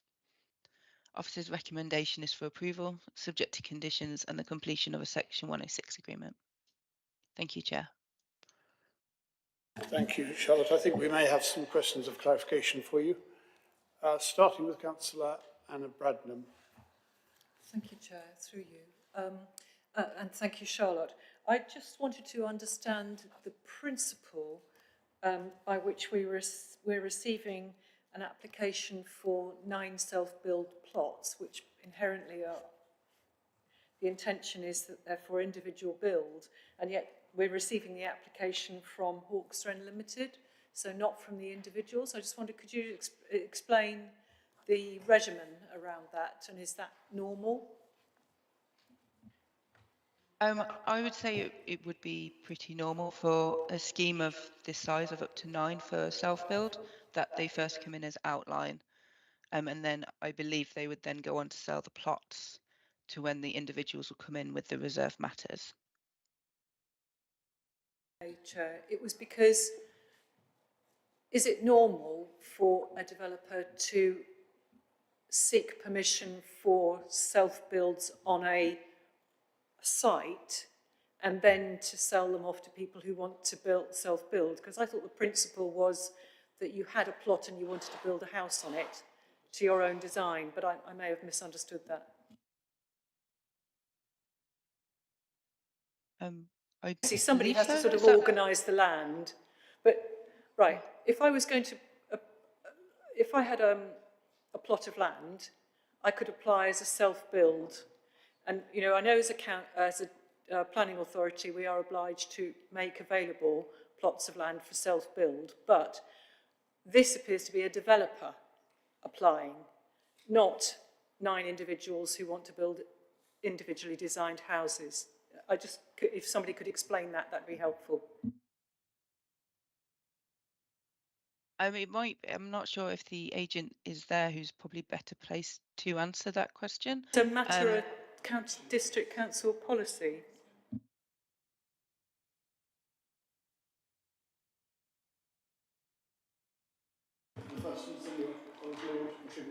So, Rebecca is our development manager. Thank you, Chair. It's not unusual to get an outline application to establish the principle of self-build plots on a site, and then the reserve matters applications are likely to come in individually by the individual applicants for their individually designed self-build properties. Thank you very much.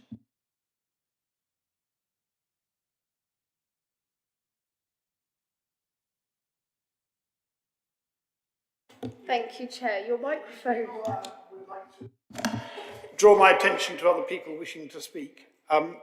Lots of fingers pointing in all directions around the room merely adds to confusion. So if people want to speak, if they'd kindly put their hands up and draw the attention of the Vice Chairman, then I shall bring them in. Otherwise, I shall ignore all pointing fingers in the future. Councillor Heather Williams. Sorry, Chair. I think the lots of the pointing fingers there were your microphone, because it was playing some sort of, I don't know, what was going on and off. So I think that explains some of the pointed fingers anyway. I don't know where I am with my question now. I think I know. Right. Looking at the planning balance scales, that's the word I'm looking for, that you displayed earlier. It says lots of grade 2 agricultural land is low harm, but grade 2 is very good land. It has some minor imperfections, but it is classed as very good agricultural land. So I'm just wondering, is there a scale that's been used to classify it as low harm? Because if it was a lesser grade, maybe, but it's grade 2. I bet some farmers would be quite happy with that grade 2 land.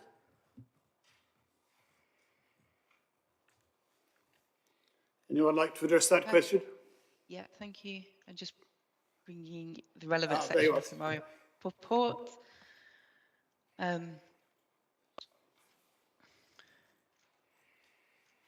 So it's explained in paragraphs 8.17 to 820. So yes, it is classed as best most fertile land, and the proposal would result in its irreversible loss.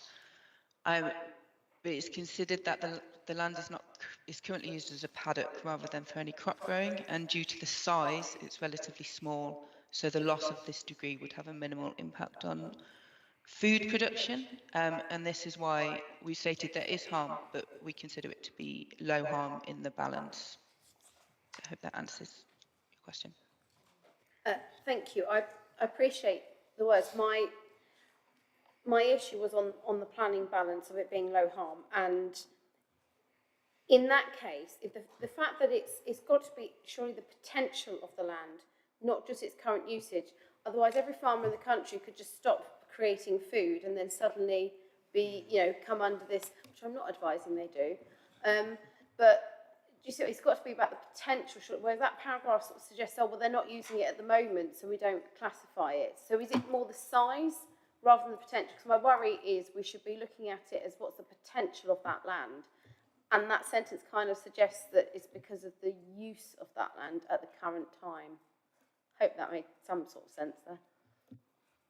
Yeah, so it is a mixture of both. I think the size does have a greater impact, and then each kind of case is based on its own merit, and so it's up to members to kind of take the level of harm they think it is in terms of loss of agricultural land into consideration when you consider the balance yourselves. Councillor Toomey Hawkins, did you want to ask a question? Not on this, at this point. Right. My lifting of my hand was to do with the previous question. Okay. And then I think Councillor Lisa Redrup had a question. Thank you, Chair. It was around the appeals that we have listed in 8.32 and 8.33, and it was saying that there was an appeal for Orwell where they decided that the facilities were too far away for the application to be able to go through. And it says then in 8.3 that the distances to services have been noted for this application. I just wondered if there was if you could give me any idea of the difference in distance between that appeal site and this site, because it looks to me like the pub's quite central in the village, so I just wondered if it was a significant difference. Thank you. Yeah, let me just bring back up my presentation. I can just point out where the previous appeal was. So the appeal referred to in Orwell, if you can see this, if it's come up, I believe was this plot of land here. And whilst I can't really speak for the inspector who made the decision, just take into account that they would have to walk down, I believe this is Westcroft, and across then to get to the services. But this was where the appeal plot was, if that does help. Right, thank you. I think, does that deal with your question, Councillor Redrup?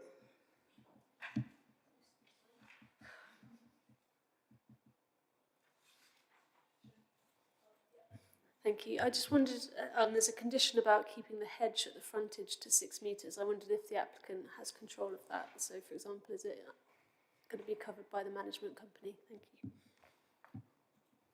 Yes, they do. That condition was checked with the agent prior to adding it, because we just wanted to check what the current height of the hedge was at the moment, and they are open to that condition and they have control. Yes. Okay, thank you very much. Right. Councillor Braddon, I think you want another further question? Thank you very much. Yes, at 4.2 in our report, it refers to number 22 and 26 Leaden Hill, which lie directly to the northeast of the site, were recently approved and have since been constructed. I just wanted to check, are those the ones referred to in the table immediately above, which was obviously approved in 2019?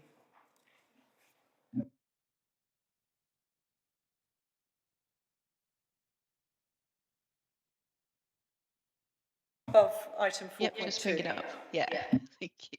Sorry, I was just scrolling a lot there. Yes, that is for because it's pointed out it's the relevant neighbouring site history. So that. And were those the black barn-like buildings that we could see in the previous photographs that you showed us? Yes, they were. So do they sit where if you look at Google Maps, there is a barn presently? I can see Councillor van der Weyer nodding. Yes, I just have to bring that up. Yes, they sit where that building is on the Google aerial photograph, yes. Okay, I don't see any others, but I have a few questions myself, if I may.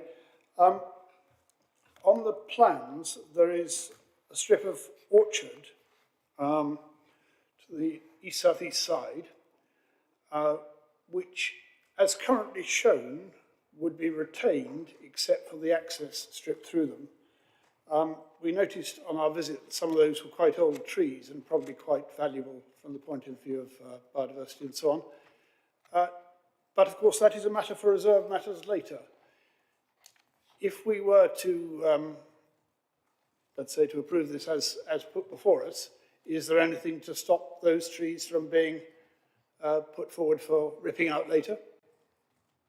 And they are not protected in any way. And so the fact that they may have what you been indicated as being retained at this stage would not have any validity when it comes to the reserve matters stage. I don't know whether the delivery manager might want to comment on that, or indeed the legal advisor.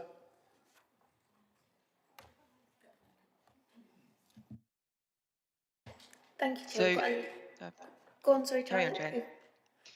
Carry on, Jane. It's fine. We've got a landscaping condition on the outline. I'm just trying to find it as we speak. Number 16, I believe. Condition 16. 194.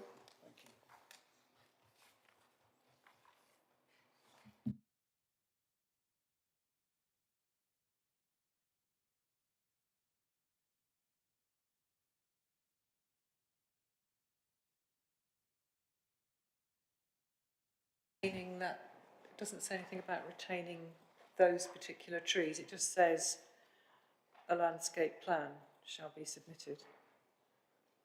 I guess the section of within a period of 5 years, if any of the...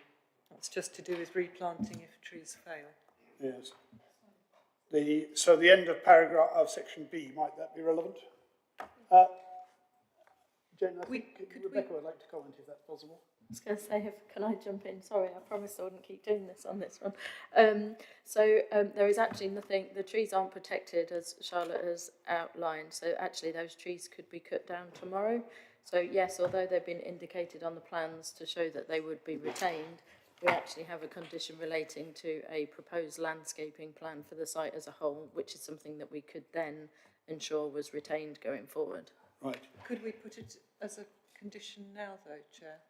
If we wished to retain that bank, even if it wasn't exactly the same trees, but if we wished to retain that strip of trees and green space for this development, could we put that as a condition and protect that area?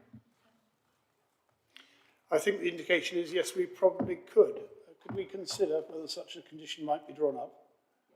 We'll come back to that later. Brings me to my next question. I haven't heard much mention of biodiversity net gain. Of course, there are exemptions, and I assume that because of the scale and the number of self-built houses, this would be exempt from, and the date, of course, of application. Am I right? Yeah, I think that's confirmation that is correct. The views that were shown, I think it was view number 4, which would be from the general direction, I think, of Wimpole. Would it be possible to show that again? Because it did seem to me from that view that there might be some landscape impact, but again, I couldn't read the words. I may have got the wrong number of the view.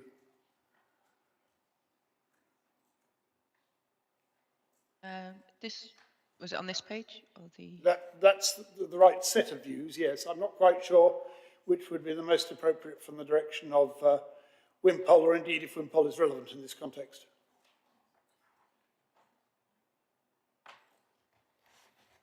To be this 4, you're saying? Right, and again, there are those words above the view, which I imagine are the extent of the possible impact. Is that right? Yeah, it says extent of site. It's just outlining where it would be. But the hedge there, which masks the possible future buildings, is not in any way protected, is it? Or is that affected by the landscape condition? So we've requested the hedge at the front to be protected because currently that provides enough screening, whereas the ones at the 2 at the side, they do need a bit more enhancing, so that will be dealt with under the reserve matters and the landscaping conditions to enhance these edges, and this is also where the 5-metre landscaping buffer would be. Thank you. Lastly, you have referred to, there are a number of inspectors' findings in rather similar cases of, in fact, exactly the same number of self-built houses. I just wonder if anyone is in a position to give the committee some guidance as to the weight we should put on the inspector's findings in similar cases, and to what extent the circumstances are seen as being different.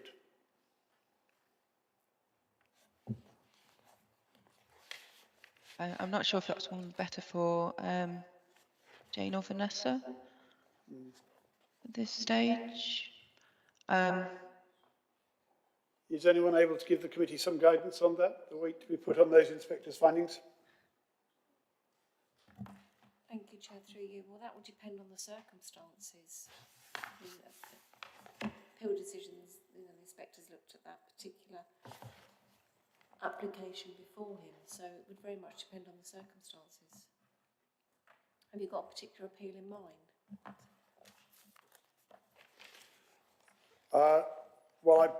There are a number of cases referred to here, one of which I think was for quite a nearby development of 9 self-built houses.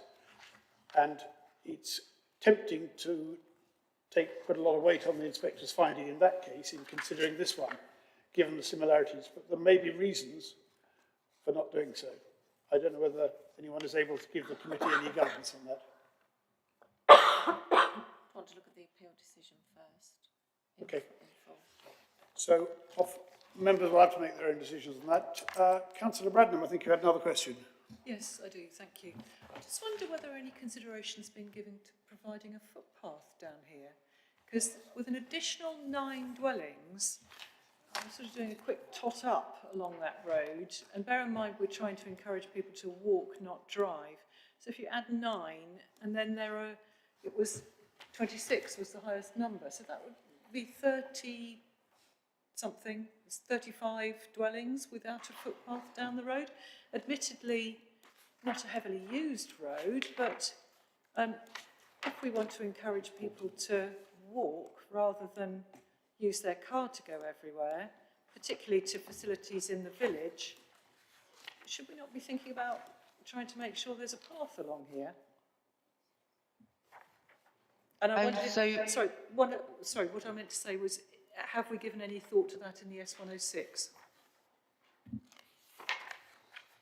So firstly, to clarify, I believe there's 18 dwellings currently served by that road. I think the numbers, it's just odd numbers. And secondly, the Leaden Hill is a private road. So the local highways authority, we can't kind of control anything that happens on that road because it is a private road.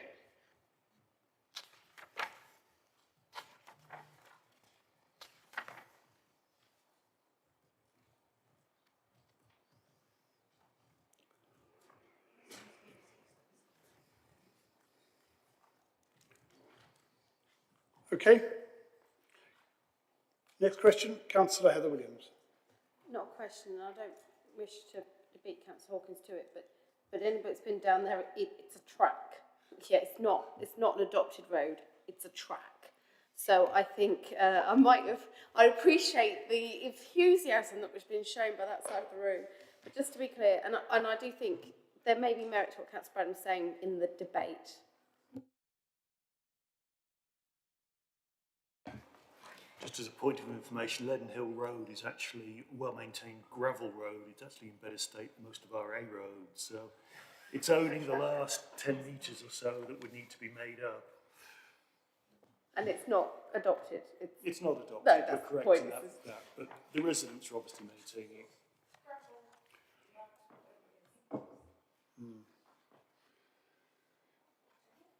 No. Councillor Hawkins, you were referred to just now, so you're in the queue. Did somebody get in with your question before you?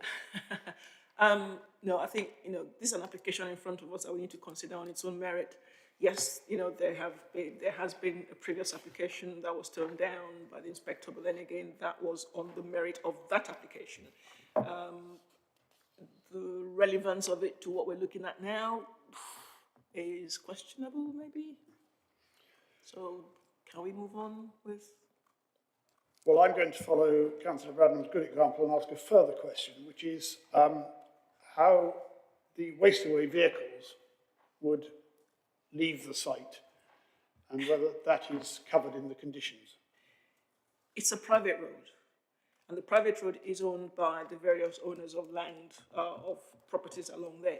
That is a civil matter, it's not a planning matter. So to confirm from officers, there are no conditions that would cover the access or egress for waste-away vehicles and others? No. Good. Okay. Do we have any further questions? Somebody said, which I think means no. I shall take it as a no and move on. We have got a number of speakers, and thank you for your patience. Our first speaker is Sam Cottrell, speaking, I think, on behalf of a number of residents. Am I right? Perhaps you'd explain that. Sam Cottrell, I see you on the screen. You know you have 3 minutes, and I think you want us to show some slides, did you? Yes, we have that set up. So please, go ahead. I'll just get my transcripts prepared.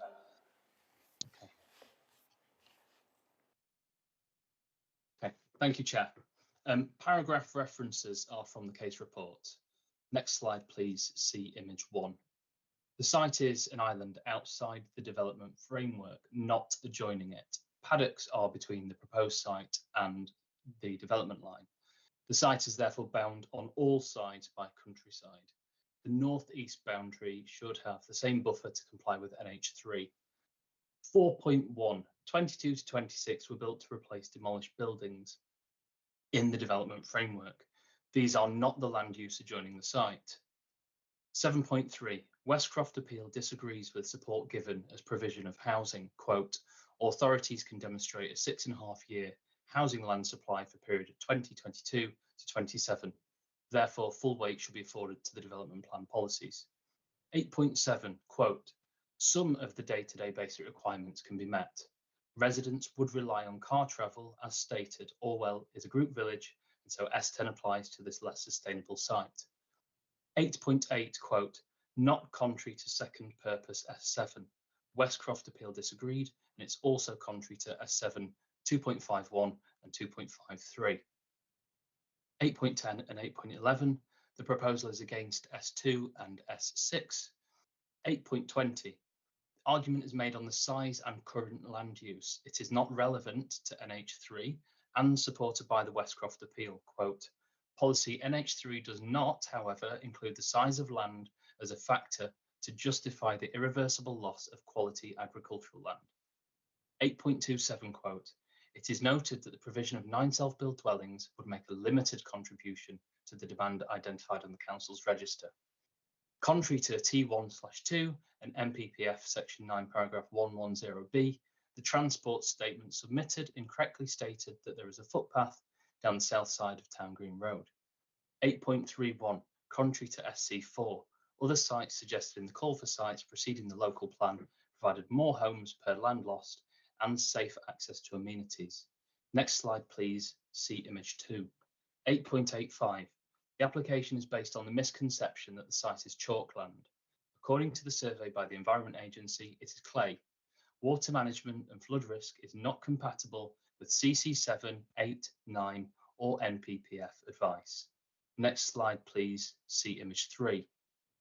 8.63, the depth of development in the revised LVIA Appendix 2 is far greater than shown on the site plan, so it's difficult to decide if the proposal is compliant with HQ1 or NH2. 8.109 concludes regarding residential amenity without any survey. Next slide, please. Given this and the factual errors and omissions in the application, which appear to have had a material impact on decision making, this application should be rejected by the committee. It's also worth noting that the biodiversity question that was asked earlier was wrongly answered, and in 8.77 you'll see that it quotes, however, to be in accordance with the Council's biodiversity SPD, a measurable net gain is required, and that will be off-site purchase. Thank you, Chair and members.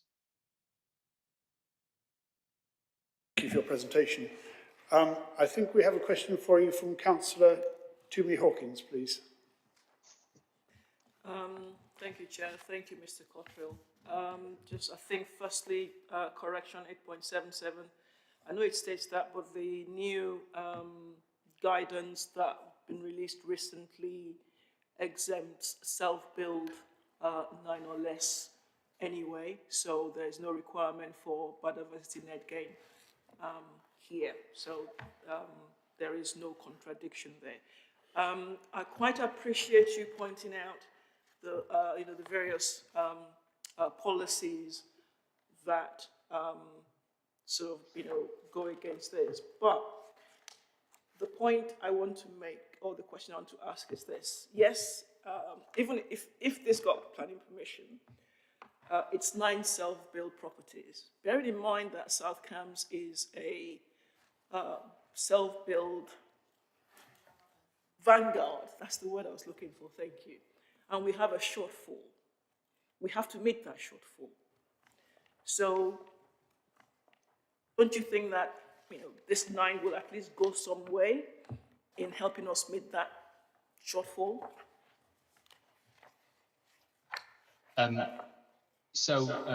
Firstly, just to clarify, the statement I made about the biodiversity has come from the case report from Charlotte Spencer. Being a layperson, I've taken that on face value when it says that it is required under a different policy. So I'm sorry for making that error.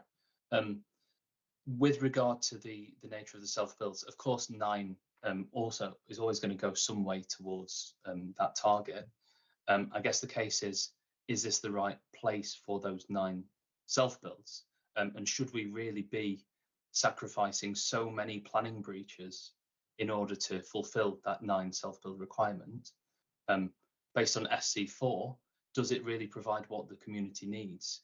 And once we've gone forward with an application, there is no going back. That land is developed and it currently is open countryside. And as I explained, it's not just adjoining the development plan, it is an island outside of it. And as you could see from my first image, the paddocks that are attached to 22 to 26 evens are paddocks.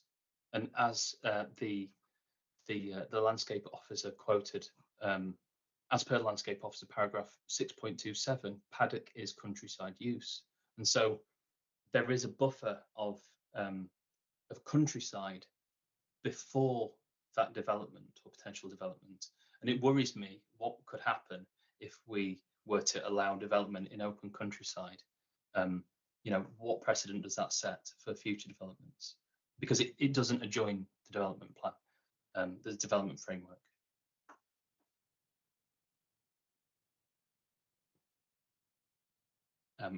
That's all I have to say, I think, about that. Thank you very much for your responses to that. Next, we have Peter McCown, I think, for the applicants.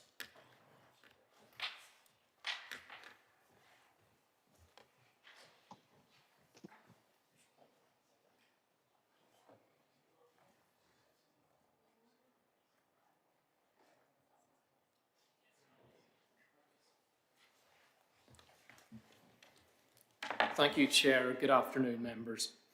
The proposals within this application, as noted, will deliver 9 self-build building plots.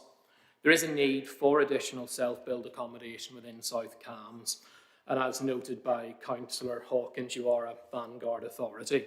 As of October last year, this shortfall was 332 plots. The site, we feel, occupies a sustainable location on the edge of the village, in close proximity to services such as the primary school, village shop and pub.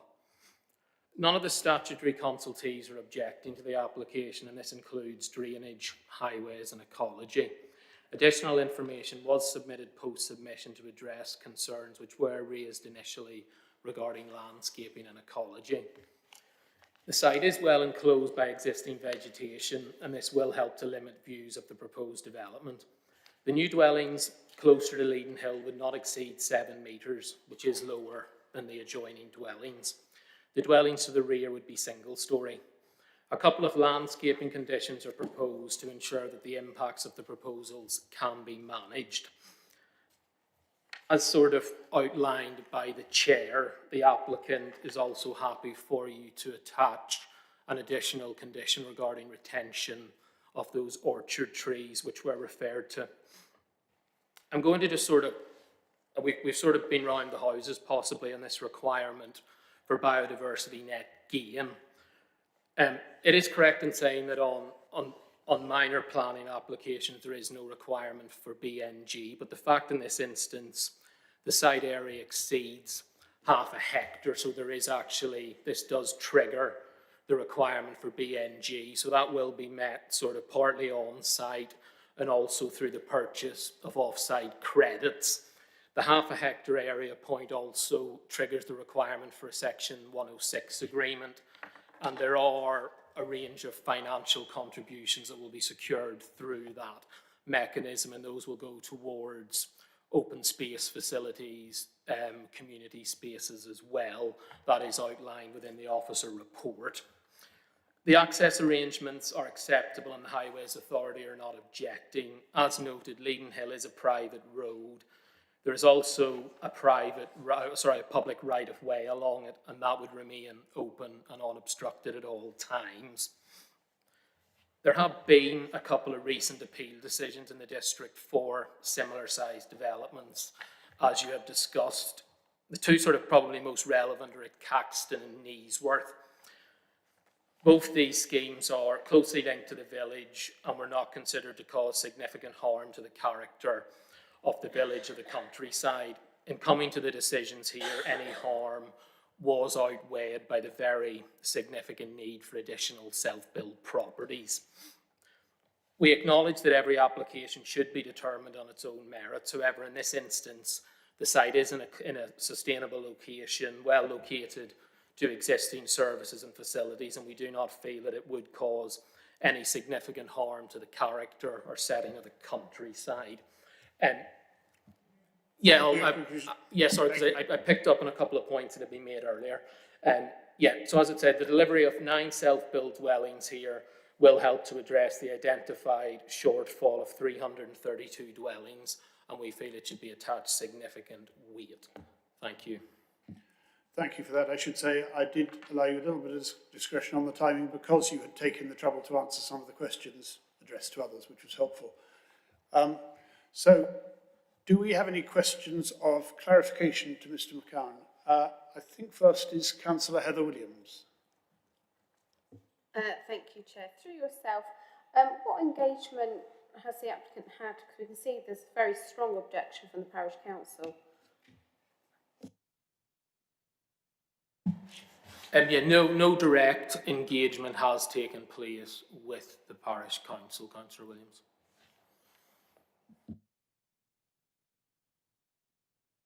Councillor Toomey Hawkins. Thank you, Chair, and through you. Thank you, Mr. McKeown. What engagement have you had with the owners of the private road? The applicant has been in discussion with one of the adjoining residents and has been discussing matters on the access with him, as far as I understand, and then also with the owner of the application site as well. But then, if I may, Chair, there are many houses along there, so speaking with just one surely is a big shortfall. Yeah, well, those discussions with all of the residents haven't taken place to date, but should planning be granted this afternoon, the applicant would be happy to sort of engage with them and meet with them to discuss the proposals further and any sort of implications that future development would have. That's not satisfactory. I think there's many of developers who've heard me say this. You need to engage with the local communities when you are actually putting something together. And today we had an exemplar engagement presented to us in our very first application, where the parish council was in full support, understood the issues, and now we have this, which is the complete opposite. It's very disappointing.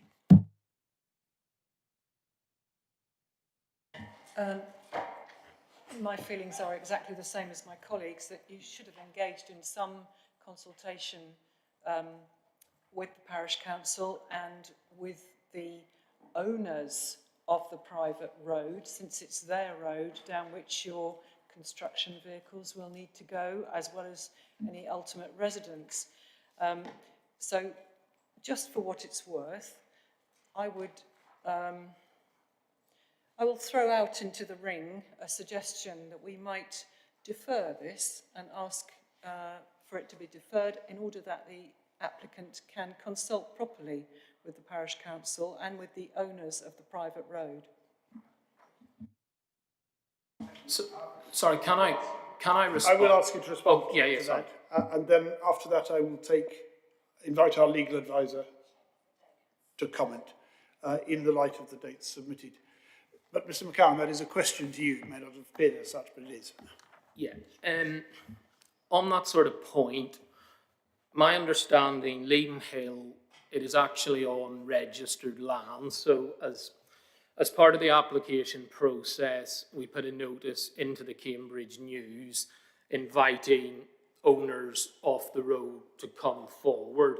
I am aware that a couple of the existing properties on Leaden Hill have registered a small parcel of land to the front of their properties, but as far as the entire road goes, it is actually unregistered.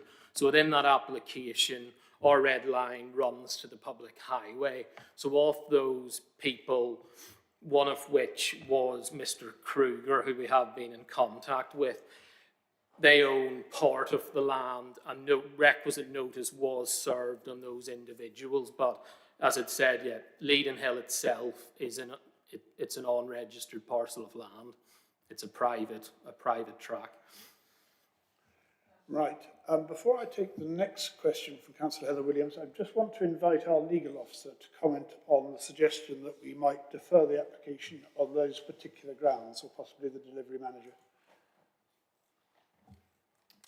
or whoever would like to comment on that. It's not a reason for deferral.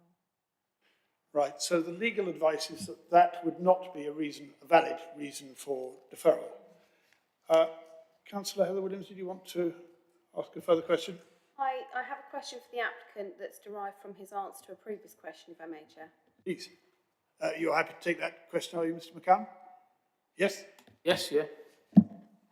Unless I've heard incorrectly through yourself, Chair, there was mention about an advert going in the Cambridge News. I'm wondering why that work publication was selected, given it's an SG8 area and then served predominantly by the Royston Crow. Now, the readership of the Royston Crow, there are free copies at the areas, and it isn't actually a free delivered paper. And I can guarantee the readership of the paper copies of the Cambridge News in my ward, or of 2 large villages in my ward, is a precise number of 3. So, other than that advert, I appreciate there is online sections. Was there a reason? Was it written that you had to go to the Cambridge News? Out of interest, as it was given as an answer earlier.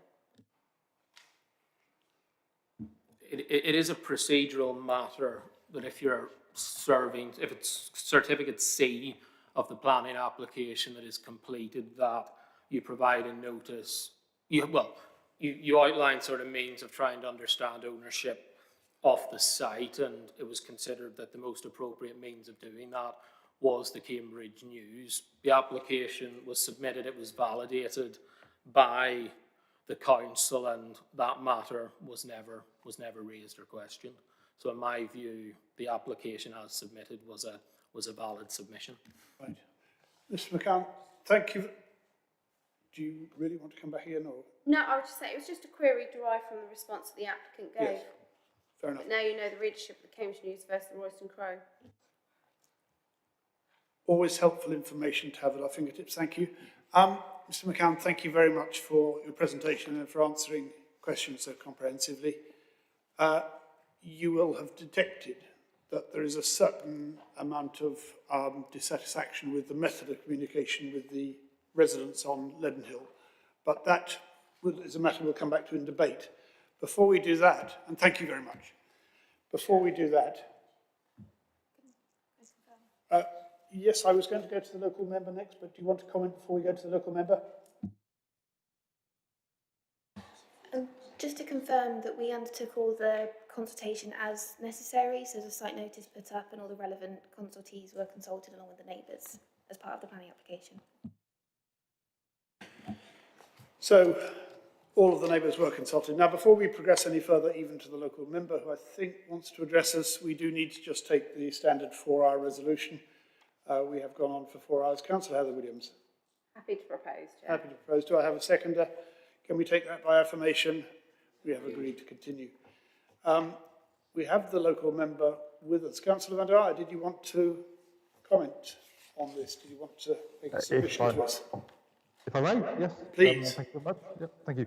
So Orwell has seen quite significant growth recently, especially at the Councillor van der Aar, perhaps we can start again. We're not hearing you clearly. I don't know if there's some technical issue that we might resolve. I'll try a different speaker. Is that any better? I think it is. Thank you. Yes.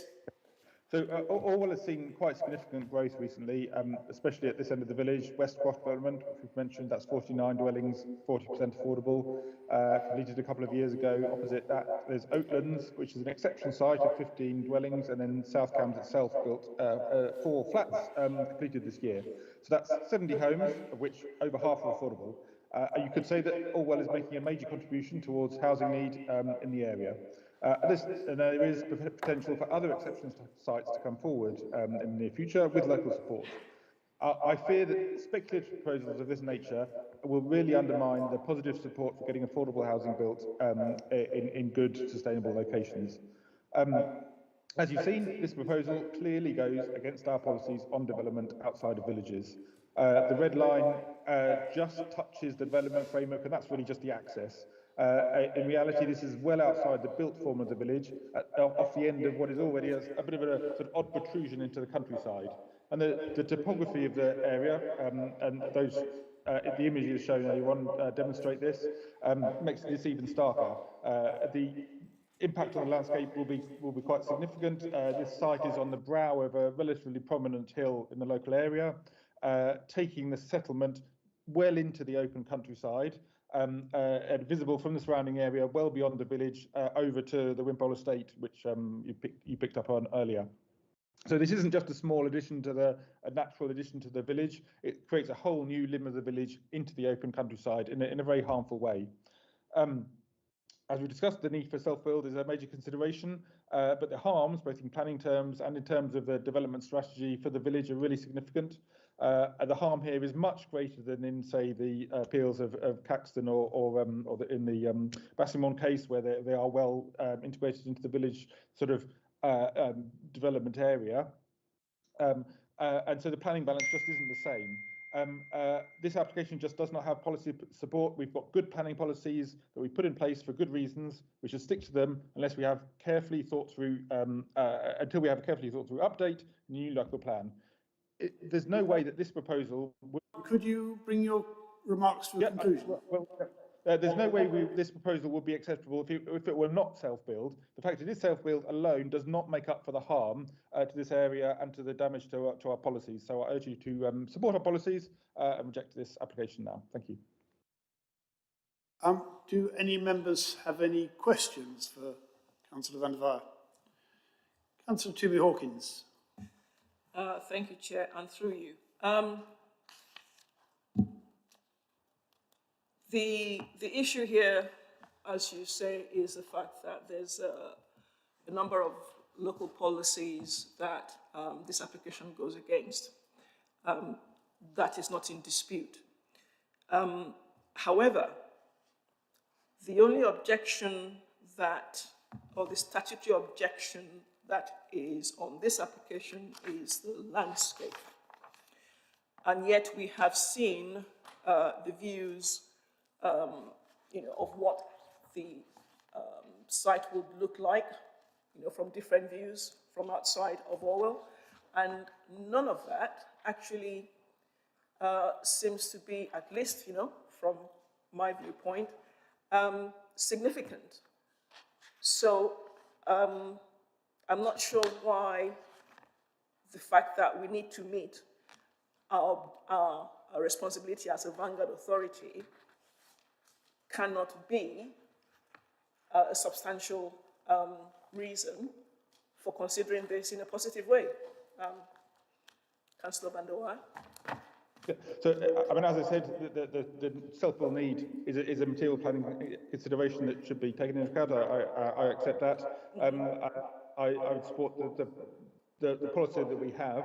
I mean, I don't think it was made clear when we became a Vanguard authority that it would be used against us in planning policy, to be honest. I have no recollection of that because I supported it at the time and that was not made clear, but it's now being used against us in planning decisions for locations that would not otherwise be acceptable. On the landscape thing, the landscape impact, there's sort of, in pure landscape terms, the impact will be mitigated by the large hedgerows around that. But although it is clear that it will be visible from the surrounding area, and because of the prominent location, it will be quite a wide area, including sensitive sites like Wimpole. But the main issue is about encroachment into the countryside in contrary to our policies, and that's not about what statutory consultees say. That's about what we say in our policies, and we need to apply our policies, which are very strongly against this, and unless there's the harms are really limited through other means, and I don't think that's the case in this instance.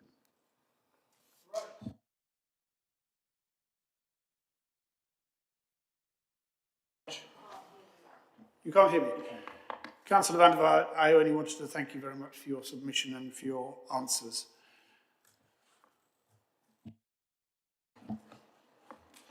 Hear me now? Yes. So I think we now move on to the debate. And I think Councillor Heather Williams would like to start us off. Thank you. Thank you. I thought I'd go for a hat trick on the triggering debates today. If I can be indulged and have displayed the planning balance scales again, because I do think that's really helpful when we're making our decision to have that visually in our minds. Because when... Oh, I can wait, Chair, if you want.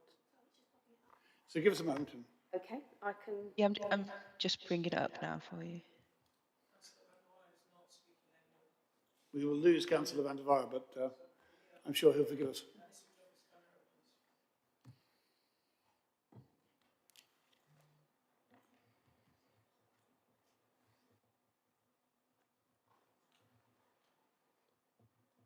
Does that come up? No. Oh. There it has. Thank you. Right. We can see it now. So when we look at that really does focus our mind that in normal circumstances, this would absolutely be a refusal with no hesitation. And I think there is merit in what has been said about the way that the becoming a Vanguard authority, that was for really good reasons, and this is was not, to my understanding, is still not a reason why it should be sort of weaponised against us. It's a separate thing.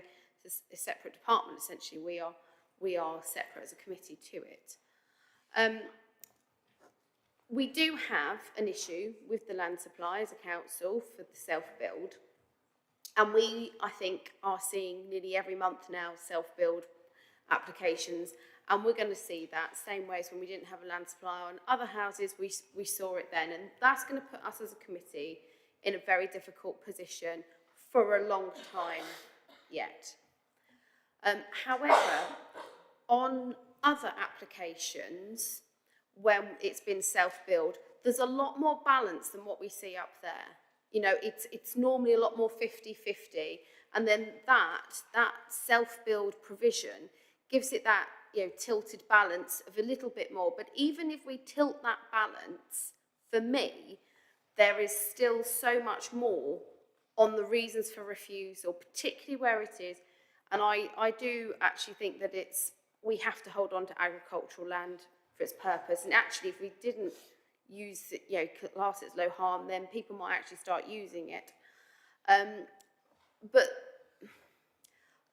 9, this isn't hundreds. We've heard earlier the shortfall that we are. This 9 is not going to make or break it for us. I do appreciate that, sometimes little adds up. but I don't think overnight this is going to resolve our problems.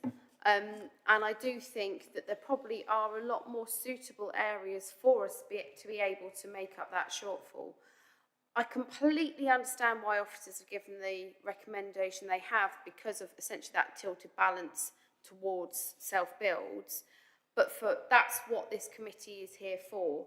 Officers have to give us what it is within the rules that we set them and the policies and the way that it is, and it's our decision if we want to deviate or if we want to make a different choice. I will be making a different choice to the officer, and I will be voting for refusal, because even tilting that, there is still all of those reasons for refusal, and I do believe it's different. It's not a bolt-on to the rest of the village. You know, in fact, in Orwell there are other places where it would be more suitable, and that's clearly my reasons why. Councillor Sanford, come to you next. Thank you, Chair. I have to admit I'm fairly sceptical about the real need for self-build. I agree, I know there's lots of names on the register, but Caxton has been mentioned a couple of times. I'm very familiar with it. It's one of my villages. There have been 3 sites for self-builds approved in Caxton. The first, they started building out 3 years ago. It's still only half built out. The other 2, one which was approved on appeal, the other which we approved, no sign of movement at all. So I'd really like to see some sort of statistics, maybe from our wonderful planning department, on how many of these approved self-builds have actually been built. And I fully endorse all Councillor Heather Williams' comments about if we take away the self-build tag, there are good reasons in front of us to actually refuse this application. Councillor Anna Bradnam. Thank you, Chair. My observation as a parish who had a speculative planning application to us was that it's always much better to consult with the parish council first before applicants make proposals, mainly because sometimes the parish council might be able to offer you a really good alternative for where you're suggesting. In this case, one wonders, you know, it is just outside the village framework. I mean, I wonder whether anyone considered as an exception site, you know, with 100% affordable housing. Having said that, I suspect if that had been the case, you know, you might have had even more, I don't know, or you certainly would have had probably 31 representations from third parties objecting. So I am not convinced by this as a need or indeed a very sustainable location, and I shall not be voting for it. Councillor Toomey Hawkins. Thank you, Chair, and through you, can Councillor Bradnam switch off her? Oh, sorry. Thank you. Right. We have a situation, which is that we have a shortage that we need to catch up on. Who is it that says every little helps? Thank you. Yes. If we don't take the minute steps that we need to take to meet that need, it's just going to carry on. We're just going to see more and more. Unless, of course, we as a local authority can find some piece of land somewhere, create all these plots and go bang, that's it. You know, self-build, go build your houses. But we can't. And the fact is, the sites that will be coming along, as we've seen last month, month before, are going to be outside the village framework of many villages. So how are we going to ever meet that need? That's the question we need to consider. Yes, this site, again, this is where you need to take a balance. It's on the edge of the framework. It's not adjoining in the sense that it's not exactly on it, because you've got that bit orchard or whatever it is. But it's still on the edge of the village framework. Now, there are benefits which actually have not been put on that balance, which is all the contributions that are going to be made to sports facilities, health. There's 21,000 for this, 33,000 for that, 9,000 for, there's those benefits which we're not seeing up there. And the only reason this is coming forward, yes, is because it's self-built. So, I don't like it, but it's not whether or not I like it, it's whether or not we have material planning reasons for this to be given permission. We have consulted with statutory consultees. Even highways have no objection, though there were objections raised on potential conflict or difficulty at the junction. I recall that we had this with the site in Bourne, but at the same time, we gave it planning permission because it went towards meeting the need that we have. So I would ask that we consider this very carefully. We might not like how the consultation has taken place or not taken place, but we need to really consider the planning reasons in front of us. Thank you.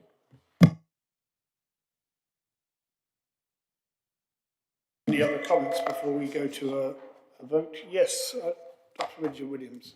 Thank you, Chair. I will try and be brief. So I've listened to the debate here with some interest, and I think it is finely balanced. I completely take on board the points Councillor Hawkins has just made about the need for self-build. It can provide a more affordable way of people obtaining their own home, and I think that is important. For me, though, I struggle to distinguish this case from the two dismissed appeals, particularly the appeal which is mentioned at 8.34 in our bundle, which is actually in Foulmere, it's not in Triplo. When I first read this, being the ward member for Triplo, I thought, how did I never hear about this appeal? But it's in fact Triplo Road, Foulmere, which I think is significant because Foulmere is a larger village than Triplo.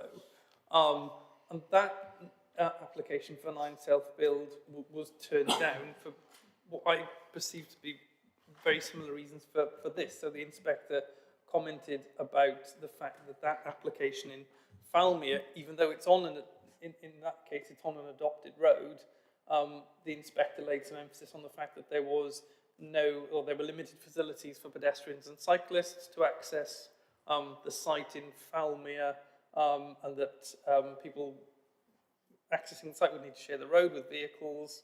They mentioned the fact there was no street lighting nearby in that application, and this looks like a very similar situation. So I think, bearing in mind what we were told earlier, each case turns on its merits, but I do find it very difficult to distinguish this case from the other case in Orwell, the case in Foulmere, and I think there are sufficient grounds to refuse this application on that basis, and I am leaning in that direction. Right, well, members, we're coming to the moment when we need to take a vote on this. Let me say I understand and share a number of the concerns that have been addressed, some of which related to process, which is not what will determine the outcome, I think, today.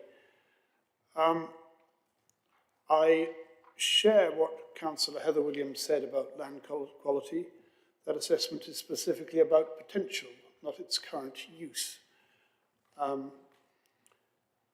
I had some concerns that I expressed about the application of inspectors, and I had made it clear earlier that I would expect some guidance on this. I don't think we had any guidance on the application of similar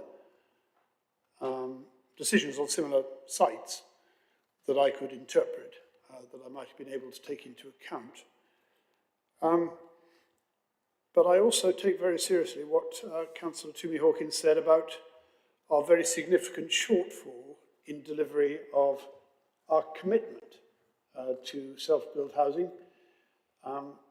of course, we cannot actually secure the delivery, can't actually go out and construct those houses ourselves and ensure that delivering sites for that actually results in them being built. I share a number of the concerns that Councillor van der Weyer, as the local member, expressed about the landscape impact in what is a very sensitive site in a sensitive area. It's quite clear that were this not for self-build housing, I think it unlikely that we would be approving it, even as a rural exception site. And this is not, of course, for affordable housing. So I am finding it quite difficult. Maybe it should be difficult for us to come to a decision on these applications, but I'm finding it quite difficult to see whether the provision of 9 self-built dwellings outweighs the material considerations for refusal.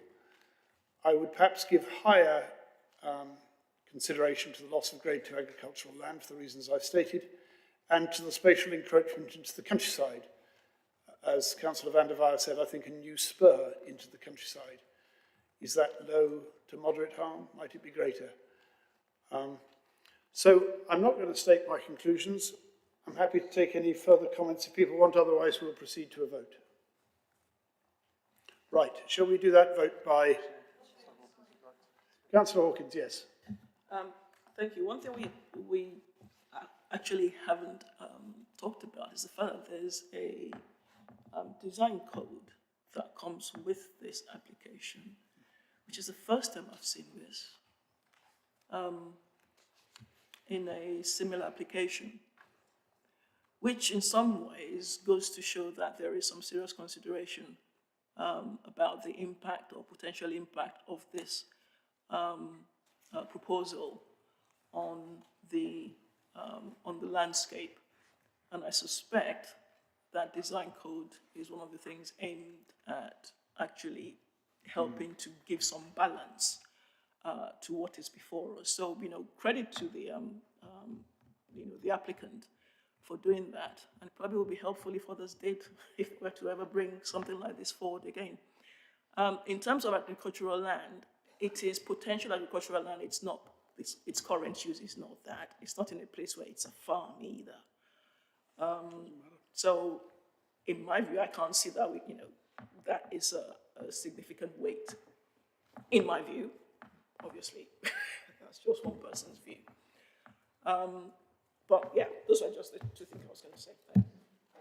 Now, I had said we were about to proceed to the vote.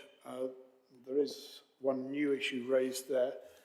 I think before we proceed to the vote, I'd better ask the delivery manager whether there are any amendments and to just clarify what it is that we're voting on. Or, Jane, yes. Thank you, that'd be very helpful. So to clarify, the vote is for a recommendation of approval, subject to conditions and completion of the Section 106 agreement. Yes, okay. Right. Can we then progress to a vote, electronic vote, if we could set that up?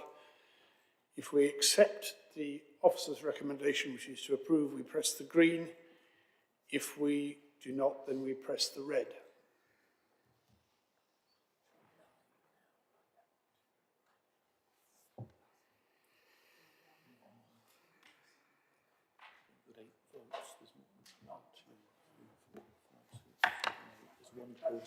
It's telling me to log off for some reason. So.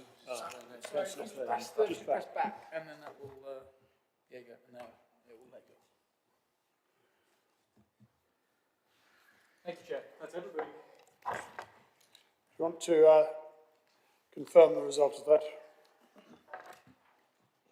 Excuse me. Thank you, Chair. So, by 8 votes to 1, the application is refused. Thank you, members. Yes, it may be that we need to just clarify the reasons for refusal that arose out of that debate. Is that clear to officers? Perhaps you can sum that up for us? So on my notes here, I have the reasons for refusal so far is loss of agricultural land being one, outside the development framework and encroachment into the countryside, and then landscape impact. I think that covers the main concerns that were raised by members in the debate. Thank you. So let us then move on to item 9 on our agenda, which is number 3 Acorn Lane. This application, number 2400652. Let's take a break.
Welcome back to this meeting of South Cambridgeshire District Council on 10th of April. We now come to item 9, which is application number 240065 full, 3 Acorn Lane, Camborne. And the key issues are design, layout and scale, residential amenity.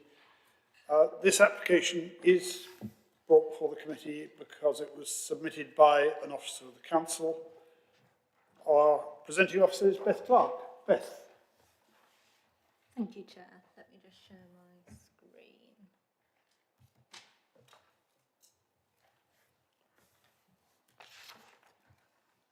Yep, so as previously mentioned, the application before members today is here because the applicant is a member or officer of the council.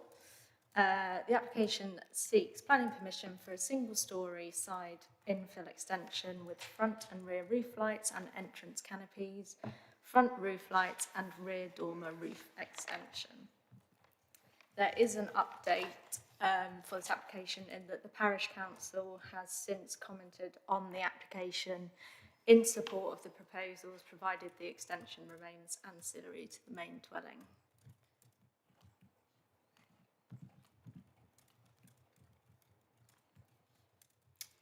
So the application site is located on Acorn Lane in Camborne. It's a detached dwelling with a garage.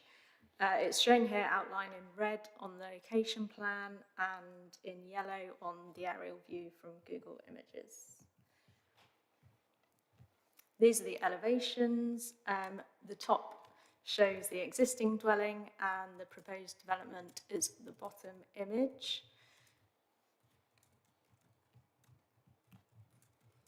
These are the proposed floor plans showing the side infill extension named boot room on the ground floor, and the second floor level plan and section showing the proposed rear dormers.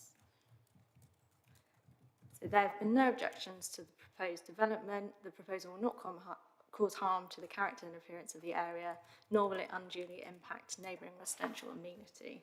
The application is being recommended for approval, subject to planning conditions. Thank you.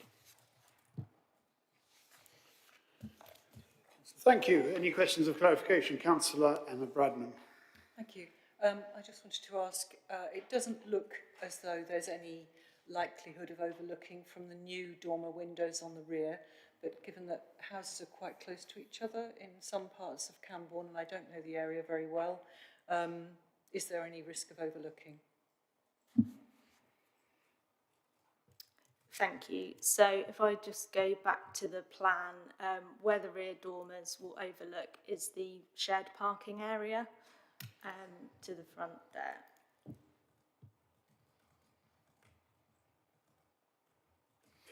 Right. Any other questions? Councillor Toomey Hawkins. I'm not even sure that's a question. Brain is frying. I mean, obviously, from what we've seen, there's no planning material issues here, and it's only come to us because it's a member of an officer of the council. If not, it'll probably be under delegated. Yeah. Okay. Just clarifying that. That is correct, isn't it? Yes. Do we need to have any seconder for that? Thank you. Let's proceed to. I'm not proposing to take a vote on whether we go to a vote. Let's go straight to a vote.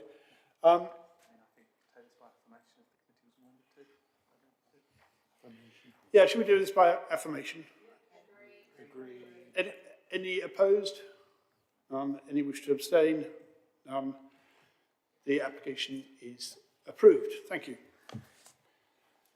So we then come to item 10, I think. Is Chris? Chris, you're with us. Thank you for your patience. That's okay. Good afternoon. Monitoring our progress carefully all day. Thank you for your report. Did you want to introduce it? Yes, thank you, Chair. There are a few updates in this report for the committee. We'll just start with open cases. We're slightly more this month. We're at 676 open cases, with 313 being identifiable within South Cambridgeshire, and we've received 184 compliance referrals across both councils since the beginning of January. The statistical data is obviously in the attachment to the report. I do have an update on staffing. I had a I'm sorry to interrupt, Chris. Can we just be very clear as to which of the various reports? Oh yes, sorry. The agenda, my appendixes 1, 2, and 3 is the statistical. So we're talking about Appendix 1 at this stage. Sorry, Chris.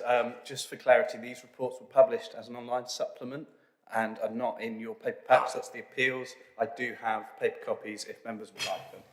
Why don't we see how we manage without the paper copies if Chris would like to take us through it? Okay, I'll take you through it, Chair. Okay, so paper copies are available for those who want them. Sorry to delay you, Chris, but I thought it just important to clarify that. Sorry, Chair, I wasn't aware you didn't have visual copies of them in front of you.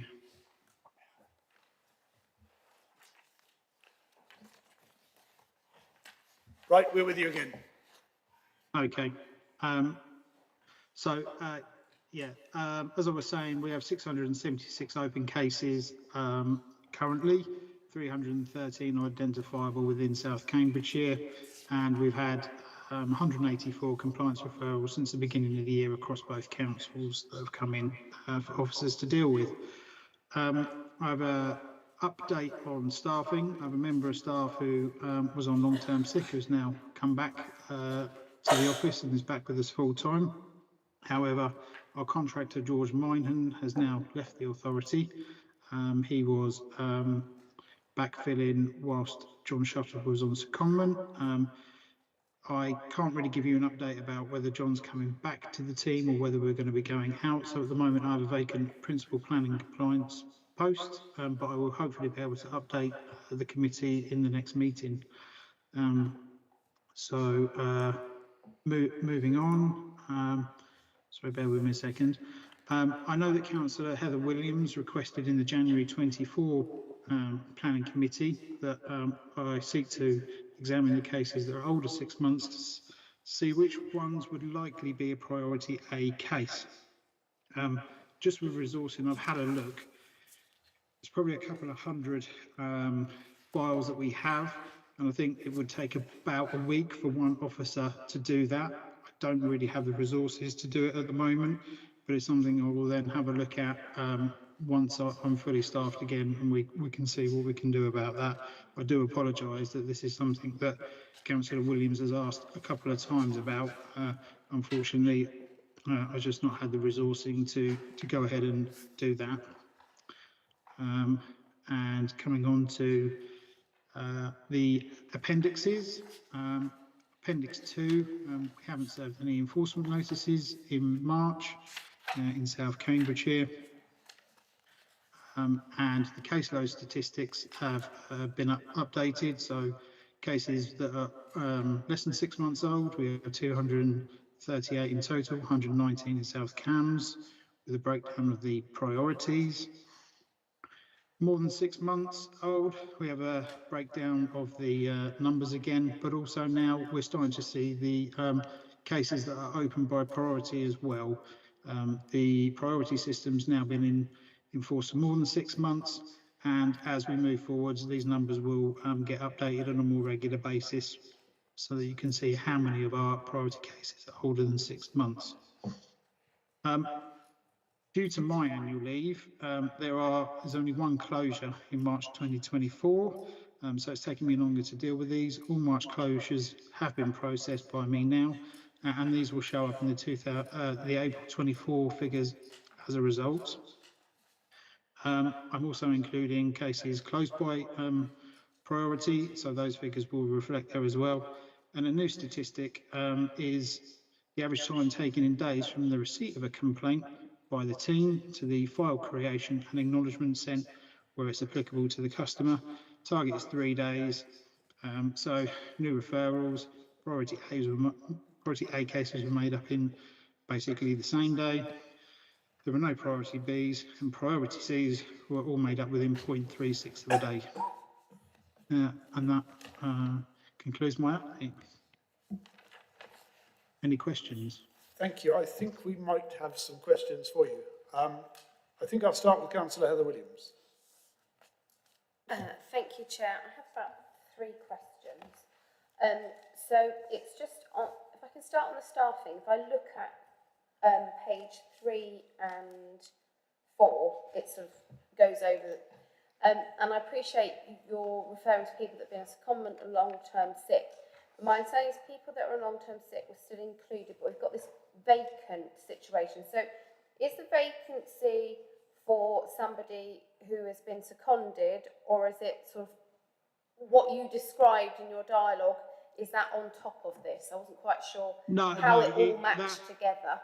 Yeah, so that vacancy is a result of John Shuttlewood, who was presenting to committee when I started. That's it. He moved on to strategic sites, and he is still on that secondment till the end of this month. I don't know whether he will be going for a full-time role within that team or not. That is a possibility. And once I know what's happening there, I will know whether we will be able to advertise that post permanently or whether John will be coming back into that post. So you're not advertising to fill that vacancy at current? I can't advertise until I know whether John's coming back to the role or not, because I don't know whether he would be coming back to the team, and I can't fill a role that technically exists for John at this moment in time. Okay, but have we had agency in that? Are we able to get some temporary cover? Yeah, that was George Minehan. His contract finished at the end of March, and John's secondment was extended by 1 month for the month of April. Okay, thank you. That's my first question.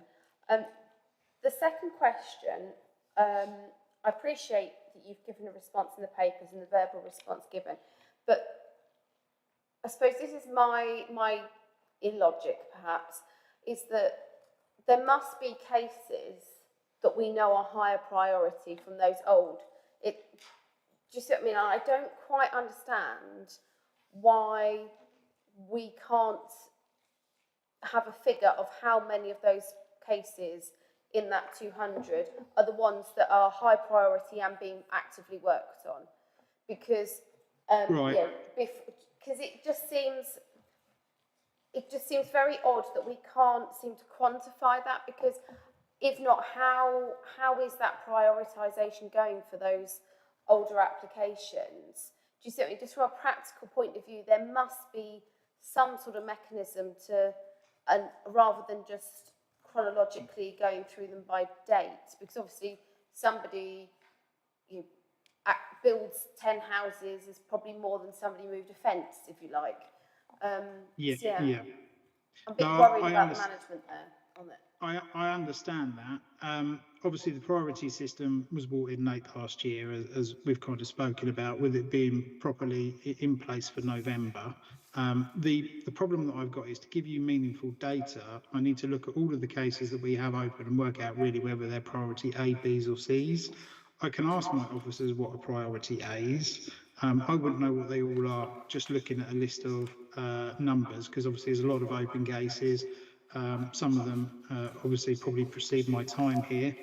As you're probably aware, there are some longer term open cases, and I'd just be relying on them to give me kind of a lowdown of what they think they have as priority A's, where I would rather give you some more meaningful data if it's an exercise we're going to do, so that you actually have a list of the actual priority A's, the actual what would have been priority B's and C's, so that those statistics are more meaningful, so that you can say, well, actually, Chris, you've got a lot of priority A's, priority B's. Can you say, you know, why the majority of these are still open, or something along those lines? So I can ask officers to include perhaps some numbers for older ones that they've got, but I would like it to be meaningful when I report back to the committee and yourself. Yeah, I mean, the important thing is having a comparable, right? So we just need, because I accept with B's and C's, I don't want you spending loads, but it just seems odd that we can't seem to get the priority A's, because there must be some sort of prioritisation happening. And if you read Yeah. the report, I know that's not the case, but the report sort of implies that we're not using a priority system on the other ones. So it's just a way to try and, you know, be more reflective of what I'm sure is actually happening. So that's on that one. I do appreciate the new, the average time taken with the receipt. I think that's a really positive thing to be putting in.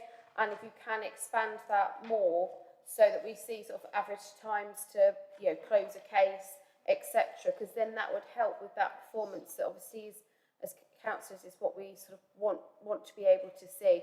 But at least if we had a base mark of your priority A's that we could then count down from, even though it wouldn't be everything, at least we can see, because what's really hard to distinguish is, do we have priority A's that are sat there for years, and I do appreciate sometimes that can have really good understandings of why it is, but when we used to get the list of sites, you would naturally be able to see if a site was still on there for a long period of time, and we lost that with the change. And I'm not saying the changes are bad, but that is something that I miss, because it gave you some sort of guidance of longevity of application. So it's not, I'm not trying to be nitpicky, I'm just trying to get back that comparator.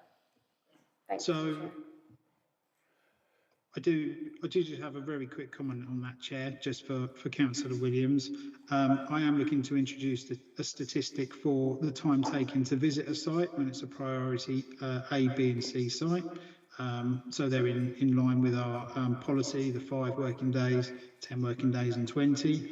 I've looked at the statistics we have at the moment. There appears to be an anomaly of bringing in much older cases, which actually completely skews the system, where the priority A, Bs and Cs aren't actually listed, but it is creating a problem where an initial site visit date is put in, and it's pulling through data that doesn't actually technically sit correct. But I am working on that and hope to give the committee that in the coming months.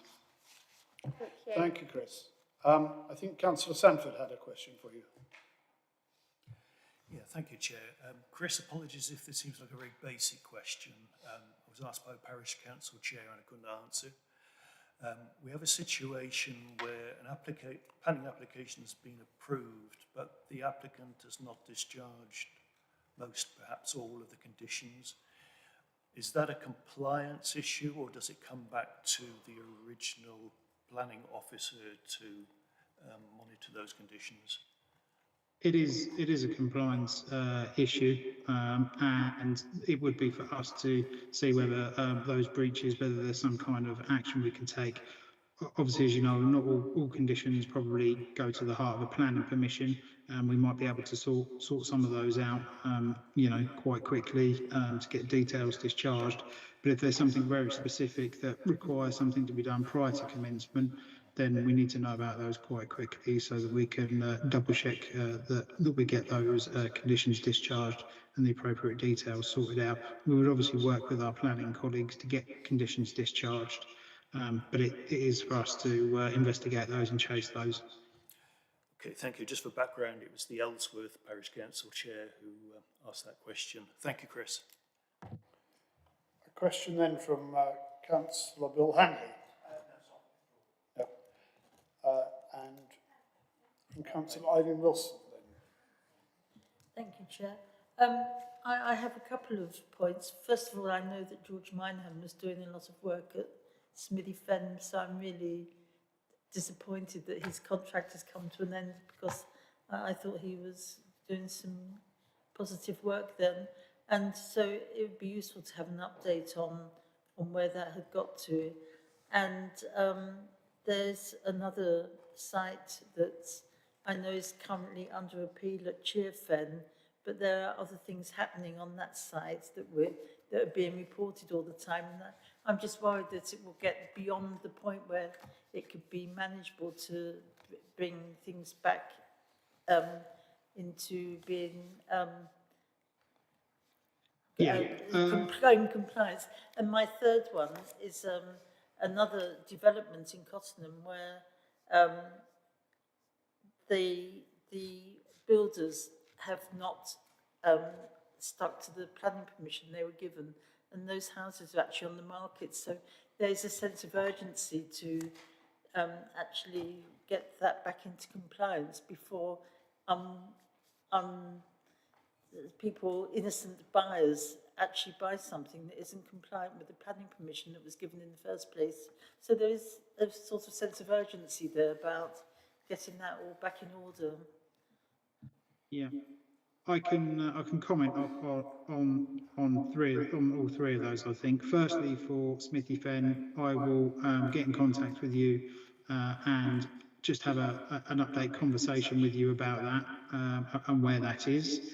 In terms of Sheer Fen, in general terms, once we've issued an enforcement notice, which is subject to appeal, any subsequent works will still be caught by that enforcement notice. George has been out and checked that site for us and got photos while he was working for us. We have a comprehensive record of what's been going on site up until recently. Any new works are caught by that enforcement notice.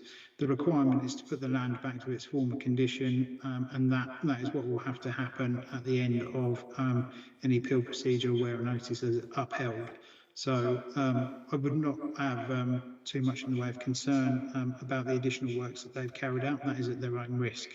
The other Cottenham site that you've spoken about, if that is Tillia Homes possibly, I will speak to you about that and I will ask that Toby Williams also provide you an update of where he's with some of the highways matters. I'll write to you, it's not Tillia, but I'll write to you about what it is.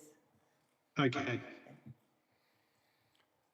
Right, and Councillor Anna Bradnam has a question for you. Thank you, Chair. Thank you, Chris. On Appendix 5, on page 211 of our agenda pack, can you just explain to me, the Appendix 5 is called Appeals Pending Statement, and then we've got a column at the end saying a statement due. So who is that statement due from? Is it from the planning inspector? Councillor Bradnam, I think we need to be aware there are different Appendix 5s floating around. These are the in the printed agenda supplements. pack? No, they're not. It's That's the next item. It's the next item. Okay, right. Perhaps we could come back to that. I'm just So- asking because I've got Yes, to leave. I know, at it's 4:15. confusing. I'm leaving. I'm asking because I've got to leave shortly. Okay, well, why don't we move on to the next item? Do we have any further questions for Chris while he's here? No, I think not, so let's move on and let's start on the next item with Councillor Bradnam, who has a question on the next item for which I think Rebecca will be responding to. Okay. Thank you very much, Chris. Sorry, Rebecca, are you there? Yeah. Oh, yeah, sorry. Okay. Do you want to present what does statement due mean on page 211? It's statement due from whom? The council. So this is something that's gone to appeal. The inspector has made a decision. What stage is it at? So it's at the stage where it's gone to appeal. The applicant submitted the appeal. PINs have accepted the appeal as an appeal, and now it's going through due process. So the part of that process is for the council to submit a statement defending its position. And so the reason why there's one that had a statement due date of the 29th of March is just purely because of the date that Easter fell. So the report would have been published and prepared before the 23rd of March. So that one will have been, the statement will have been done by now. Statement due. Right, Councillor Bradnam, does that deal with your query? Right. Did you want to present the report in any way, or have we got it in front of us and we can ask you further questions if we want to? Yeah, if anybody's got any further questions, I'm happy to take them away and come back to you if they relate to a specific appeal. If there's anything general, I can try and answer now. So, if we go through this one by one, first of all, on page 205, we have Appendix 1, decisions notified by the Secretary of State. Happy to take that without further comment. Appendix 2, appeals received. I note that our decision on land to the south of 86 Chiswell Road, Foulmere, is now subject to appeal. Sorry, Chair, can I just have, has the Planning Committee received feedback about the appeals allowed under Appendix 1? In other words, these were refused by the Planning Committee and they've now been allowed on appeal. the first two, and I just wondered if the planning committee is getting the benefit of learnings from that process. The first two are delegated decisions. I'm just looking right, for... Okay, they were delegated decisions, fair enough. Okay, so the appeals... I couldn't see one which had been determined by the planning committee. I agree with you, Councillor Bradnam, that where it was determined by the planning committee, if it's subsequently successfully appealed, we should hear the reasons. But I think I misread Rebecca it has that in and hand. didn't see that it was a delegated decision, that's all. I see, right. Councillor Eileen Wilson. It's just for clarification, on Appendix 1, appeals allowed, appeals dismissed, appeal turned away. What's the difference between turned away and dismissed?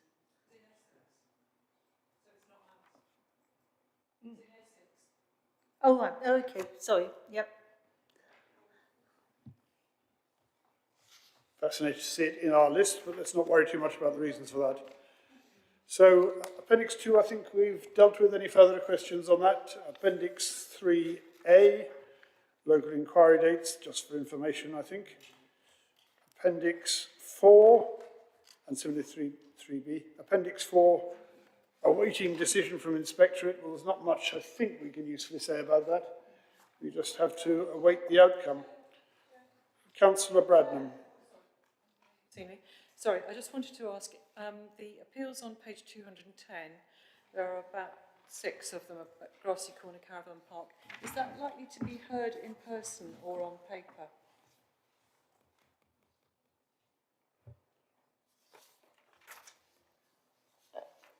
Sorry, my pages are in order. It's the very end of Appendix 4. And so they're awaiting a decision.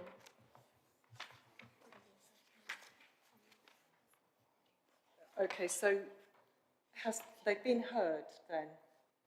The parish council would like to, if there was going to be an in-person hearing, the parish council would have liked to attend. Then they're not down as an in Appendix 3B as an informal hearing date scheduled, so I can only assume that they're in writing, but I can come back to you.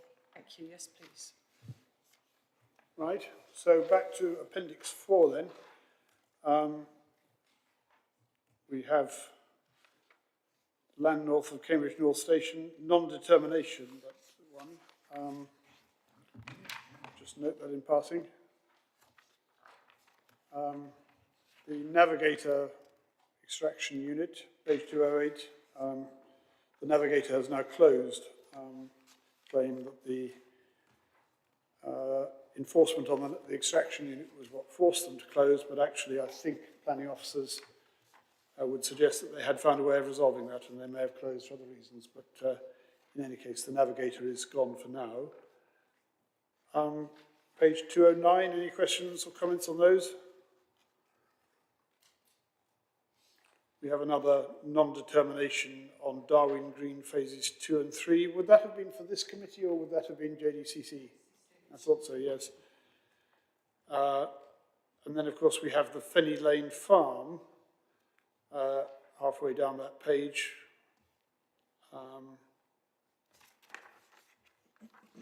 Awaiting a decision on that. We have another one relating to self- or custom-built residential dwellings going to appeal following refusal of Planning Commission. That one was in Gamlingay on page 210. I'm just going through them, and if members want to stop me if they have any questions or comments to raise. Page 211. Rebecca, anything you wanted to add to that? Yeah, sorry, just to update on the appeals that I think you're referring to, Councillor Braddon, on page 210 at Grassy Corner. We're waiting on PINS to decide what type of appeal it will be. The appellant has requested inquiry. Grassy Corner. Oh, yes, I hadn't spotted that one. Right. That would be in person, but yeah, waiting to hear from PINS what route it will go down. Okay. Any other comments or questions from members? Good. Thank you very much indeed.